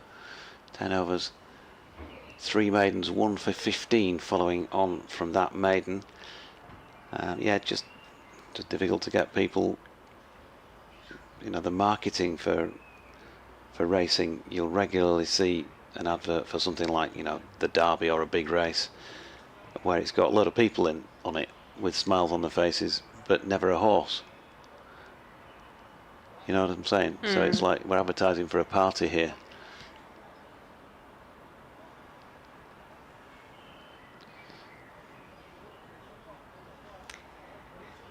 Don Bess looks as if he's going to return to bowl from the Alistair Cook end, replacing Jack White. So he'll get a go before tea. And we've got 13 minutes to go until the interval.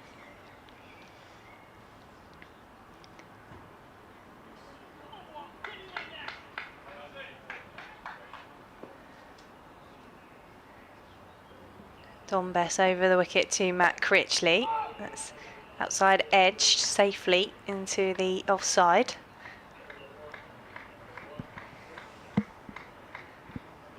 interesting email from Sam on Michael Pepper, which we'll get to in a moment. But with spin, Don Bess is ready to go again. He's into Critchley, driving up a Schleet. Comes through for a quick single as Jack White gets round to do the fielding.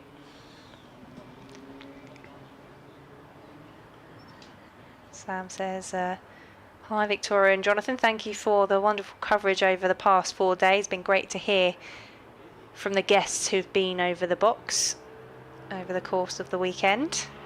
And says he enjoyed listening to Dan Feast, the Essex CEO, earlier on today. As Michael Pepper's just setting himself for the third ball of the over. In comes Bess to Pepper. That one just pops up. It's guided to short leg. Sam's remembering an innings from Dan Lawrence at the start of the 2017 Championship winning season for Essex. As Bess is ready to deliver this fourth ball, it's swept by Pepper past short leg. He fielded it deep backward square for a single, and Sam says Lawrence blocked out a very good Lancashire attack, including Jimmy Anderson, for the entirety of the fourth day. In the first round of the season, it was freezing and there were only about 50 people in the ground. 197 for 4 as Bess is into Critchley, turns that one into the leg side along the ground. Another dot ball. Sam says, well, I'm not suggesting that Essex will go on to win the title this year. That innings felt like a coming of age for Dan Lawrence, whose run scoring ability had been shown in the previous seasons. But having a temperament to block in a day shows a different level as Bess is in to Critchley. Fuller delivery, final ball of the over, 197 for 4. 90 overs of the Essex innings, and Sam says this innings by Michael Pepper has similar signs of this. Very good quality T20 player who's known as a 360 player, being able to have an over my dead body attitude when required is superb. Could this be a coming of age and a potential promotion up the order for him, especially with the number 4 slot being vacant, given Jordan Cox's injury? I hope this email doesn't cause a commentator's curse. Thank you, Sam. And he's gone. George Hill is trying to get him out because he's going to be bowling at him here. Michael Pepper, short leg, 3 slips, tightish mid off, deeper mid on, straight mid wicket, long leg and point. The field set up as George Hill is in and bowling, and Pepper ball by ball getting the job done for Essex. Ben Code fielding that one.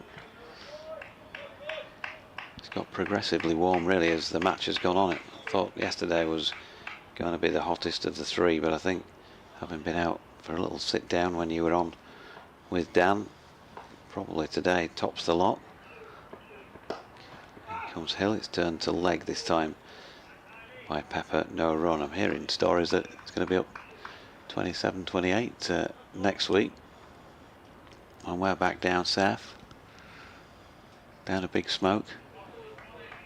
Lovely.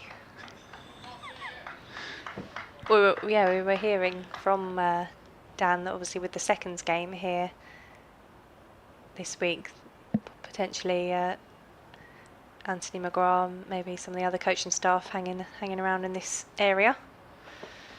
Here comes George Hill, short ball, swaying out of the way. Pepper, I think so. I think Anthony said he was planning on staying down. Billericay in it, the second team, Yeah. playing not starting tomorrow, as Harry Duke was saying.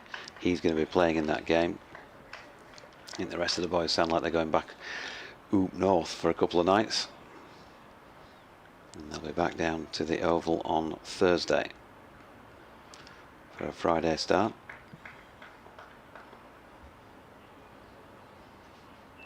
Hill in again. Pepper feels like it was towards the edge of the bat. It's gone out square on the offside for Tattersall to field. He's just going to do a bit of checking that the pitch is still intact. It hasn't gone through the top really. There were thoughts that it might do, so bone dry that it is, but it's held together pretty well.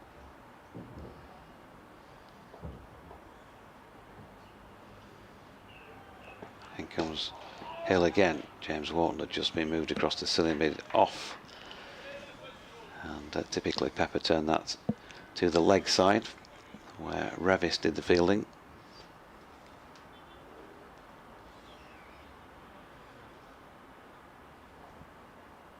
"7 minutes, I'm guessing they'll be saying. 7 minutes to get to tee. This pair just had a quick word in the middle while Pepper was doing a bit more gardening, and George Hill's in again, this time wide of off stump and left to complete another George Hill maiden. 1 for 15 from 11 overs and 4 maidens, and maidens are good. You're not going to knock them. Somehow they've got to try and find a wicket taking ball, and after some excellent efforts, they bowled superbly in the Essex first innings to dismiss them for 123. Were superb again last night with the 4 wickets for 45. But just haven't been able to find a way through today. Jake Libby is out for 167. So that's dented Worcestershire's hopes. 287 for 8 at Sussex. Needing how many now? 74. With 2 wickets left. Yeah. Don Bess from the Sir Alistair Cook end into Critchley, who's forward and defending. Surrey 11 without loss, having been made to follow on.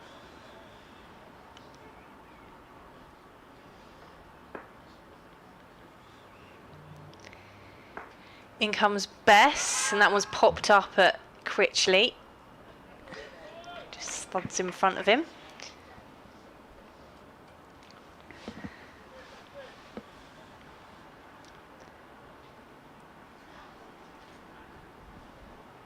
$197 for 4. In comes Bess. Critchley pushing back along the pitch. Last time Yorkshire were down here, when it was petering out to a draw, as I mentioned earlier, Harry Duke took off the gloves and pads and had a bowl for an over. If Johnny Bairstow might do that later on. As Bess is into Critchley, big appeal from behind the stumps. I think he's got bat on that as it's gone slightly down leg side, but it wasn't touched by the Essex batter, and it's all over very quickly.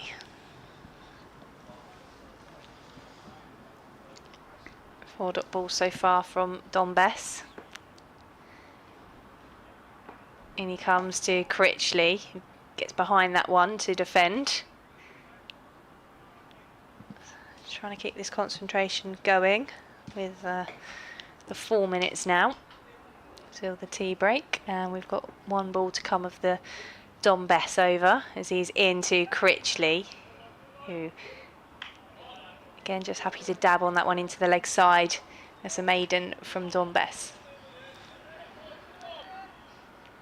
On for 38 off 22, 7 maidens now for Dom.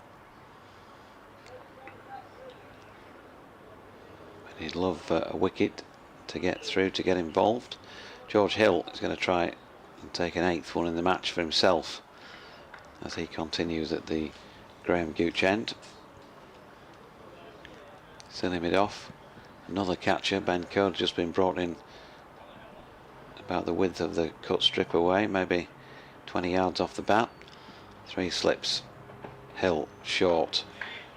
Pepper sways out of the way. Another dot in the book.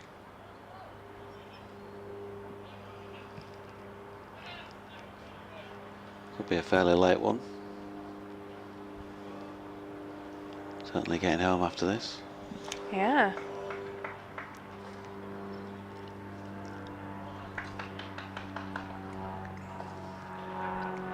Mind you, the worst of the traffic will have gone. Look on the bright side as Hill's in. That's pushed into the offside by Pepper. Tallisall round to do the fielding. Giving the ball a good shine, still trying to look after it. But we've had more than 10 overs with this second new ball, on which certainly for an hour or so before it was taken I suppose a fair few Yorkshire hopes were pinned. And there was an edge short of Finley Bean. That was the closest they've come. Hill bowling to Pepper, who turns this one backward of square leg. Moriarty round to field. Back for 2, the batters.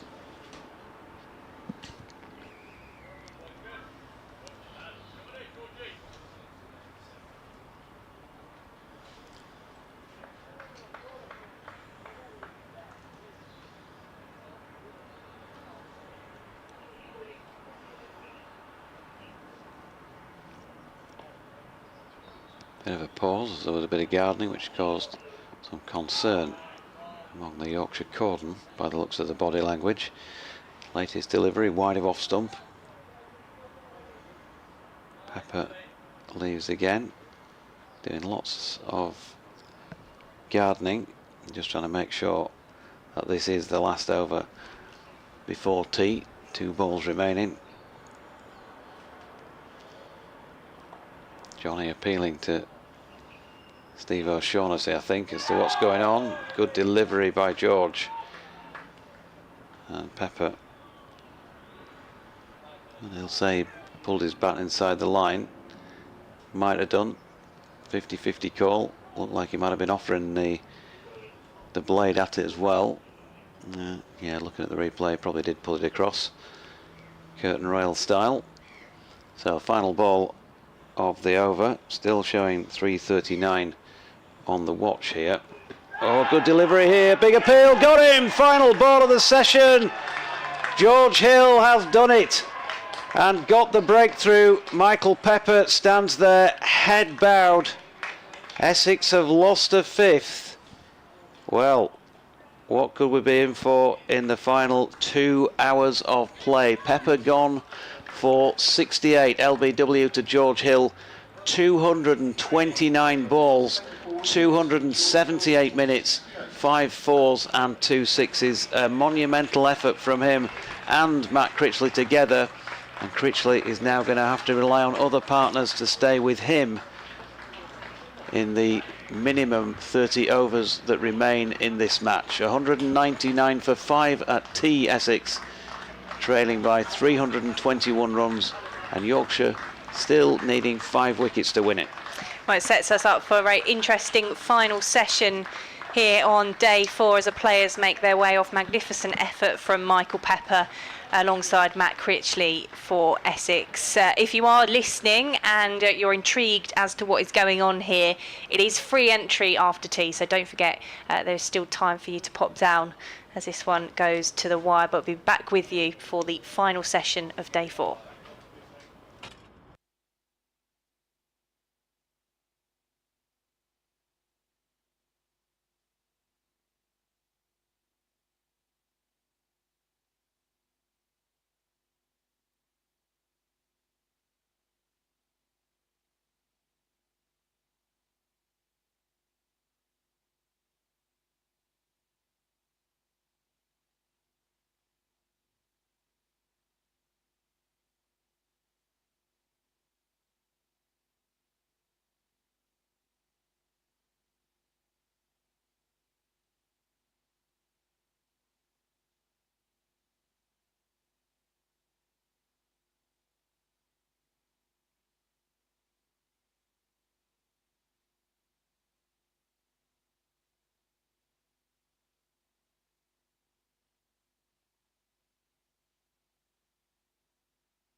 Returning to the field are visitors from Yorkshire, led by captain Johnny Bairstow.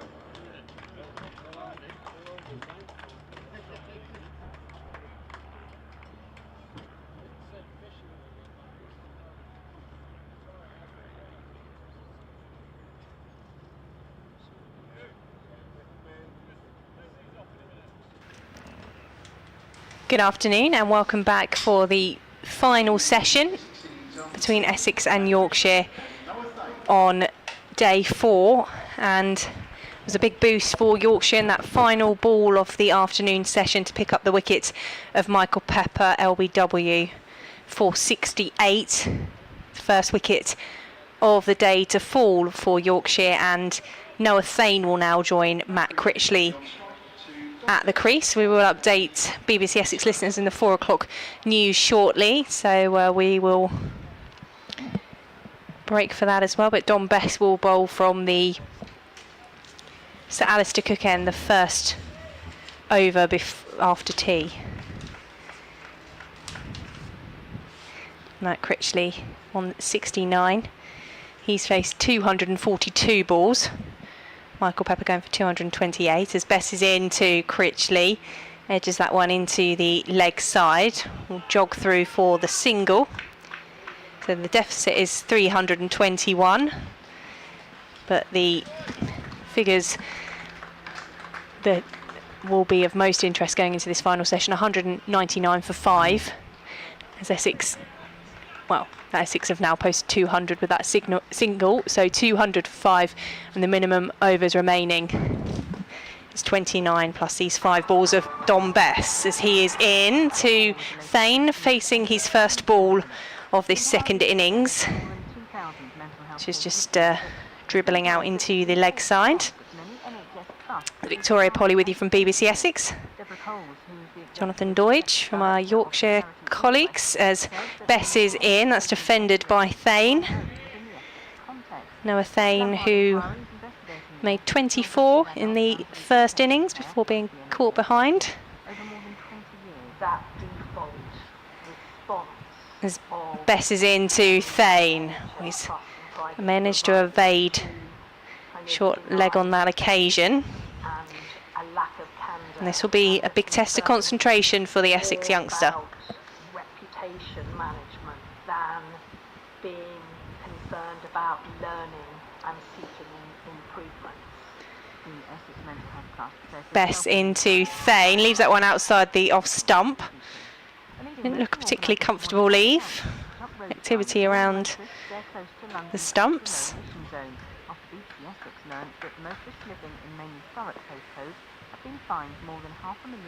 Bess in his long sleeves is into Thane, is getting forward to that one. And end of the over, 200 for 5. Critchley's on 70, and Noah Thane yet to score from the 5 balls he's faced. Anne Wright says, hi Jonathan and Victoria, I've lived in Cambridge all my life, I'm nearly 75 and I've never been to the races at Newmarket. The nearest I've got to the racing setup was attending a wedding reception at the Jockey Club, which was lovely. Enjoying the commentary as usual, but as a Yorkshire supporter I'd love to see some wickets fall.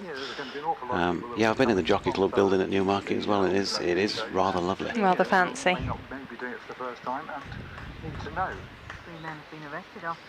Penny in Pudsey says, oof, here we go, wicket.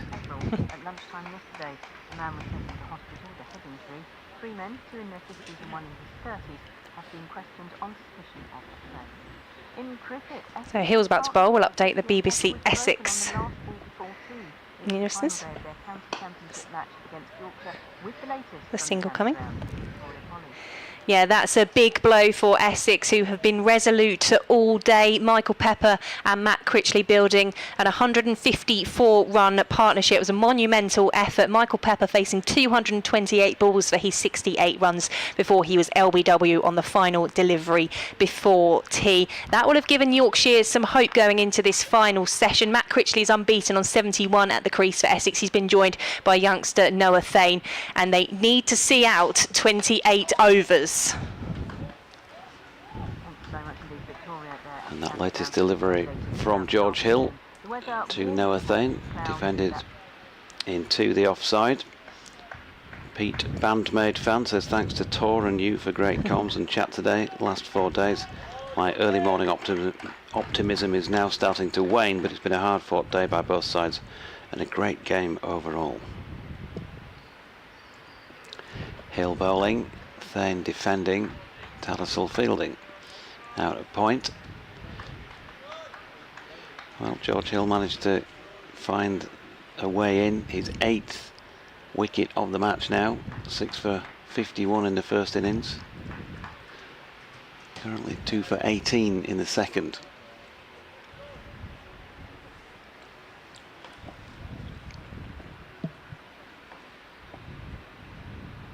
Here he comes again, past umpire O'Shaughnessy, and bowls it now, and Thane pushing firmly.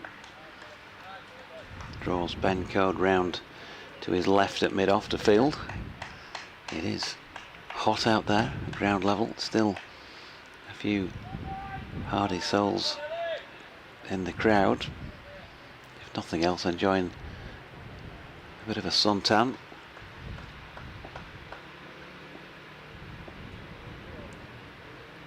Here comes Hill again. Thane feels like he wants to push this ball more firmly than maybe both the other two have during the day. Just did so up to Jack White at mid-on. Johnny Tattersall's been dispatched deeper at point. Likewise Matthew Revis at mid-wicket, and Ben Code deeper as well at mid-off. Final ball of George Hill's over is punched up to Ben Code, and so they'll let Thane have the single and can try and work on him now from this Sir Alistair Cook end as well. It's going to be Don Best to continue. How much do you think that wicket would have changed the mood at tea in the Yorkshire camp? Yeah, they're just giving them, you know, I'm sure they'll all be telling each other, come on, just 5 more now, 5 more. Another breakthrough quickly after tea. Gives us a big chance. We know how quickly those wickets went before, all those things. I mean, you think about yesterday evening, 4 wickets in 16 overs and 4 balls. In the Essex first innings as well, they tumbled at regular intervals. Don Bess into Noah Thane off the bottom edge of the bat and just trickling along into the leg side for no run.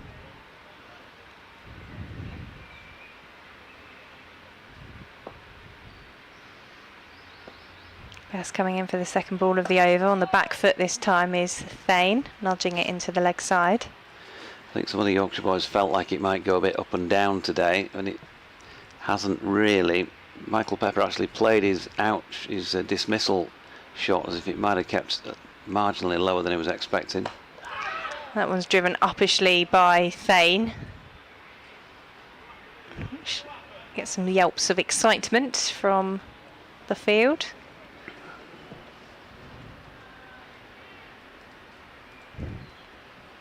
.202 for 5. Bess is in. Thane on the back foot defending.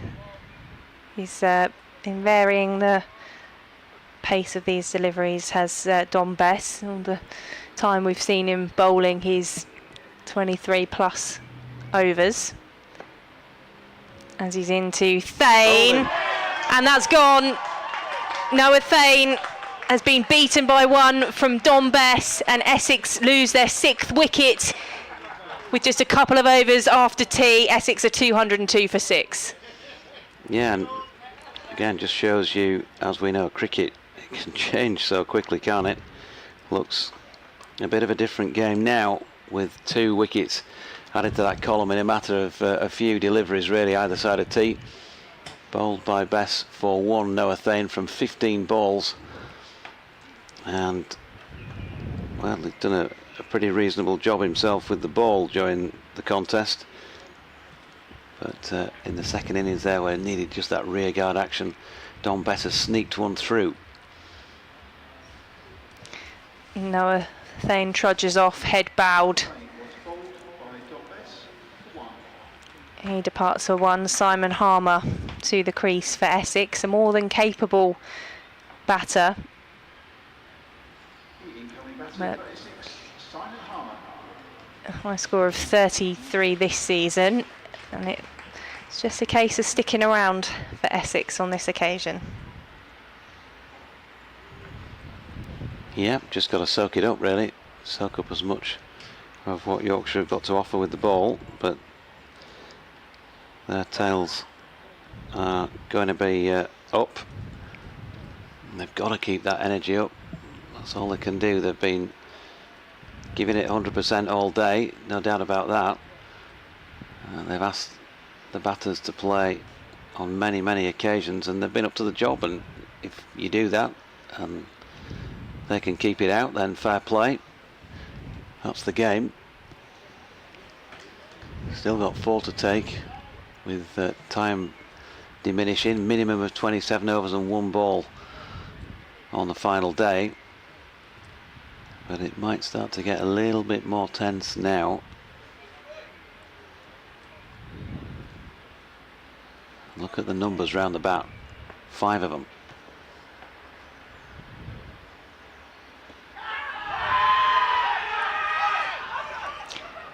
Well, there's a big appeal there. Sorry, I forgot to steal my over, to be honest. But there's a big appeal there from that first delivery from Best to Harmer, nudges it into the offside. The man in close proximity goes to ground and thinks he's claimed a catch. Big appeal from the Yorkshire field.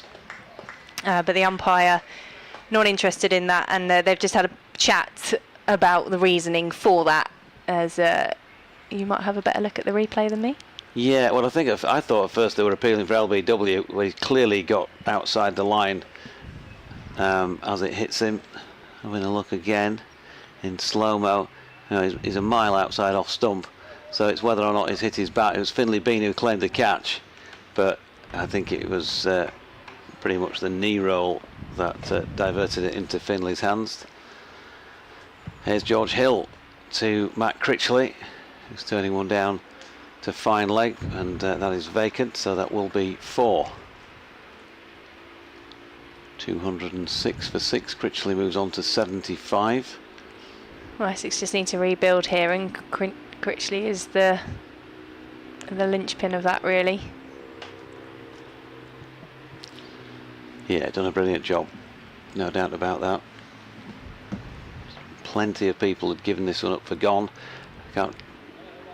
Lost count of the number of people who were telling me this was going to be all over by lunch, and you can never say that with cricket. Here's Hill, good delivery, has he got him this time? Critchley's gone.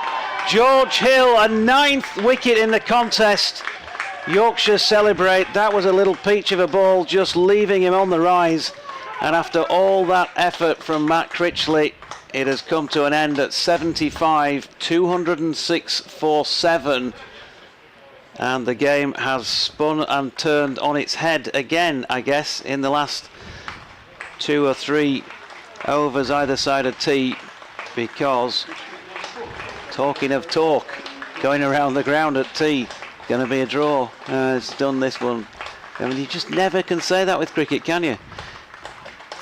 No, things can change so quickly, and Matt Critchley and Michael Pepper have been so resilient all day for Essex. And then in the space of what have we had now, 10 minutes after tea, and that final ball just before tea, things have very quickly turned back in Yorkshire's favour, and you could see that in the celebrations when they've taken that Matt Critchley wicket there. Fantastic effort from him and Michael Pepper to do all they can. Now it's down to the lower Essex order to try and contribute their bit. Yeah, so Critchley caught Bairstow, bowled Hill for 75, 245 deliveries he faced. You can't say he didn't do his job. 309 minutes, 10 fours involved, and he gave it everything he got for the Essex cause. But that is the end of his match. Second ball of the 97th over, and Hill is in bowling to Snater, who leaves one just wide of off stump. Tails up now. Suddenly 26 overs can feel like a long time, can't it? It felt like a short time, 29 overs for Yorkshire to take what, a further 5 wickets, given what's happened today. 2 new batters as well. No time to get set. Hill is in, and again bowls it straight, asks Snater to use the blade. Turns that out into the leg side when Revis fields. No run.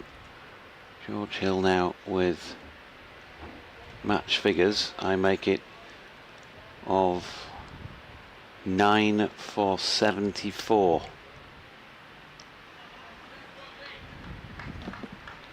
Can he get his first 10-wicket haul?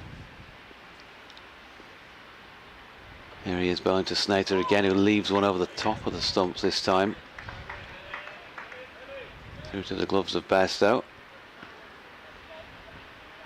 And one thing you can say about George is that he'll not bother whether he gets his 10th wicket or not if the team get across the line in front in the match. And just to welcome along listeners from 5 Sports Extra to, well, a thrilling finish in prospect here at Chelmsford as Hill is in again and Snater defends to the final ball of that over. George Hill just saying figures in this match now of 9 for 74, 6 for 51 in the first innings, 3 for 23 in the second. He's just taken the wicket of Matt Critchley, who played superbly for Essex today. The pair that were in overnight, Critchley was 13, Michael Pepper on 7, went through the entire morning session unbroken and went through all but the final ball of the afternoon session unbroken, but George Hill managed to get one through and trapped Michael Pepper, LBW, the final ball of the afternoon session. He made 68. As Bess is in to Harmer, slaps that one through the leg side And for no run. Noah Thane bowled by Don Bess for 1 in Bess's most recent over, and now Matt Critchley, 75, caught behind by Bairstow off Hill. Bess is in to Harmer. That one pops up as the Essex batter tries to defend, and Harmer and Snater having still both faced single digits in terms of balls. It's a very different story to the 200 plus faced by Critchley and Pepper, as Bess is into Harmer, strikes him on the pads. There's a big appeal. Umpire says no. Yeah, they're going to be obviously asking for everything here. It looked like he'd got a fair way across and probably hit him outside the line.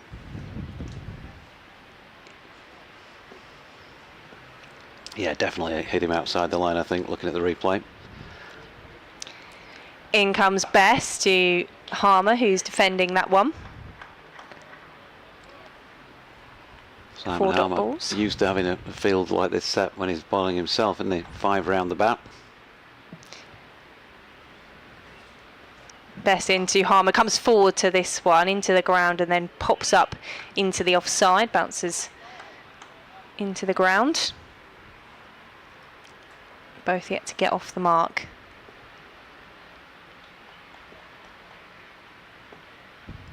Very quiet around Chelmsford, those still here watching intently as Bess is in, missed by Harmer. There's a big appeal from behind the stumps because they think he's caught, but it didn't look like he'd got anything on it from this position. No, they're going to just need to be a little bit careful here. Enthusiasm is one thing. Yeah, he definitely had a push at that. It's a good delivery from Bess. He's convinced that Harmer's nicked it. I'm guessing from the body language around that he didn't, because you would expect a little bit more bordering on remonstration, and you can just tell from the way Johnny Bairstow collects it. Actually, when you see the replay, he takes it and everybody else is going for the appeal, and he kind of then makes a few extra strides of a run out. It's not like he's convinced that he's got a nick on that. I think there would have been a different feel to it as George Hill bowls the first ball of his latest over to Snater, who defends.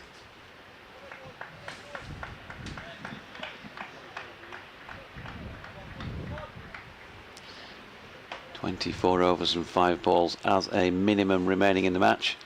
You don't see any early handshakes here.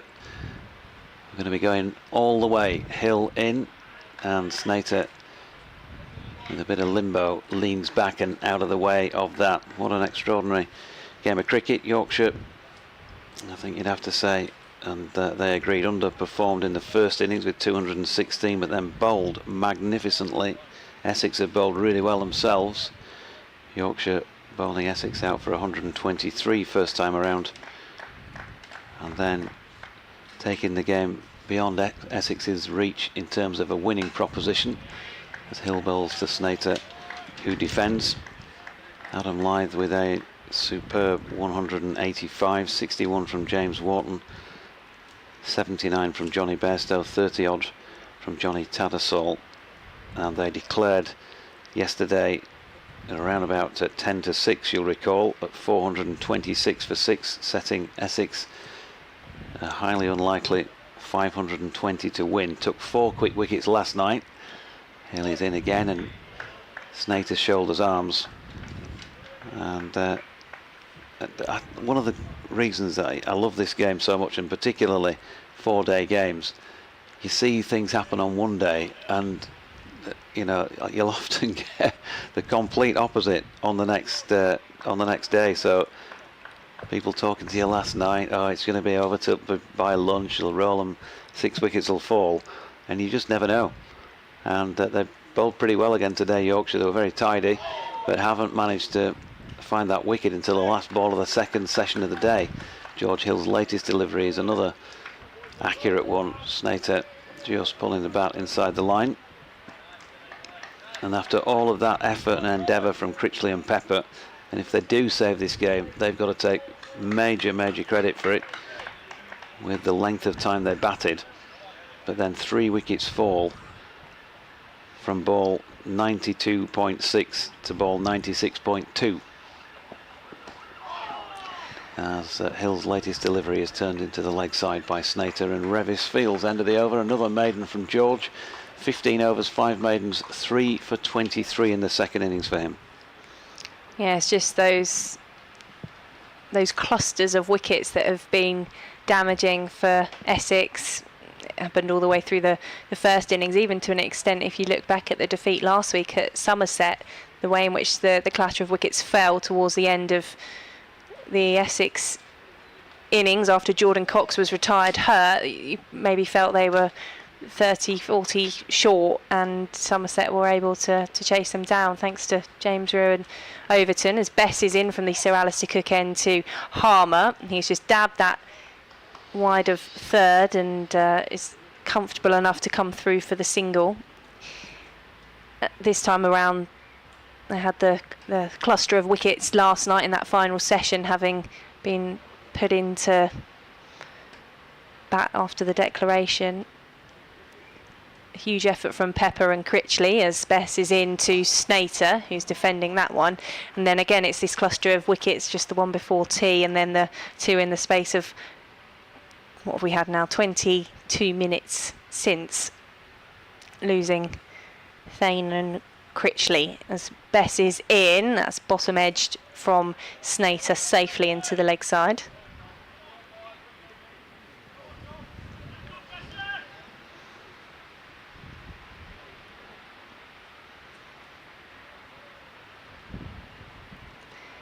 In he comes to Snater again, defending the Essex bowler. And with the bat this time.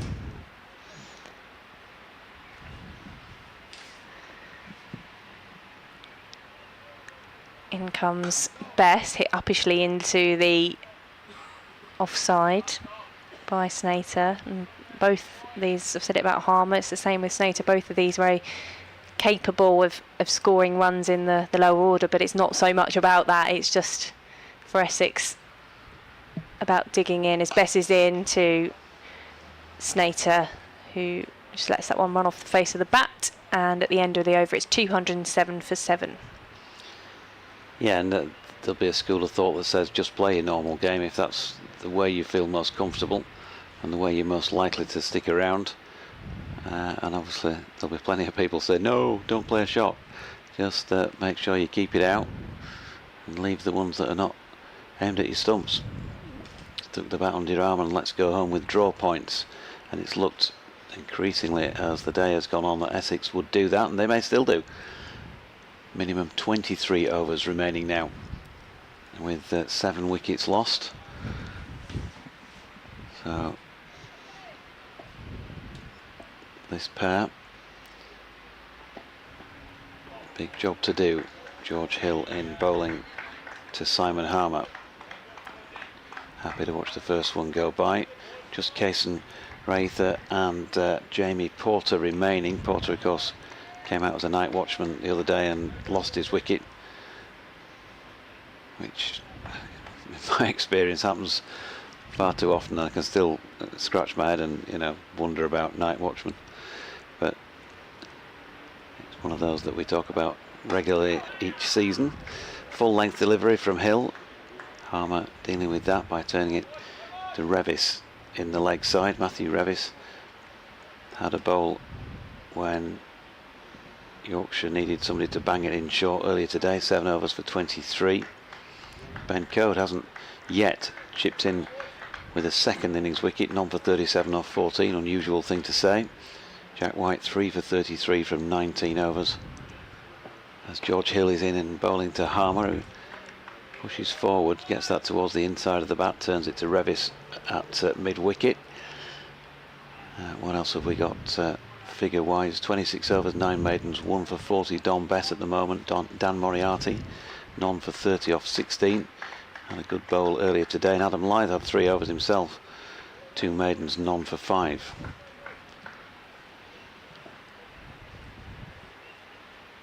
Hill coming in to bowl, this time too wide to interest Harmer in playing at that one.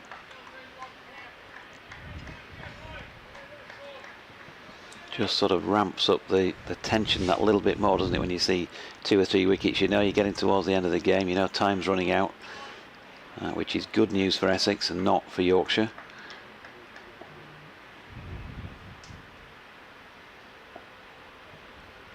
George Hill in past umpire O'Shaughnessy. Harmer pushing forward, he's got enough on that to jab it down past the waiting hands of James Wharton, who's under the helmet at silly mid-off. Pete Bandmaid fan messaged in on @JDZ Events on X and said, my early morning optimism has returned, come on Yorkshire. And Lily has done the same. BBC West Yorkshire Sport @gmail.com if you want to email. What are you feeling like at the moment as that's turned into the leg side? Harmer to Revis, and there is no run to complete that over at 207 for 7. 313 runs to win, the board displays.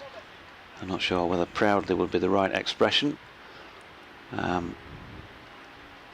Penny Sutcliffe says, oh my giddy kippers, come on you tykes.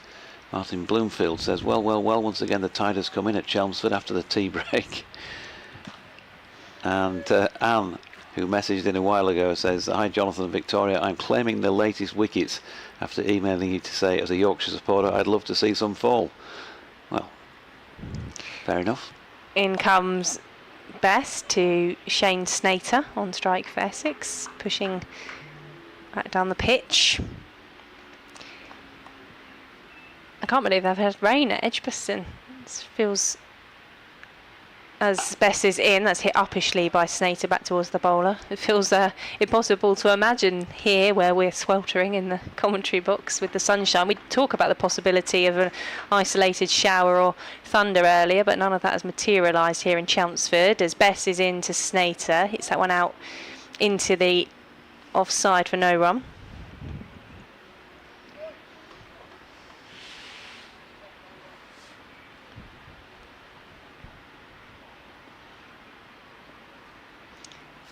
And 207 for 7 as Bess is into Snater, and again he's hitting this one into the ground, just pops up into the offside.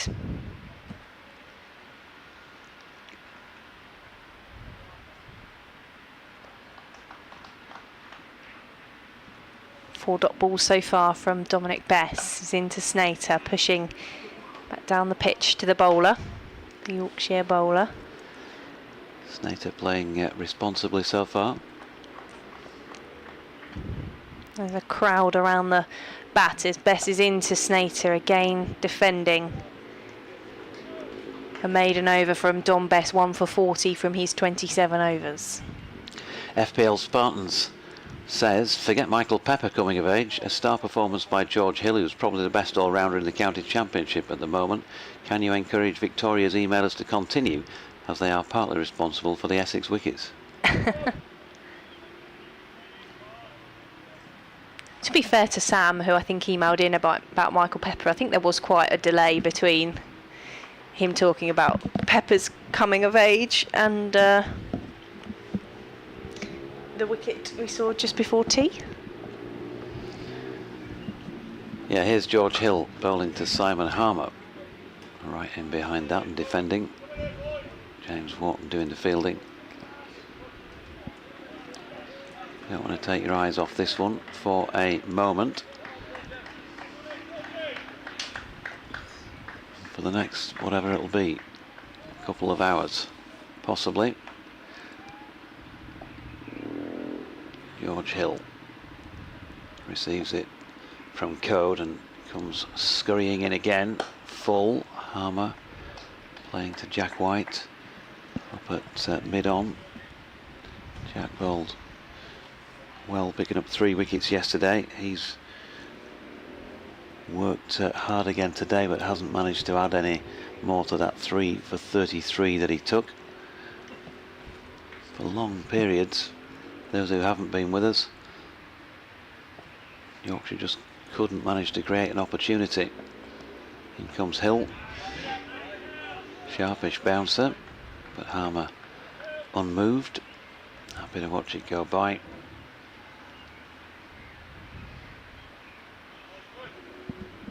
.207 for 7. Snater yet to score. Harmer with just the 1, but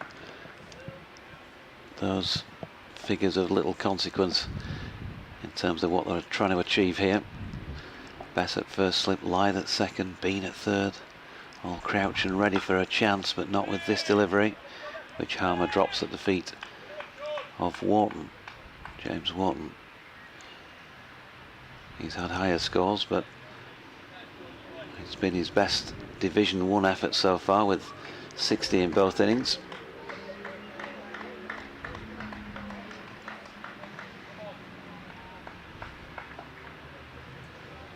Plenty of gene up from Matthew Revis there at mid-wicket as George Hill turns and comes in again. Good delivery. Has he got him here? There's a big appeal. Not given, says Steve O'Shaughnessy. Harmer says that hit the top of the thigh outside of his cricket trousers. Yorkshire seemed pretty convinced. Not given. He seemed pretty relaxed, just trying to, I've missed the replay there on the screen, just trying to watch how much deviation there is in the line of the ball. Certainly didn't get too much sound picked up. Hill in again, and Harmer this time turning it into the leg side.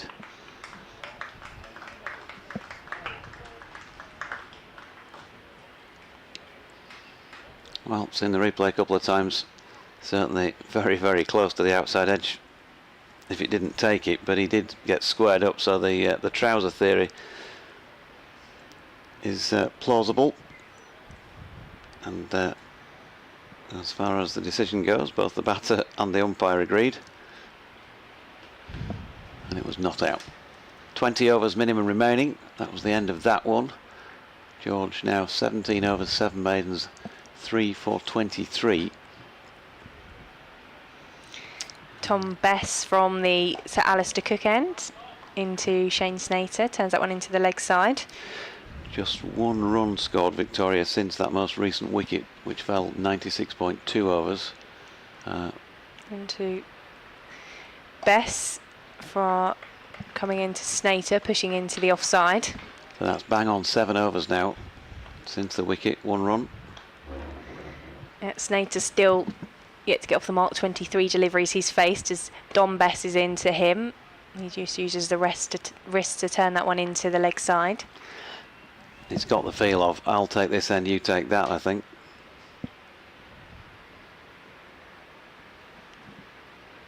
And Bess comes again.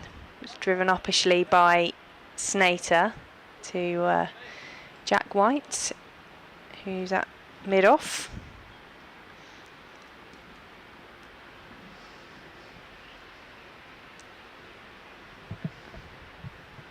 Silence as Bess is into Snater, who turns again into the leg side and just quite happy to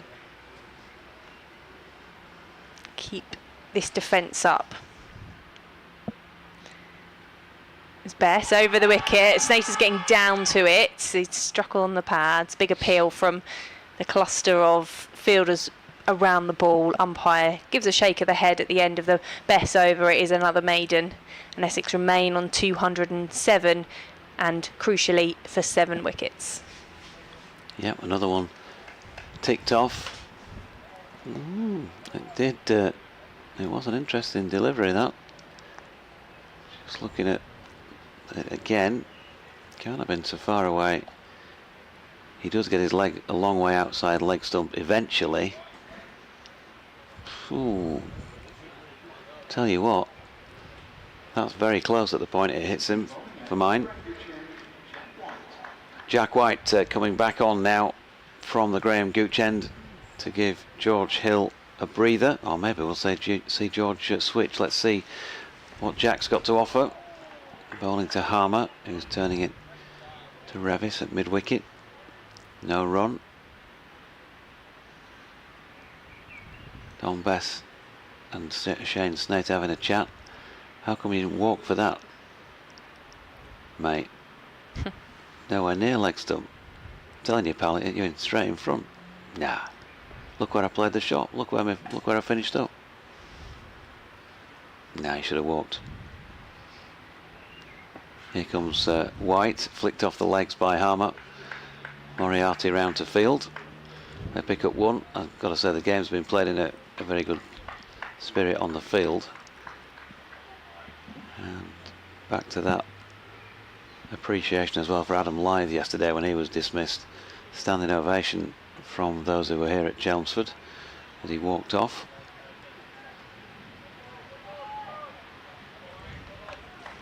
Snater then, chance for White to have a go in his direction. Still 3 slips and a silly mid-off, and James Wharton, not much gets over him, he's so tall, but that one did bounce up following a late defensive push and back into the hands of Jack White. The ball, second new ball now, 24.5 overs old.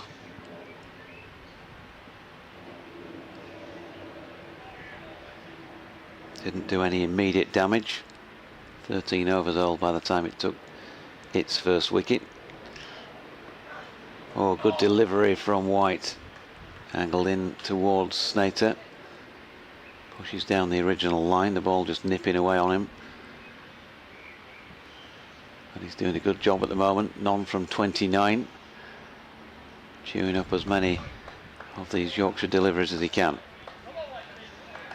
He's just taking his time there, having shape to play at that one, just to walk away from the crease. We've seen that quite a lot from Michael Pepper earlier on in this innings, and Matt Critchley to reset. Here he comes again, this time just dragging it down the leg side. It's going to be 4 leg byes. Snater obviously getting something on it. Well, could go right down to the wire. Yorkshire have had a few close finishes in the last few seasons. Beat Surrey at Scarborough with just 10 balls of the 4 days remaining. Remember that one well. Adam Lyth taking a catch off Dwan Olivier to dismiss Gareth Batty and going wheeling away around the ground. White comes in again, shouldering of arms this time by Snater to complete that over at 212 for 7, 308 behind, or 307 behind, 308 to win. There was also, of course, famously the one run win by Yorkshire against Northamptonshire at Headingley in 2021, I think it was. What a match that was. One run after 4 days. It's the last county championship match standing now. Warwickshire and Surrey have drawn at Edgbaston. Sussex have won by 47 runs against Worcestershire at Hove as Dom Best to bowl from the Sir Alistair Cook end has Simon Harmer forward and defending. It's a good effort by Worcestershire, just falling short. Still looking for a first win of the season in Division 1 as Bess is in, and it's just defended with a straight bat this time by Harmer. Johnny Bairstow hops in front to pick it up and return it to his bowler, and the Yorkshire captain behind the stumps with the gloves. As Bess is in, that one comes off the outside edge of Harmer's bat, just squirting into the offside safely. Yeah, from Worcestershire's point of view, they probably want a Yorkshire win, arguably, here. Very interesting match next week between Worcestershire and Essex as Bess is in outside the leg stump, but it's travelled a long old way. I mean, I'm saying that only because a draw gives both sides points and takes them both further away, and whereas there's only one side can win this, and if they did, then it still keeps one of the other sides maybe within touching distance. As Bess is in and Harmer defending for a 5th drop ball. Just 3 points apiece in the match so far, all bowling points. As Bess is into Harmer, who sees out another Dominic Bess maiden. He's 12th from 29 overs, 1 for 40.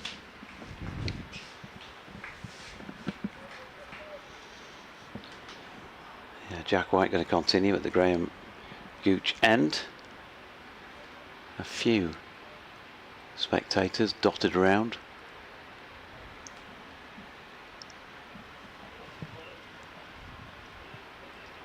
Immediately to our right, the Tom Pearce stand, probably 40 or 50. Various vantage points. Shane Snater, meanwhile, just removes the gloves, puts them back in place, and prepares himself to face this delivery from Jack White. Silly mid off and 3 slips, still goes close in. Good delivery here, gone! Snater, LBW to Jack White. He didn't get anywhere in terms of his position on the crease, couldn't get forward to it, and White has struck for the first time today, for the 4th time in the Essex second innings. 212 for 8.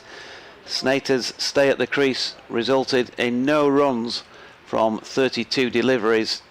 He chewed up a few for his team, but they now have just the 2 wickets remaining.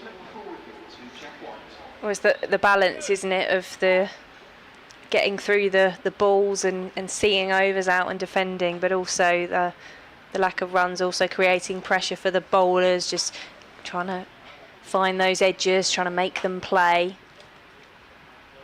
And he was kind of forced into it on that occasion. Shane Snater, who departs without score. And it is into very much into the bowlers now, with Kason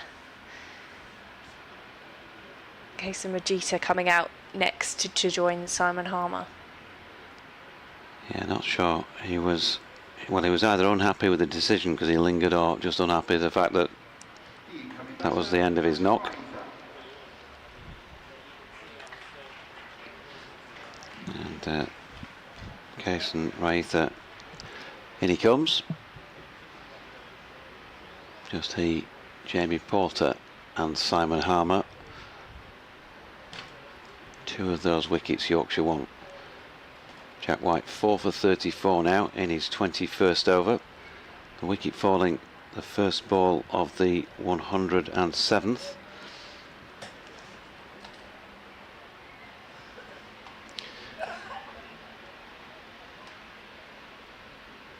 Another gripping game of county championship cricket over the 4 days. All sorts gone on here. 4 slips now. Hill at first, Lythe second, Bean third, Bess fourth. Johnny Tattersal's coming at leg slip. James Wharton silly mid off. And also close enough to catch just off the cut strip, Matthew Revis, as Rothesay drives his first delivery quite firmly into the shins of the protected shins of James Wharton. So all-out attack has been, well, pretty much the name of the game anyway throughout the day. It's been ramped up just a few notches more since that 8th wicket fell.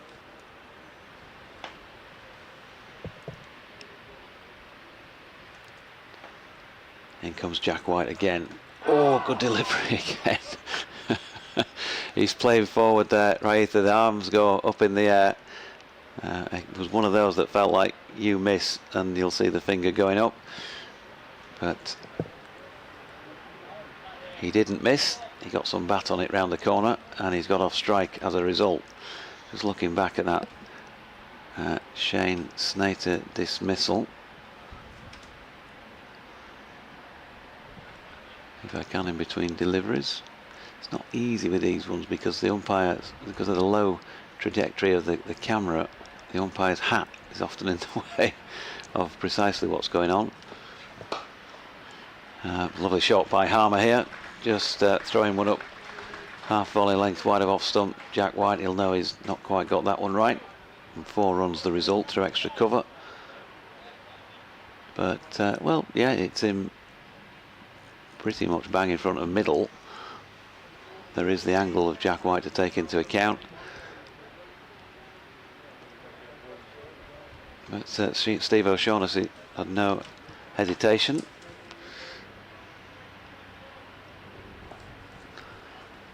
White with silly mid off now out for Simon Harmer, who goes with a high elbow punch to Ben Code at mid off. And there's no run. Yorkshire bouncing at the moment. I said before the start of the day, 6 deliveries.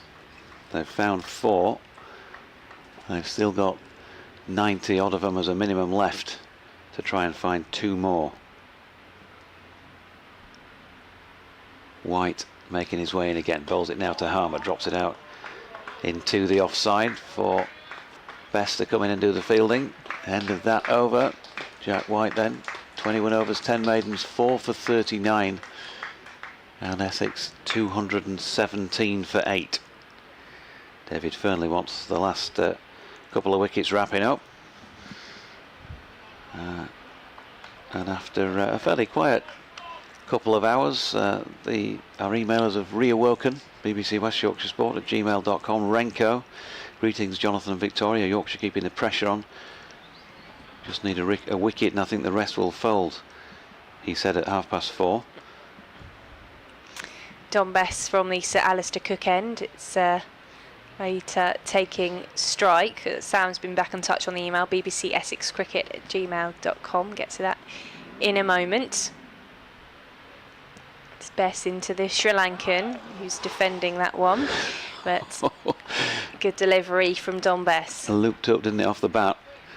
Just got Paul messaging in from Cyprus, sitting in sunny Cyprus with a friend of Don Bess's dad. Tenuous link. This Don Bess is in, and that one's scooped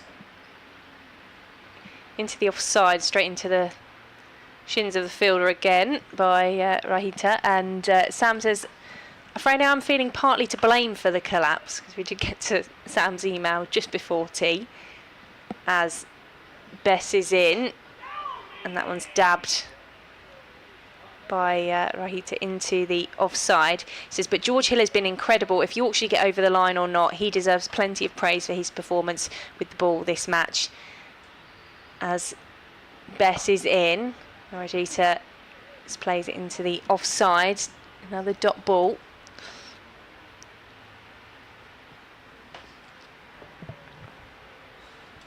Best to Rothesay leaves this one as it comes across over leg stump this time. I need to have a look and see how many.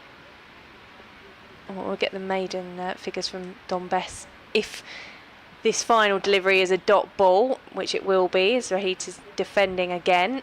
So 1 for 40 from 30 overs now for Don Bess, and maidens are 13, and I would guess the majority of those have come in this evening session, or it certainly feels like it in the recent overs. Getting back to Sam's email, it goes on to say, P.S. the Dan Lawrence match, which I referenced, so this was in reference of Dan Lawrence blocking out against Lancashire back in 2017, and comparing Michael Pepper's innings today. When I referenced that, it had Simon Harmer blocking at the other end on his debut appearance for Essex. Clinging to signs of hope there. Jack White from the Graham Gooch end to Simon Harmer, who's rolling that one along the deck towards the incoming Matthew Revis, who's gone deeper at mid-on. I think I just saw Johnny Bairstow giving Rev the signal to wing his arms around a bit, so you might see a bit more of a battery of short stuff. Now we've got down to the tail. Raita in particular could be a target. Still a leg slip, 3 slips, and back to a silly mid-off for Simon Harmer. As White's in again, defended firmly into the deck and well parried by James Wharton. Good reactions. Both mid-on and mid-off have dropped fairly deep. Ben Code has gone quite wide as well. Almost a halfway house between mid-off and extra cover. They're both converging on Jack White. Maybe with a few words of wisdom for the former Northants bowler. Dan Moriarty, he did also look in his direction, Bairstow, and he's winging his arms around, so maybe it was he who got the full signal to get on with it. Johnny Bairstow, if you're not careful, you might get hit by the ball when Johnny's keeping, because he takes it, and very often he'll turn and walk the other way and then flick it out the back of his hand to one of the slip cordon just to make sure they're all alert. Adam Lyth taking that one.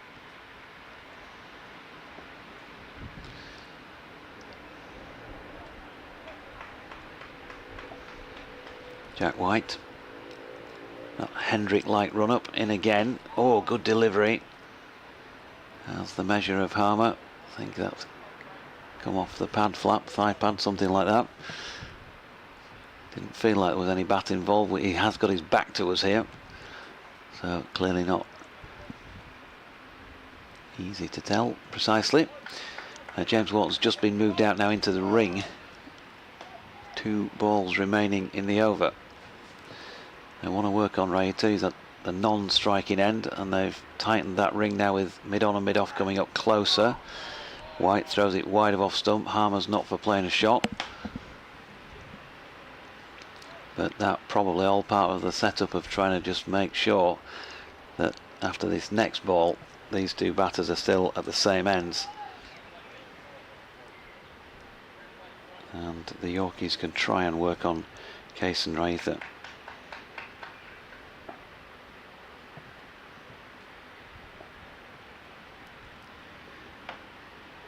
Here he comes again, Jack White, and once more wide of Harmer's off stump, and he's leaving. So the end of another Jack White over. 22 of them bowled, half of them maidens. 39 runs he's conceded and taken 4 wickets. News coming in that Grand National winning jockey Rachel Blackmore has retired.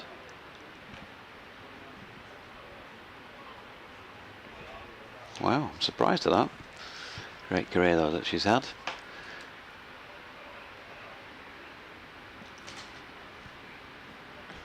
What a day for greats of their sport retiring.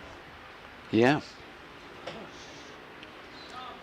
Yeah, she's never been one for wanting the headlines, and she's probably not going to get them with Virat Kohli retiring as well. That one from Bess just jumps up at Raita, who's doing a bit of gardening after that first dot ball.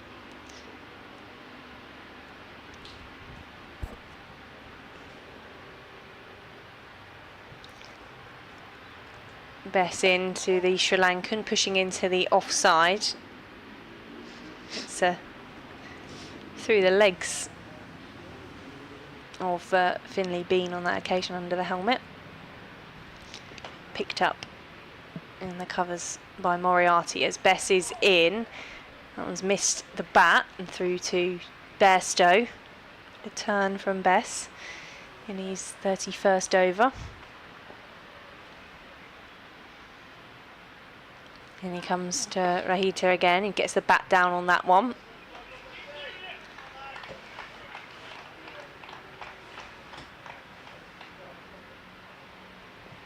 Getting slightly cooler in Chelmsford as Bess is in. That's driven by Rahita, and it might just slow up in the field, allowing the fielder to get there. In fact, I think it will. Essex won't worry about that though. Yorkshire won't be particularly worried about the runs either, because it's more about the 2 wickets that Yorkshire need to find and the minimum remaining overs of 13 and this 1 ball from Dominic Bess. In comes Bess to Rahita even, and he defends that one, 219 for 8 at the end of the over. Peter Keithley, who's not afraid of an exclamation mark in his contacts, says "Doiji!" exclamation mark, exclamation mark. This scenario is what Championship cricket is all about. 2 more exclamation marks. This is far better than what's taken place at Edgbaston today. 2 more exclamation marks. Essex are playing their part in an excellent, in block capitals, rearguard. Thanks, Peter. Andy Walker says a gripping conclusion to this match. Thank you so much for the fantastic comms, JD. Particularly enjoyed Victoria's chat with the Essex CEO. Always good to learn about other counties. County cricket.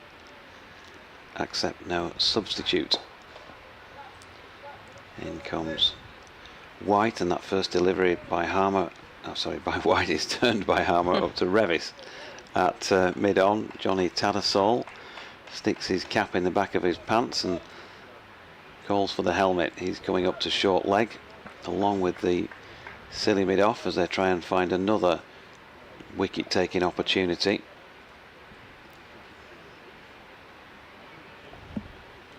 Here comes Jack. Bowling to Harmer. Slightly squared up, but he watched it well. Lily says it took a while, but Yorkshire are now taking wickets. And she's loved listening to Victoria today. I think you are a fantastic commentator. Well, thank you very much, Lily. It's been nice to hear from you on the messages. Chairwoman of the Matthew Revis fan club and president, and probably an agent for you, I think. Yeah, a PR campaign, please. Going forward. Here comes White again. Harmer watches it well, plays it into the leg side. Big puff of dust that Jack White's feet leave behind. Fortunately for Steve O'Shaughnessy, blowing away from him. Will in Finsbury Park, tensely listening during university exam revision. Oh, forget that for now, Will. Always concentrate on your education, but not when there's a very close county championship game and the only one left in a round of fixtures. Little work achieved since tea. Hope the thunderstorms in North London stay well away from Chelmsford. Come on, Yorkshire, he says. As White's latest delivery goes the same way, turned into the leg side by Harmer, who's looking, I've got to say, very comfortable here. He's seen off 41 deliveries for the 6 runs he's put on the board. But far and away the main thing is that he's still there as far as the hosts go. And their designs on a draw here, which were helped massively by that stand between Messrs Critchley and Pepper earlier in the day. White in and bowling, and Harmer turns this one to Tattersall at short leg. No run. 12.1 overs as a minimum. Playing hours, of course, 6 o'clock. So they're going to get more than those 12 in if they need them.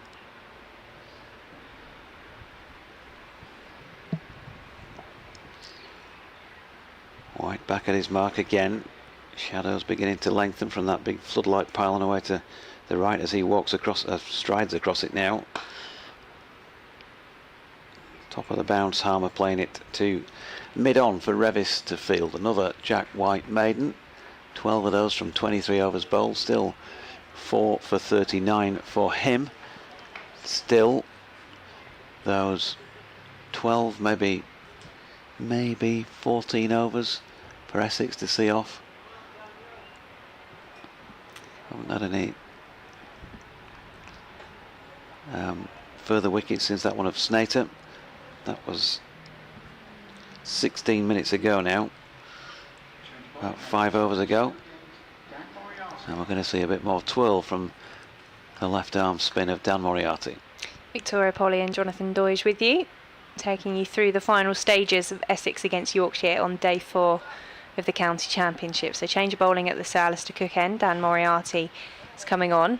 Kason is facing for Essex. He's on 3 from 14 deliveries face as Moriarty is in. Comes off the bottom edge of the bat and just loops into the leg side safely.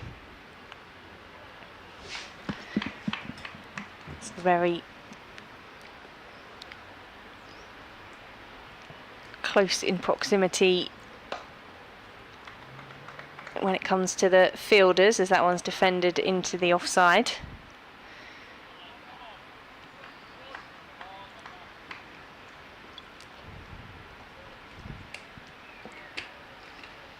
Third ball of Moriarty's over, and that one's down the leg side. It's going to run away all the way to the boundary. The umpire's going to signal for 4 leg byes off the pads of Rater. Yeah, the requisite touch of gloves between the batters. Another ball survived. I've got the runs required down to 297 now.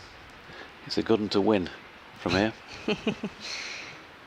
I imagine they haven't even glanced at that column on the scoreboard as Moriarty is in on the back foot is Rothesay, and he's slapped that one into the offside. Again, I think it's going to slow up enough that it's going to be fetched in the deep by Dom Bess. And they'll come back for 2 runs. Nicely off the bat on that occasion.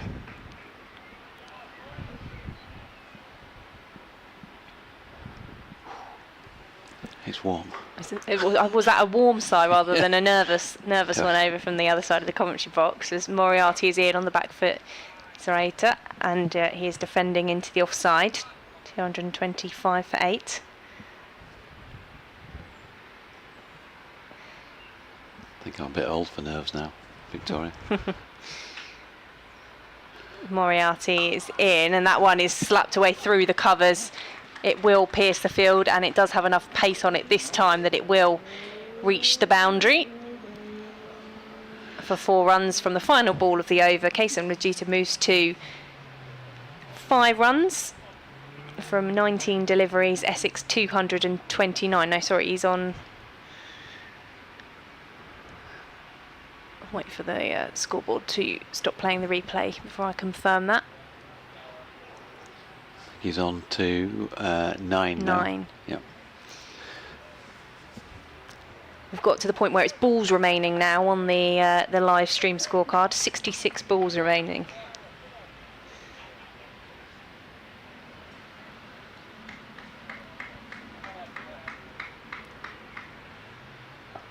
So Jack White to continue at the Graham Gooch end. Fielders all around the bat, edged for what will probably be 4 beneath our commentary position. Yep, it's going to outrun George Hill. Going between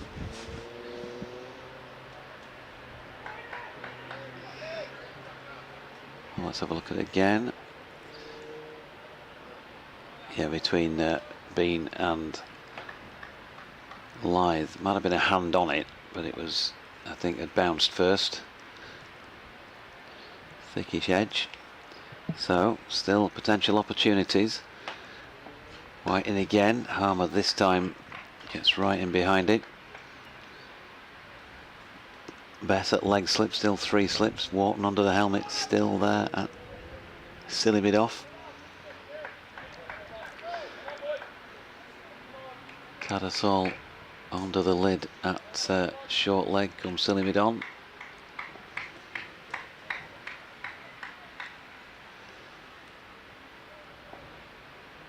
Find 2 balls here, Yorkshire, to try and win this. Here's White trying to get the first of them in, but not with that delivery. There or thereabouts, but Simon Harmer, we've seen one edge in the over, but he's been pretty solid so far. 46 balls he's now faced for his 10.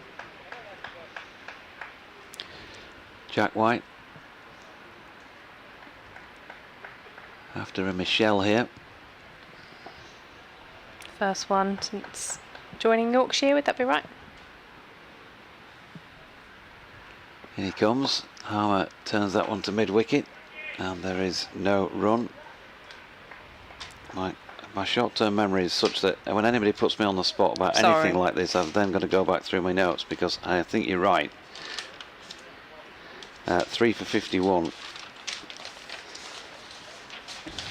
2 for 34. Both shuffle our respective figures and papers. 2 for 46. 2 for 16.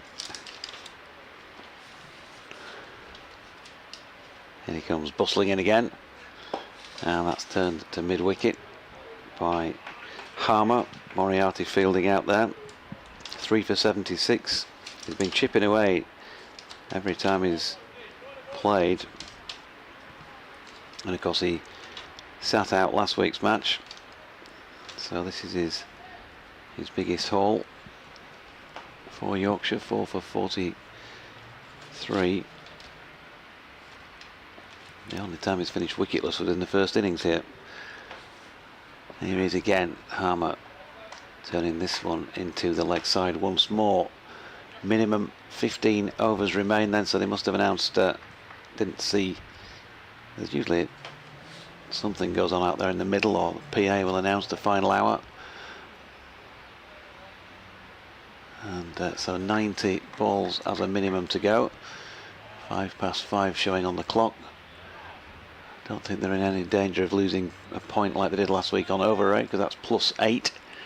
Right, they're on 9, Harmer on 10. Essex continuing to try and block it, and Yorkshire needing those 2 successful wicket-taking deliveries. Dan Moriarty to bowl from the Sir Alistair Cook end. Kason Rahita on strike for Essex, digs that one out into the leg side.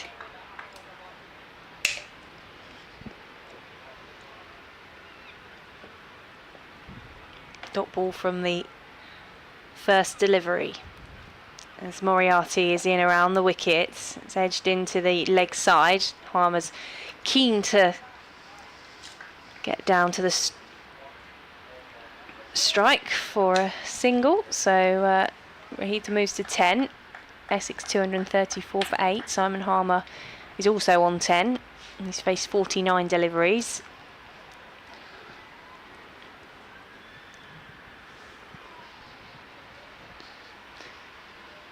Harmer just getting himself settled as Moriarty is in, defended by Harmer.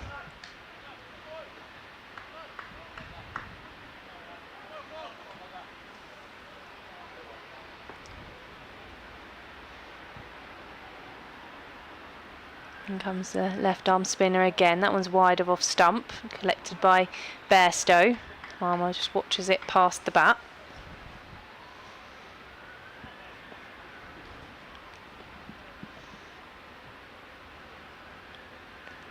In comes Moriarty as Harmer turns that one into the leg side. Good stop in the field. By that Ben Code there. Does Essex come through for a single? Yes, it is number 10 on the back of Ben Code. As Moriarty is in fuller delivery this time to Rahita, and it's defended. Moriarty just places his hands and crouches, perhaps in a little frustration. He might have just, I didn't see whether he was making the motion of just getting the dust on his hands, but that is the end of his over. And Essex see out another one. 14 the minimum remaining. Yeah. we're seeing a change. Don Bess, by the looks of things, he's going to bowl at the Graham Gooch end. Finley Bean's now put a helmet on as well, so Tattersall Cinnamon off, Wharton short leg, Bean just round the corner at a slightly backward short leg, George Hill leg slip, Adam Lyth orthodox slip. There's a point, a mid off, mid on, and Revis at a straightish mid wicket. First ball cut by Simon Harmer to Moriarty at point. Probably not what Don Bess would have imagined in terms of what he's trying to fashion here. Harmer forward and flicking this one along the deck. Two short legs, second ball.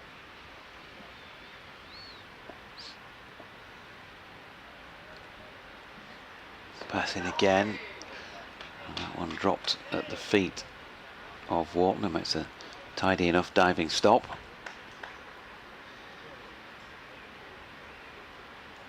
Bess waiting for Harmer to be ready to take this delivery, which he is, and drops it by his feet. Rushing through the over, Don Bess, trying to add to his 1 for 42 so far. Falling over the wicket. This one feels a little quicker, and Harmer opens the face, runs it out to point again. Last ball of the over. Bess in again, and Harmer once more right over the top of this, pushing to bend code. End of the over then. 32 overs, 14 maidens, 1 for 42 for Don Bess. He's got through his fair share of work in this innings, having bowled just a 1 over 1 maiden in the Essex first innings, when Seam did the vast majority of the damage. And Matthew Revis is going to get a go now from this, the Sir Alistair Cook end of the ground. It's the first time we've seen him from this end today. Yeah, and I think we probably know what's coming. So we're going to see fielders dotted around the bat in the hope of a fend from the batter and a catch for a fielder. I imagine Kason Raitha is mentally preparing to be peppered by Matthew Revis here. Yeah, we saw it earlier on, Michael Pepper and Matt Critchley during their 154 run partnership, having to duck and dive the short balls from Matthew Revis as he is in to Raitha, who defends that one into the leg side. Applause from those fielders, and there's encouragement from James Wharton under the helmet, who's come over to share some words of encouragement or perhaps wisdom. Yeah, we've got a forward short leg, a man behind square at a sort of leg gully, leg slip as well as an orthodox slip. As Revis is in, bangs that one into Raitha, who defends away to the leg side and then just casually wanders away from his crease, keeping calm.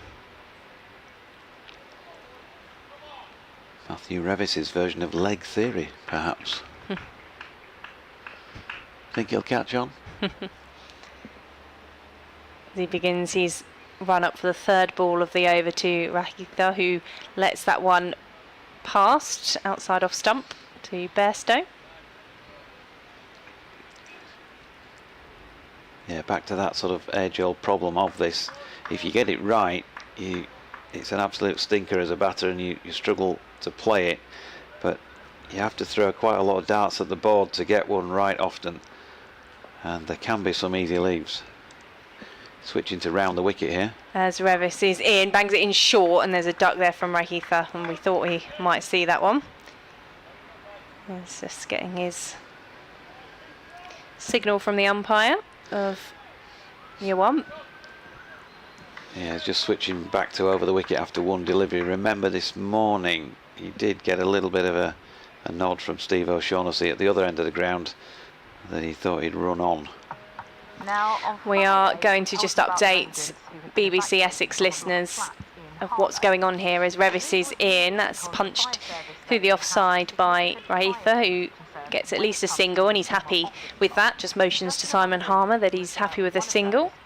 Who had to leave their home. It's the first runs off Revis this over. Came back from the hospital, had to start thinking of where to go. It's too much. Justin believes that their stay at the hotel And, Simon Harmer is going to take his time retaking guard. Face his first ball from Revis, who is in over the wicket to Harmer. Harmer leaves that one outside the off stump. Comfortable leave on that occasion. End of the over, 236 for 8. 13, are we 13 now? I'm losing count. 12 overs remaining, minimum. Duncan Bailey not happy that Yorkshire didn't declare earlier yesterday. You get them, don't you? 5:15 on the final day.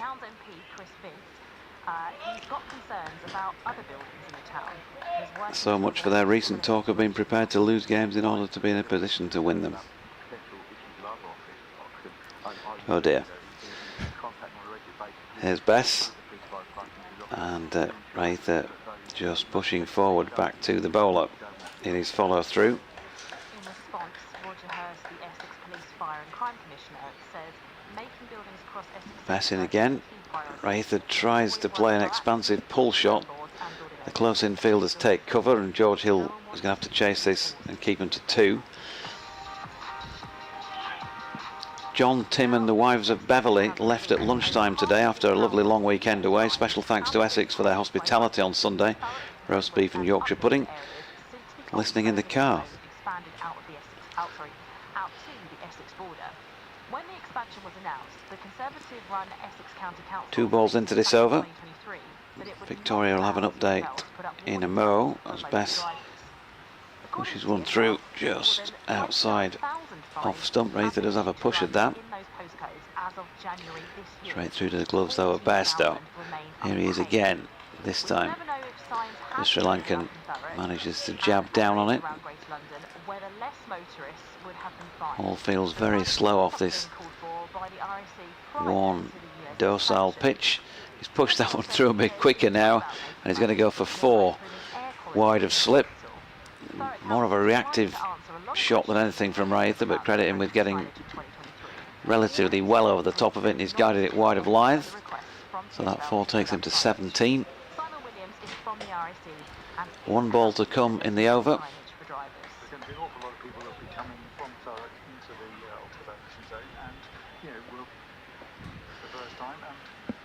And he comes now, blocked by Rather to complete the over at 242 for 8.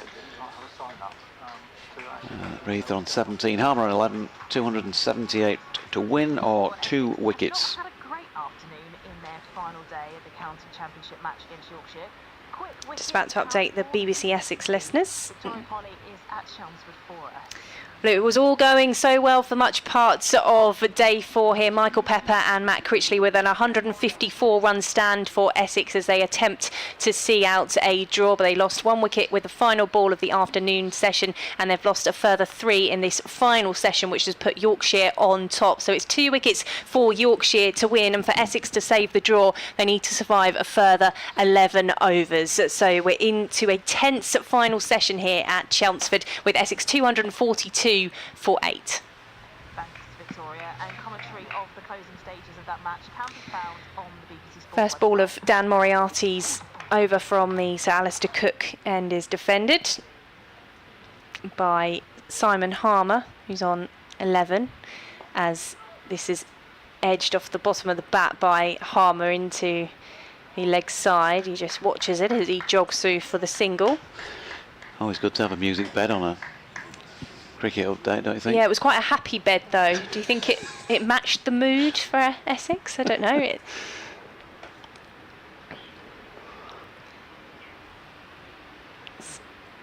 Dan Moriarty is into Kason Rahita.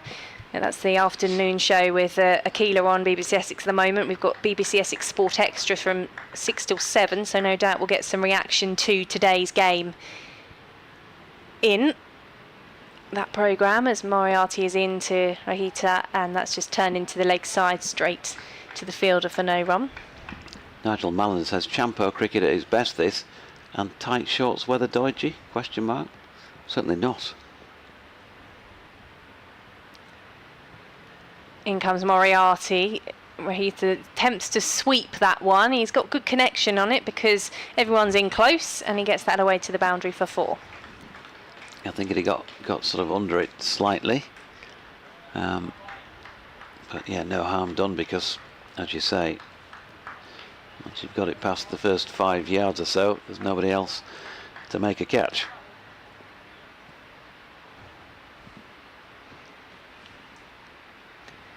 In comes Moriarty, and on the back foot is Rahita, who just hits that one into the offside, was motioning where he was hoping to place it. At the end of the over, 5 from it, 247 for 8. Joshua says he's worn his carpet out today with pacing and watching this.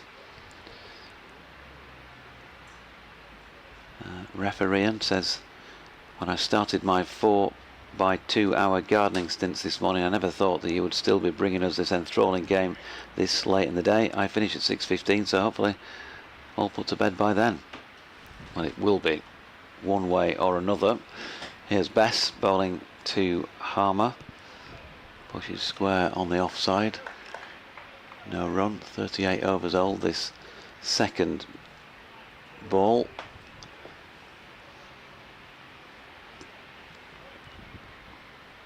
Best 1 for 48. Can he find a way in? Harmer blocks another one. Inside.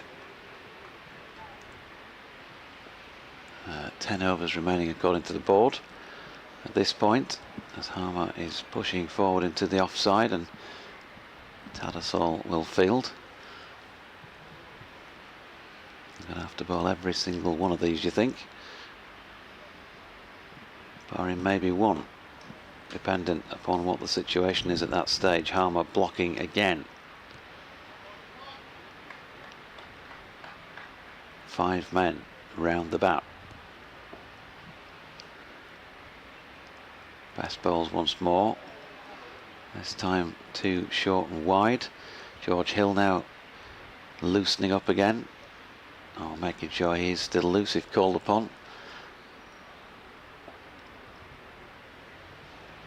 Final ball of the over.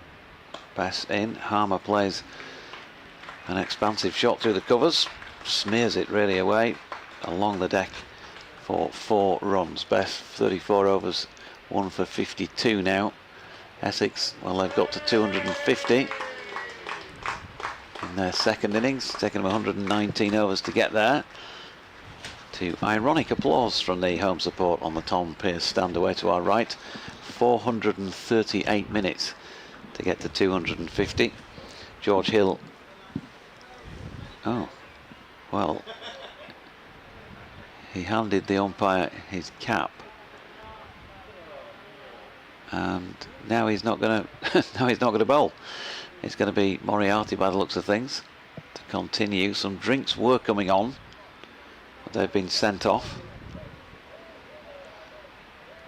Strange little passage of non-play. Still 5 men round the bat to Raitha and Moriarty to bowl his left arm spin. Yeah, so he's going to continue his Moriarty, 0 for 43, minimum of 9 overs remaining.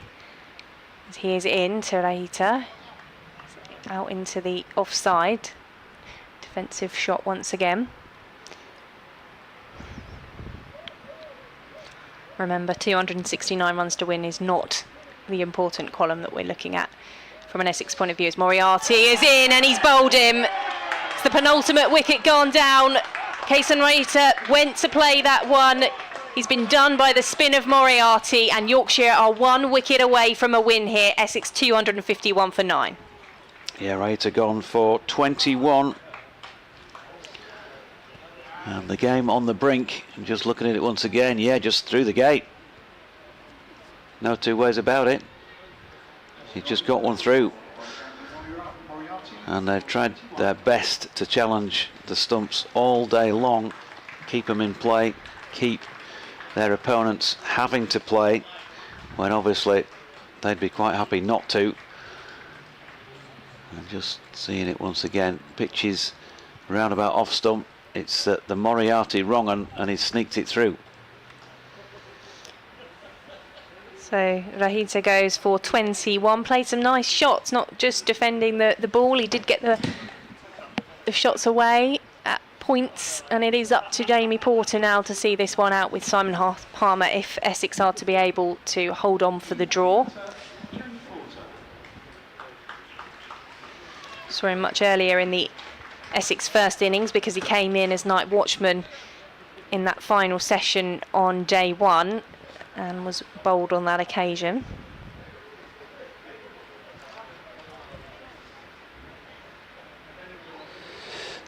Well, said earlier, can't take your eyes off it. Continues to be the case, and they're going to have to play every single delivery now if they're going to hold out for a draw, because they've only got that 1 wicket between Yorkshire and victory. 1 wicket to keep intact here, Victoria, if they're going to hold out for a draw. It's 52 balls remaining for that. It's first wicket for Moriarty in this Essex second innings, 1 for 43 now, into his 20th over. Jamie Porter, the new man on strike for Essex, defends that first ball away into the offside.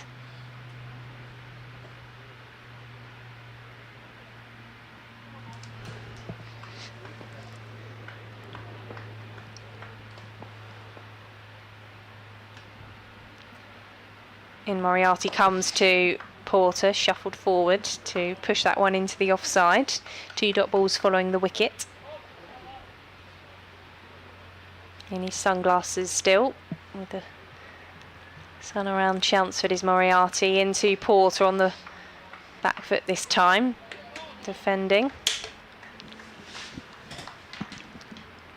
Everyone in close for Yorkshire as they go in search of victory.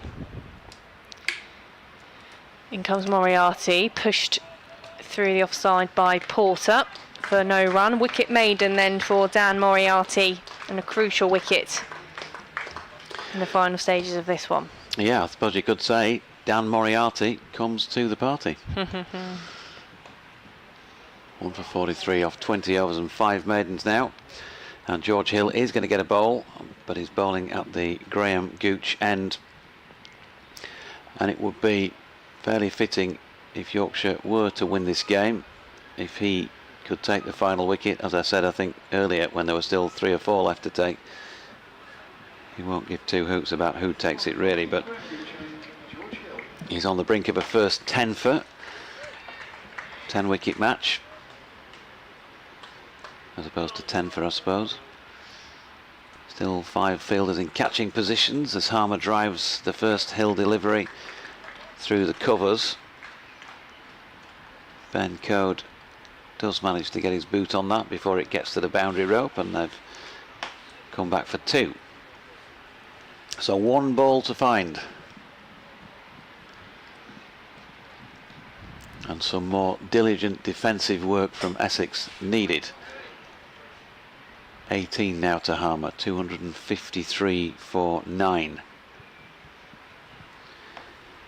Hill in and bowling. Harmer leaves this one. Shortish and wide of off stump. Tattersalls under the lid at short leg. Wharton, he's almost taken root at silly mid off today. He's been there so long at both ends. There's a mid off, mid on. Revis, hands on hips at mid wicket, and Moriarty at point. Best, Lyth and Bean, the 3 slips, and Hill bowls now. Harmer has to play again. Strokes that along the deck to Jack White, up at mid on.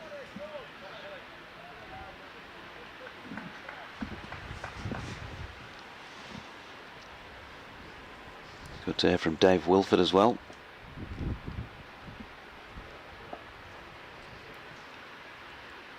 Hill in and bowling. Ooh, that one just keeps it a little bit on the low side. Harmer, though, he's in here 70 odd deliveries, watched it well, jabbed down on it.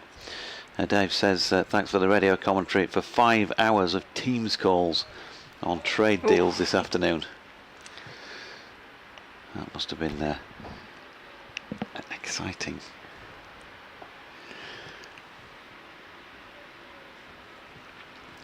Hill in again. Harmer turns one square on the leg side, past the grasp of Jonathan Tattersall. Matthew Revis fields 1 run. Chris Addy says great 4 days, JD. I enjoy horse racing like you, but I'm not sure what other sport can throw up this level of excitement at 5 o'clock on a Monday evening. Quite.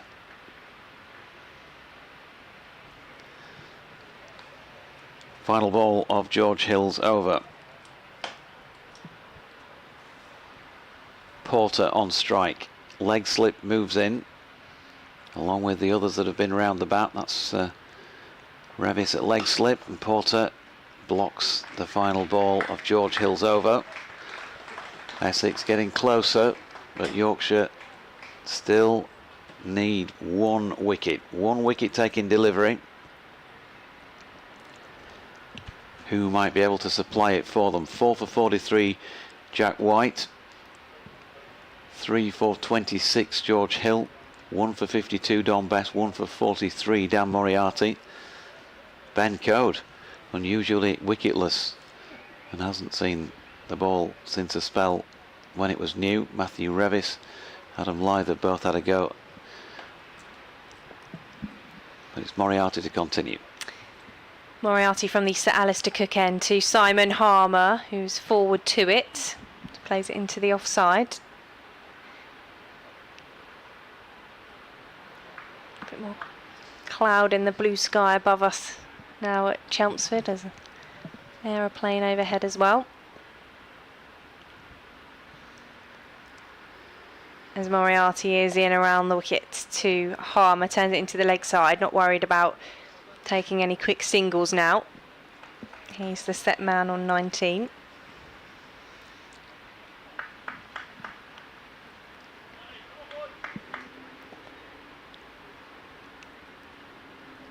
In Moriarty comes to Harmer, who defends back down the pitch. 6 men round the bat now. An extra slip. Silly point has come in, down on his knees. Moriarty into Harmer on the back foot, defending this time. 4th dot ball of the over.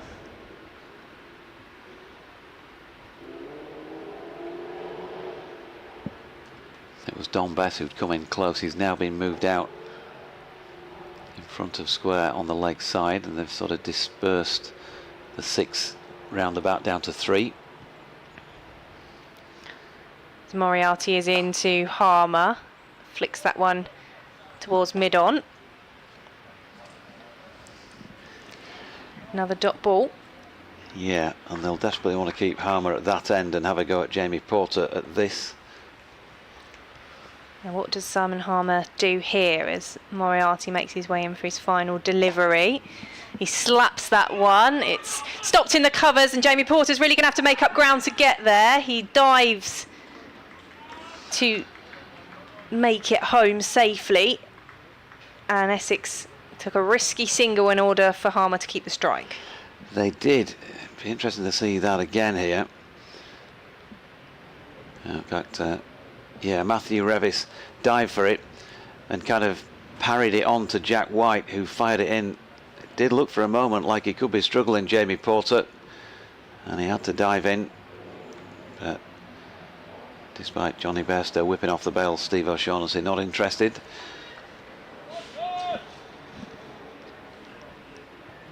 I suppose there might have been a case there for, I'm not sure if it had the legs on it, the ball, but letting that one go for 4, because he's going to have to bowl at Harmer here, George Hill.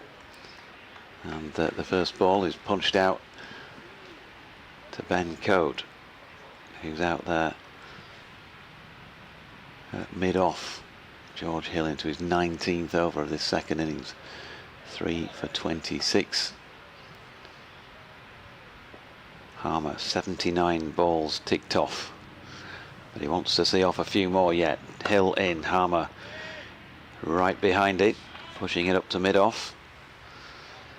Ben Code, you would think we might see at least one over of him, just to see if he can work some magic between now and the end. Might try a few things late on in the piece.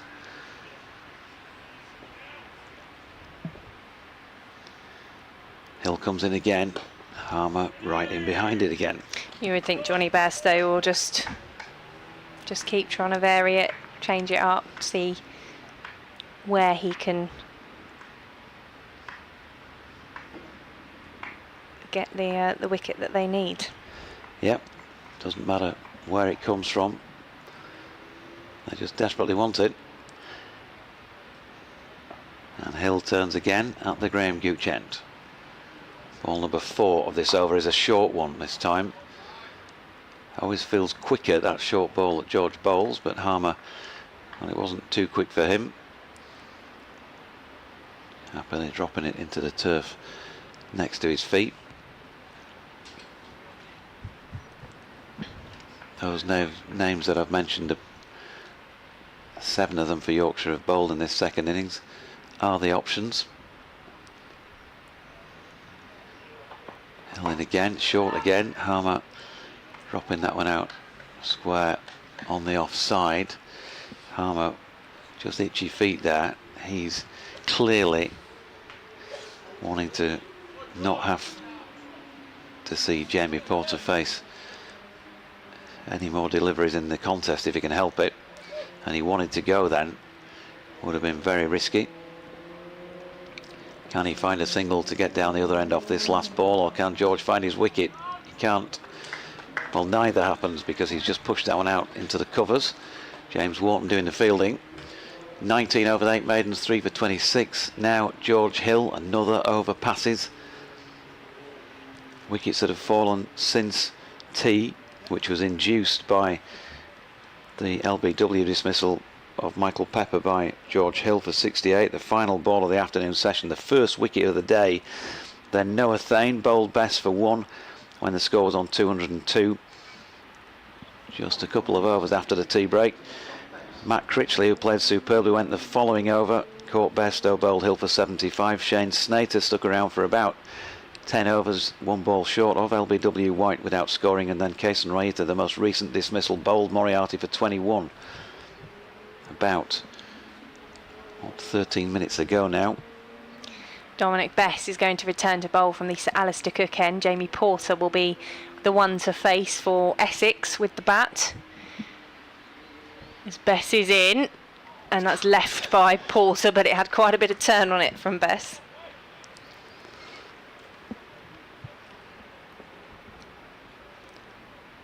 In comes Bess over the wicket to Porter, defends that one into the leg side. Every dot ball important now for Essex.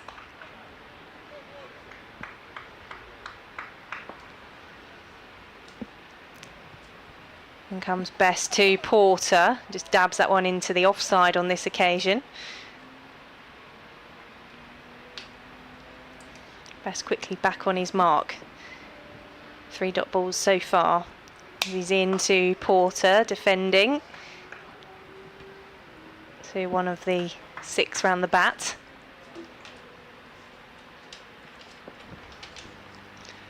In comes Bess to Porter, leaves that one outside the off stump, just coming across to protect his stumps.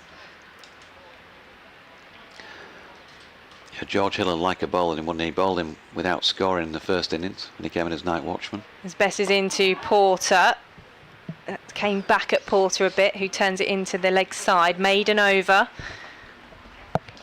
from Dominic Bess, returning to bowl from the Sir Alistair Cook end, and a minimum of 4 overs remaining.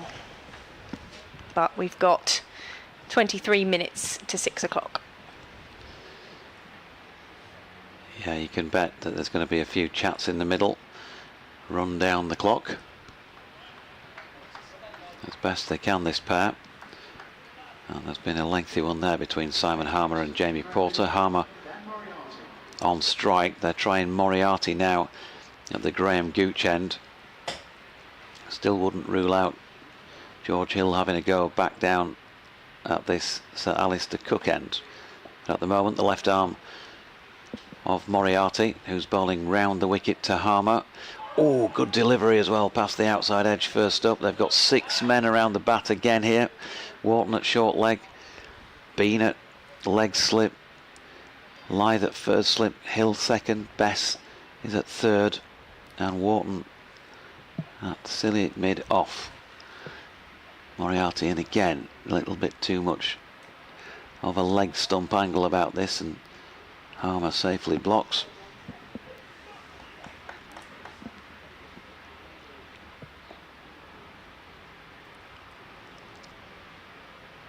Here comes Moriarty again, once again, leg stump, got the line wrong, and that's been helped around the corner. Nobody's thinking remotely about a run on this occasion, and Finlay Bean dashes off to retrieve the ball. 255 for 9. Essex, second time around. Moriarty to Harmer, who blocks again, back to the bowler this time. All's been calm for Harmer, barring one nick not so long ago, which went between second and third slips. Now Johnny Bairstow's decided 4 balls into the over that he wants the field to disperse. Just a slip and a short leg now and ring it to try and keep Harmer on strike here.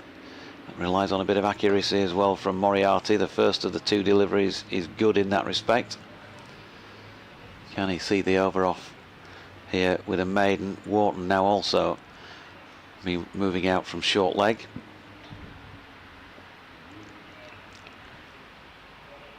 Last ball of the 125th over is going to be cut for 4 by Harmer. Short, wide, and you feel like Moriarty's almost just sacrificed that. He either leaves that or he's going to get a good contact on it if he goes at it. He's got 4 runs, but the end product is that Jamie Porter will be on strike. He's on 0 from 11. And it looks as though Dom Bess is going to continue at this Sir Alistair Cook end. Yeah, I think, like you say, that was either a leave or a 4 from Simon Harmer, really, to keep him where Yorkshire wants him for this Dom Bess over, keep him off strike, make Jamie Porter play. But Bess is in, and that's through to the keeper, Johnny Bairstow. For no run.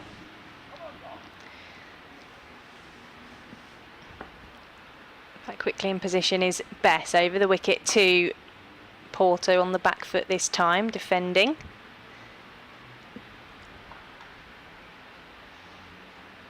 Bit more shade around Chelmsford now, with it being 19 minutes to 6. Bess is in. Bit more loop on that one, which Porter leaves outside the off stump. Good delivery, which has the Yorkshire field with head in hands and oohs and ahs.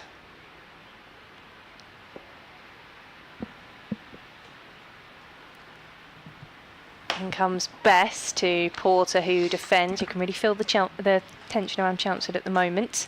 4 dot balls so far from Dom Bess in his 36th over. Bess comes in to Porter, plays that one with a straight bat. One to come. Final ball of Dom Bess's over from the Sir Alistair Cook end, and he comes to Porter, who's forward and defending that time. Maiden from Dominic Bess, 1 for 52 from 36. That is his 16th maiden in his spell, in his overs of this innings. And Essex have a minimum of 2 overs remaining. 17 minutes before 6 o'clock. And the field closes in once again, trying to suffocate Simon Harmer. 4 men on the offside, 2 on the leg, in a close-knit ring as in comes Moriarty. First ball blocked by Harmer. Can Dan Moriarty find another way through? Harmer's defence has been very solid indeed. 91 balls faced for his 20-odd, and he's pushing that one into the leg side this time for Jack White to field.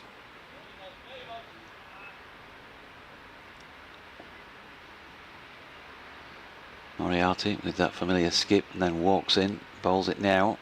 Ooh, tell you what, that's not so far away.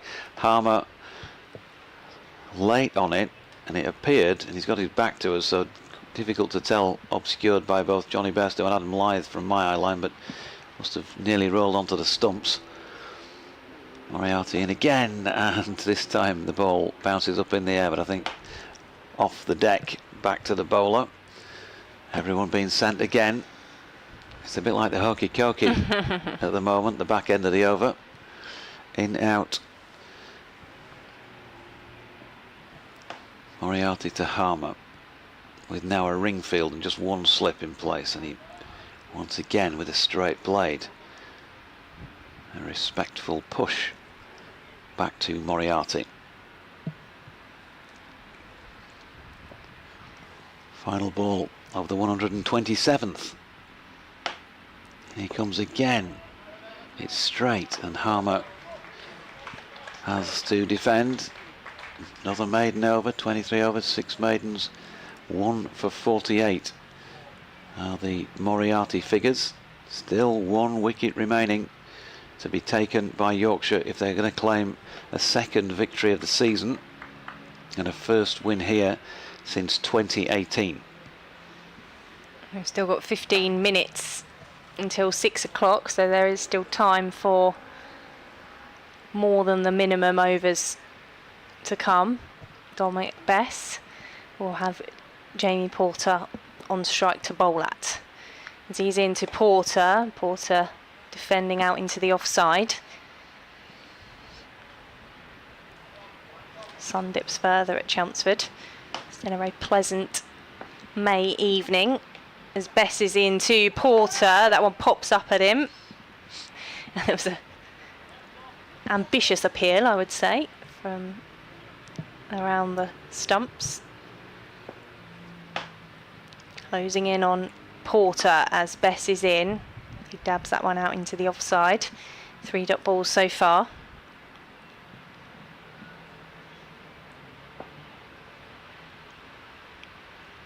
Bess to Porter. Porter with a ball that loops out into the offside. Yeah, he just felt like he gave that one a little bit more air. Bess waits as Porter sets himself. In comes the Yorkshire bowler. That one's turned into the leg side by Essex's Jamie Porter. Sun just disappearing behind as Bess is into Porter. That one's played into the offside by the Essex batter, and Dom Bess just puts his hand on his head at the end of another maiden. 17 now for him, 1 for 52, but Jamie Porter will not be moved by him. No, trying his darndest, Dom Bess. The loopy one, then a flatter one, and the final ball of the over, a quicker one. So going through the full repertoire to try and find a chink. But at the moment, there is no way through. And Harmer back on strike will feel a bit more comfortable about life, having seen Jamie Porter see off that over. He's got to deal with Dan Moriarty's left arm spin. Still 6 men round the bat in the early part of this over for Harmer, who comfortably drops that to the feet of Wharton. The slow nature of the pitch is obviously, as we've seen throughout the day, the match really, but certainly the day, not helping at the bowling side. It's not brilliant when you're batting, but once you get used to the pace, as we've seen from a number of players in the contest, they can deal with things more easily. Harmer has been out there a long time now, just played out another dot, and Moriarty comes in again, and this time he turns it away through mid-wicket, but turns down any thoughts of a run. Jack White chasing it down. 12 minutes. It comes down to this at the end of 4 days of cricket. Fantastic game. Moriarty in and blocked again by Harmer. And the field once again, off it goes into a different postcode. 2 left in the 129th.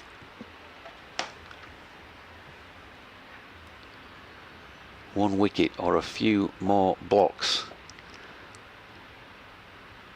between a draw and victory and defeat for one on t'other side.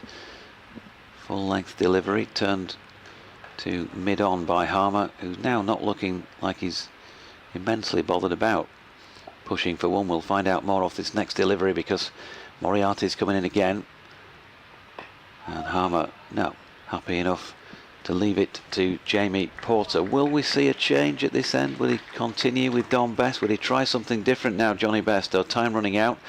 Of course, bowlers, seam bowler overs do chew up a little bit more on the clock. What a great game. 216 first up, 123, 426 for 6. So Essex dominating to start with, Yorkshire coming back very strongly, getting themselves in the box seat. At the moment, they haven't managed to see it through. It is going to be Dom Best to continue from the Sir Alistair Cook end. And while Jamie Porter sets himself, it's the square leg umpire's just going to switch positions.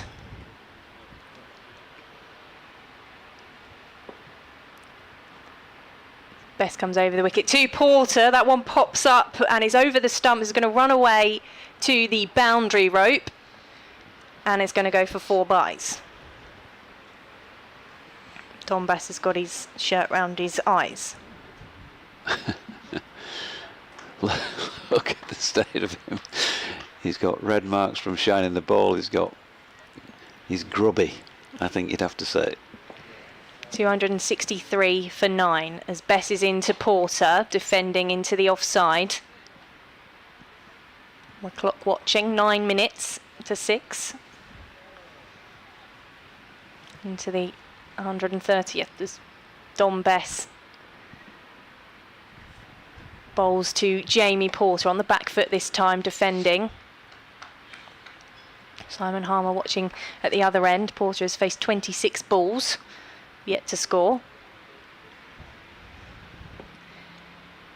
As Bess is into him, that one's edged through to the leg side safely along the ground, but Jamie Porter just again walking away from the crease.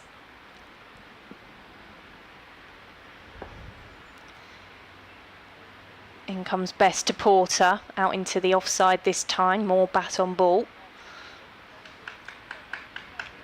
An applause of encouragement from the crowd. There's applause of encouragement around in the Yorkshire field as well, as Bess is in to Porter. Again, he's forward to it and defending. It's another over survived by Essex as they look for this draw, 263 for 9. Yeah, 38 overs, 18 of which have been maidens by Dom Bess, 1 for 52. And he'd love to make it 2. Moriarty to continue. The scoreboard clock away to our left says 17:52. 6 men are going to close in once again. Vice-like around the bat, but well, the grip on the points here at the moment still. Simon Harmer is doing a great job. There's a big appeal here as he got one through Dan Moriarty, down on one knee, and then remembers that he needs to get back and bowl the next ball because that was given not out, and the more time you lay on the floor, the more time you waste when the clock's ticking away. Haven't seen it again, but he's in and bowling again, and this time Harmer cuts and will get 4 backward of point. It was short and wide. May get a chance to have a second. Ooh, look at that.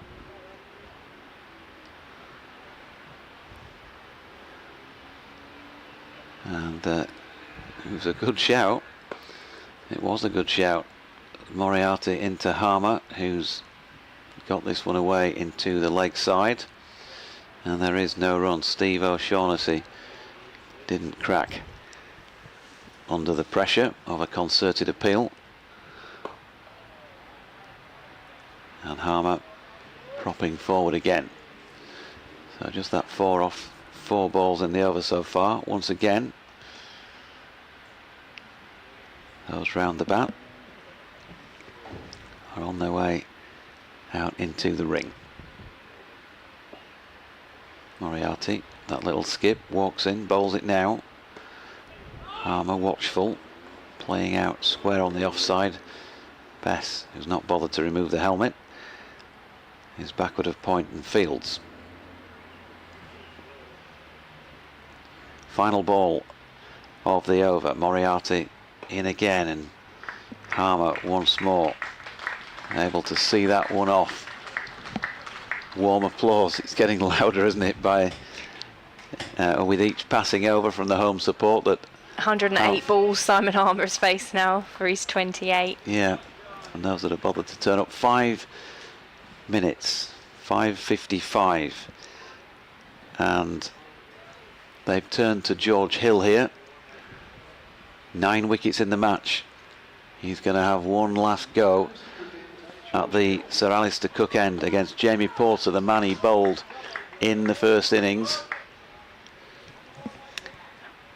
So George Hill at 5:55 to bowl to Jamie Porter. Victoria Polly and Jonathan Doidge with you, taking you through the final stages on the BBC Sport website and app, and BBC 5 Sports Extra. Jamie Porter setting himself. Hill begins his run up from the Sir Alistair Cook end. He's into Porter, that jumps up at him. That was very high. The umpire immediately shakes his head at the appeal from the Yorkshire field.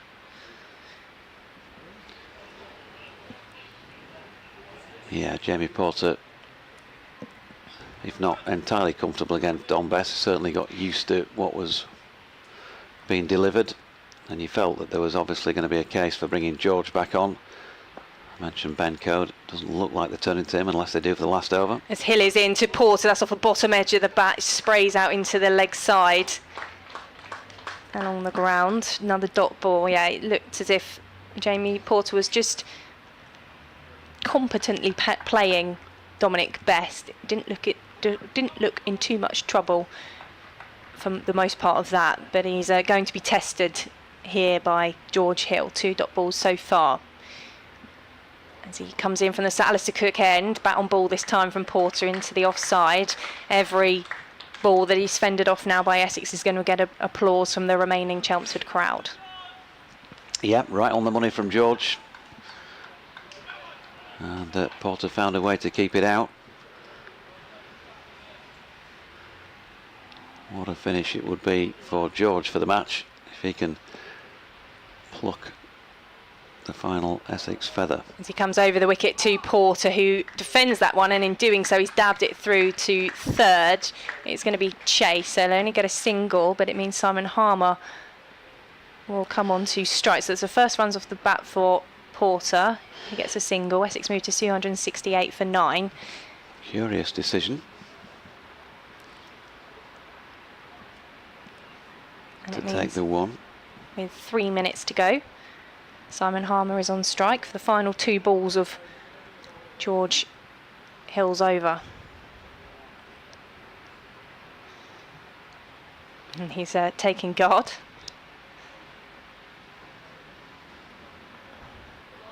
Very diligently as Hill begins his run up. Simon Harmer waits. That's onto the bat from Harmer. Played into the leg side. Another applause. Well, you know what all that was about. Obviously, just to waste some time before that delivery, because it says 17:58 on the clock. So George running back to his mark here. Yorkshire also changing the field. Ben. Adam Lythe, is that being moved? Yeah, Adam Lythe, I think it is being moved, isn't it? Like Gully. In comes Hill to Harmer. He defends that one. Oh, I say defends, he's played it along the pitch for 4 runs. Essex moved to 272 for 9. Harmer to 32. Still 2 minutes by my clock. Yeah, so we are going to get one final over. What are they going to do here? Will they change it? Moriarty has his cap off. Bairstow has just walked up and given him some instruction.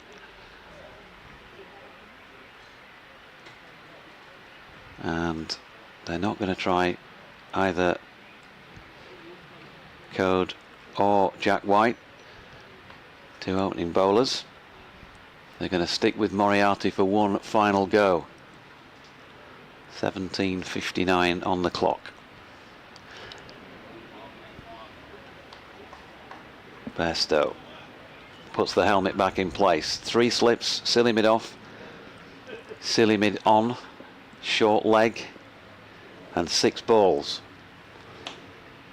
Moriarty to Porter. Oh, he's got it away wide of the cordon and taken one. And that is a huge weight, I'm sure, off the minds of the Essex players and supporters here, because Simon Harmer's looked pretty comfortable against Dan Moriarty, and he's got just the 5 balls now to see off. Wow. And look at this. 1, 2, 3, 4, 5, 6, 7 men around the bat, close in, and fairly close in as well. You'd have to describe Ben Code and Jack White in catching positions. They're going to try and find something here. Moriarty to Harmer. Ooh, pushes forward, thick outside edge. Well beyond the fielding cordon, but he's happy to stay put. What a game of cricket. Going right down to the last possible delivery on day 4, unless Dan Moriarty can remove Simon Harmer, unless, much less possible, there's a daft run out or something like that, and Harmer dropping down on this one. I don't know how Simon Harmer feels, so I can feel my heart going. 32, but it's more about the 1-1-2 that he's faced here. Tremendous job. 3 balls to face. Moriarty in. Harmer watches again all the way onto the bat, drops it down onto the pitch. James Wharton, I think, would love to be fielding on the pitch. He's as near as damn it in at silly mid on. 2 balls between Harmer and a draw, Yorkshire and a win. Moriarty skips past O'Shaughnessy, full, blocked again by Simon Harmer, and the Yorkshire body language around the bat just in these last couple of balls, hands on hips.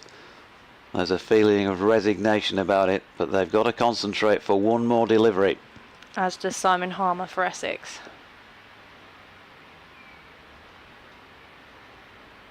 Moriarty just makes him wait. A little bit of extra theatre. In he comes now. It's full, it's blocked by Harmer, and there you go. The cheers of the home support away to our right in the Tom Pearce stand to acknowledge a brilliant effort by Simon Harmer, and well supported in more recent overs by number 11 Jamie Porter. Essex have held on for a draw improbably. Yorkshire needed 6 wickets at the start of this 4th and final day, couldn't find one until the very last ball of the 2nd session, when Michael Pepper was LBW to George Hill for 68, Then Noah Thane, Matt Critchley, Shane Snater and Kaysen Raitha, 4 wickets that followed. Critchley did a brilliant job at his 75 off 245 deliveries, but Harmer finishes 32 not out off 115. Porter 2 from 34. George Hill anchored on 9 wickets for the match for 82 runs, which has been a brilliant individual effort by him. Collectively, Victoria, I don't think Yorkshire could have done much more today than they did, with the conditions out there at their disposal, and Essex certainly could not have done much more than they did, and they've earned every single point, and it is a genuinely shared draw, because 3 points apiece on the bowling front, 8 points apiece for the draw. Both sides will leave Chelmsford this evening with 11 points. It's nice to see Johnny Bairstow walking off with Simon Harmer and Jamie Porter and chatting as they go. And I think at the moment for Yorkshire, it will be disappointing. For Essex, they probably will feel like they've won, having rescued the draw here. It has been a match that has really swung on that first day. When the Yorkshire collapsed in their first innings, it felt like things were going in the favour of Essex, but then when they had their turn with the ball, they fell short of the deficit and really collapsed in that sense. Yorkshire then going on to build that lead in their second innings. But I think with Essex having gone into today, potentially you could say, a lot of people had written them off, despite them having 6 wickets in hand because of the way they'd been in the first innings. They were looking at potentially back-to-back defeats, which could have been really damaging for their county championship season. But as it is, we have seen the quality and the determination, the concentration of particularly that middle order to be able to see a draw out. And I think they'll be able to take a lot of confidence from that into next week at Worcestershire. Yeah, they will, and they should. However, even though the sides share equal points, I think there's no doubt about the side that's dominated the game. Absolutely. Apart from on day one, Essex's day, without question, Yorkshire came back really strongly, and I think they'll take a lot of confidence, because results down here are not easy to come by for Yorkshire. If you look through the record books, like I said earlier, haven't won since 2018. So they can take a lot of confidence from the way they've come down here and been able to dominate Essex on their home territory, but they haven't been able to see it through, so they'll know that there's still a little bit further to go. You'd expect to see a change or two, maybe on rotation or just on tactical team selection, when they're back down south on Friday for the match against the champions Surrey at the Oval. They've obviously had their own challenges to deal with this week as well at Edgbaston, so that promises to be a cracker as well. And yeah, it's been a thoroughly enjoyable game to cover, there's no doubt about that. Thanks to you and all your colleagues down here for the warm welcome. Yeah, I'll be back off up the road again, I guess. Safe travels to you and to all the Yorkshire fans who have made the journey. What a finish that was in store for us there. I'm sorry that it means that you will have a later arrival home tonight. But thank you to everyone for their company across the 4 days. Don't forget there'll be reaction on our respective stations from each camp on tonight's result, tonight's draw. Essex and Yorkshire drawing after Essex see out day 4 with the bats. We'll have a bit of reaction to BBC Essex Sport Extra tonight, and then I'll be back with Round the Wicket on Wednesday on BBC Essex between 6 and 7. Where will your reaction be, Jonathan? It'll be on BBC Sounds on at WYS Daily, as well as our BBC sports show, which will be going out tonight. If I can get an interview through quick enough, it might go out live before 7 o'clock. Thank you very much. Thank you to everyone for listening, and we'll speak to you very soon.